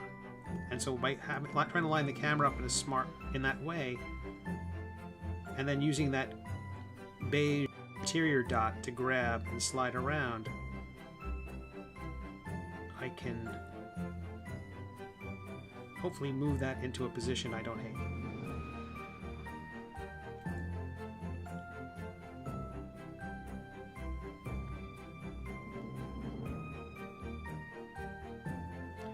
Like you were saying, LJ, the pinky doesn't have to do that much work. This is also not a high stress situation that Melvwyn is in. I just do want it to have contact so that when it prints, everything is connected.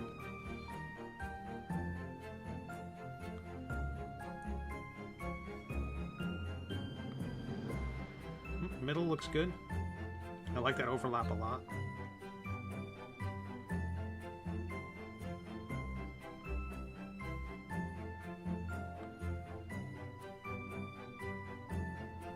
Index could be brought in a bit.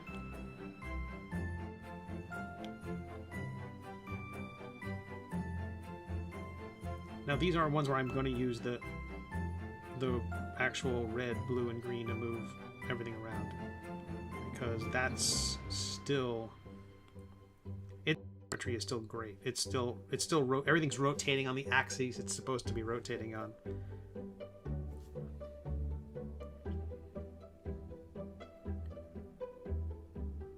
Think about the fingers. The index can splay up a bit. I want to have that. I think I want to have that splay up just a bit. I don't know if that's what I hated about the other hand I drew. But I'm going to bring this pinky out a little bit more. All the stuff I was talking about.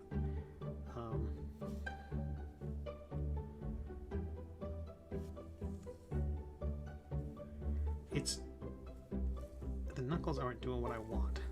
I'm going to rotate the whole index finger. That's what's going to happen. That will make me happy.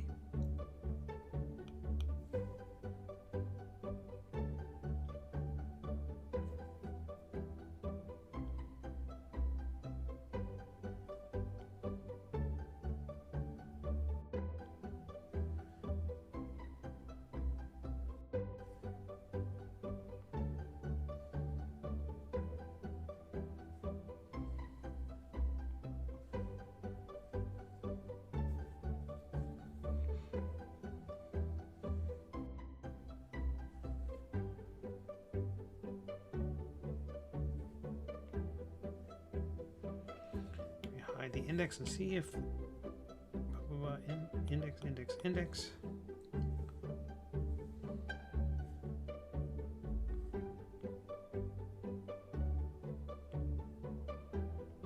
Oop.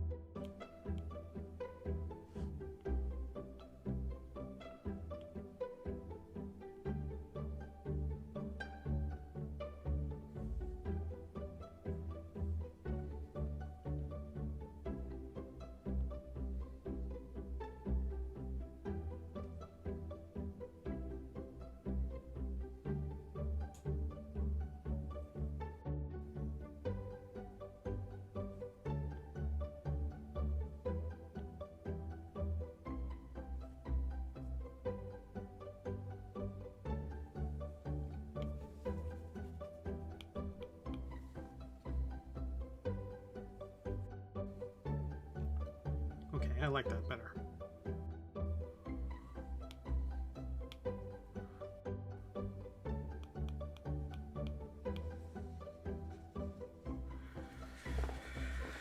Except for the whole angle of the pinky, which I can rotate.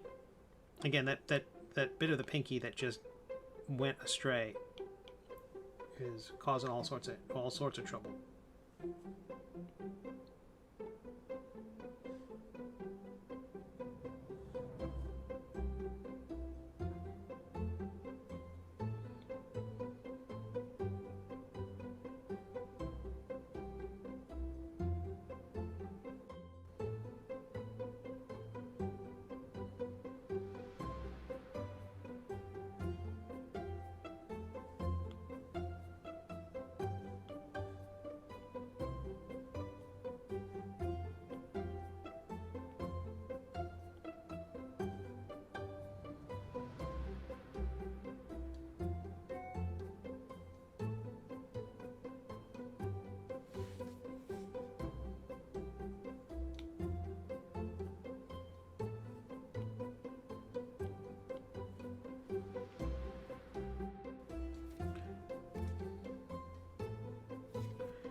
side of that thing. That's what's messing me up a little bit too. It should be a lump.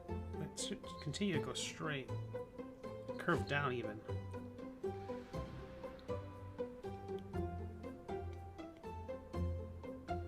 Yeah, I'm gonna bring this whole thing down. I think that's messing it up.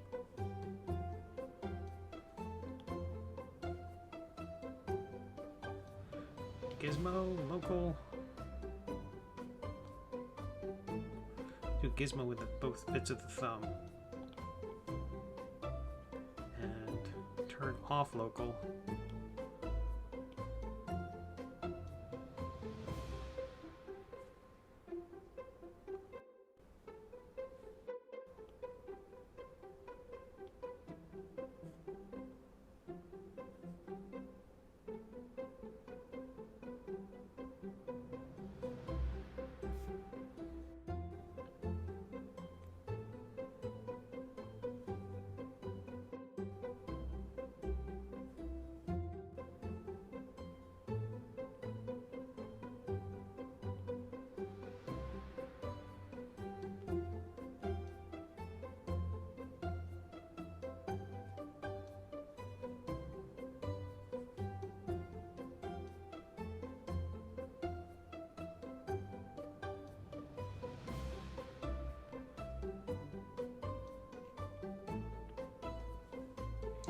Does Nomad have lighting? No, it doesn't. I mean, it does. It does. I am not expert in it enough with it. It also doesn't have it in certain modes. Like I think the main rendering matte cap mode I'm in, I think doesn't allow for that kind of lighting. But I don't know if it has cast shadows. That would be what I would love. But you can light it in interesting ways. But I don't, and I think it will approximate shadows, but it won't really do cast shadows in any way. And that's as far as I know. If someone knows how to do that, that would be amazing. But I don't. The research I've done, I haven't figured that out. Okay. Now one thing to check is left. Are these hands remotely the same size? New. And that hand is the coffee mug hand. I must have shrunk one. I'm okay with that. It's all illusion.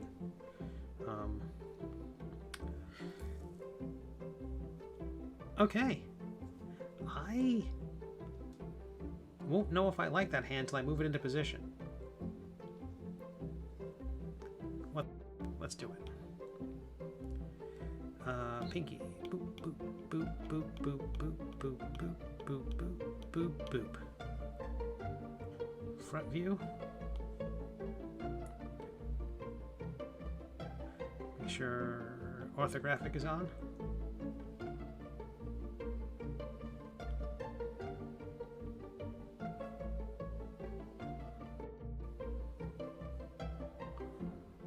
Left view.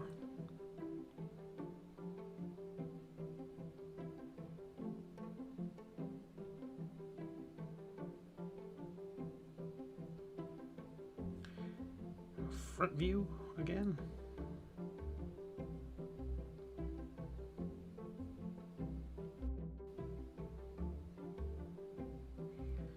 Left view. Trying to grab that beige dot. Basically, trying to line the hand up where the wrist is.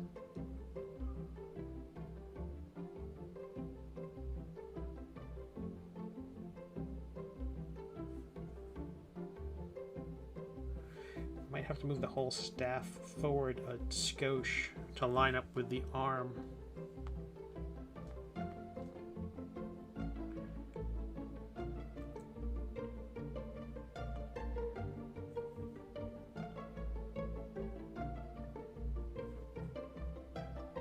I just scaled it down a touch. That might help everything suture up a bit better. I'm gonna go to the front and make sure my angle isn't too far off.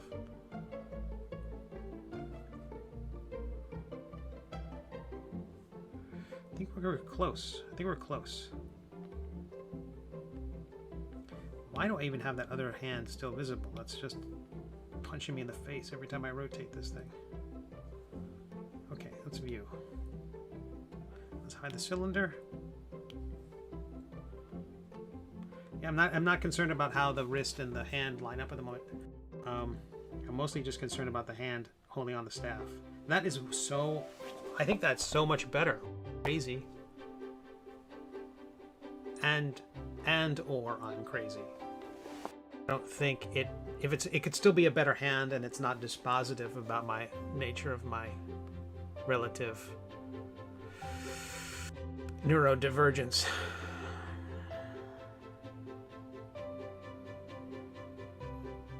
Okay, I think I can rotate the hand out a little bit, bring the wrist out, as if it's... So it is curving around the hand a little bit, little bit of flourish there, and then I'll worry about modeling the knuckles so they all have the nice bit of flair to them.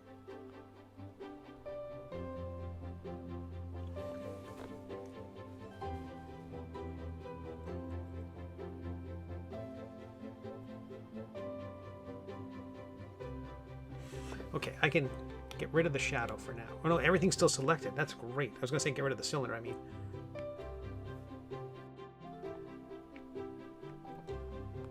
I think I want to up a bit. Just a bit. Trying to grab that beige circle in the middle. Knowing full well it will do that. And the beige circle again. Actually, no, I can use a blue arrow. Don't choke on me, computer.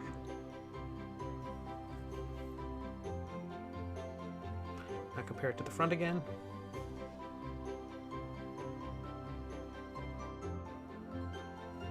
Sweet. Okay, that's good height.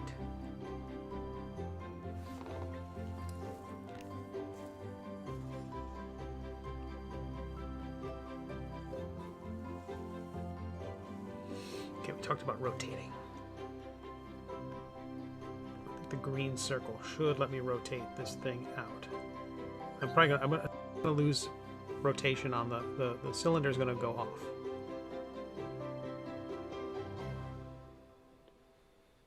Let me turn the cylinder back on.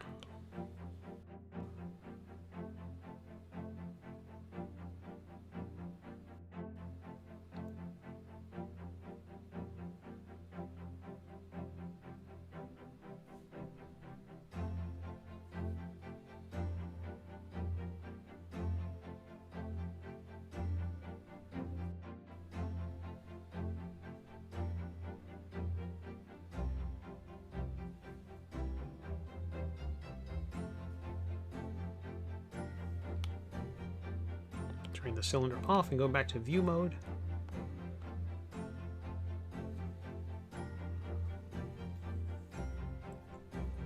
Huh.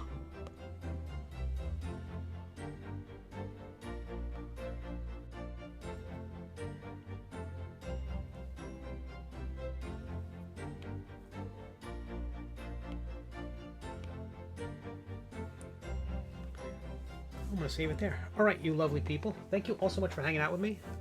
It's 8:45, a bit long, almost 4.5 hours. Oh my goodness. Drop frames, 112, 0.0%. I'll give a little report card at the end of this. If you don't know who I am, my name is Steve Conley.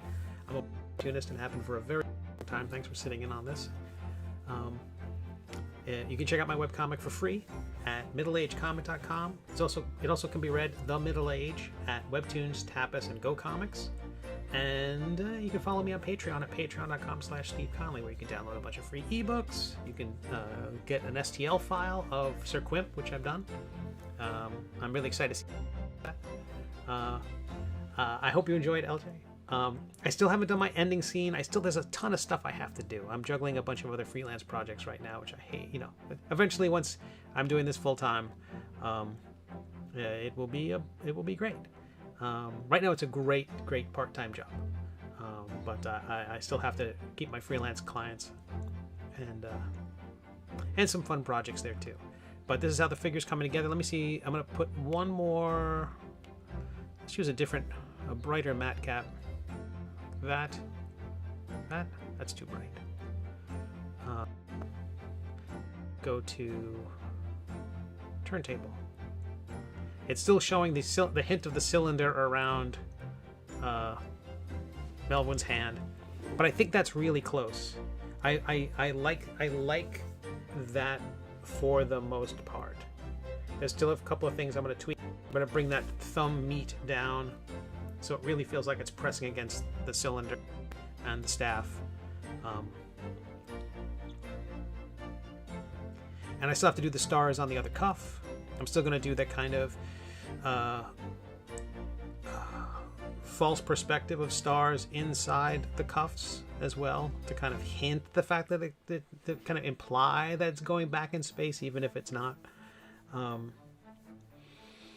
I'm going to add H spots. I think that's the other bit I have to do. Stars on cuffs, finish that right hand, and then H spots. I'm going to put like little moles and things like that, little dots on his hands and forearms and things like that. He's not cherubic.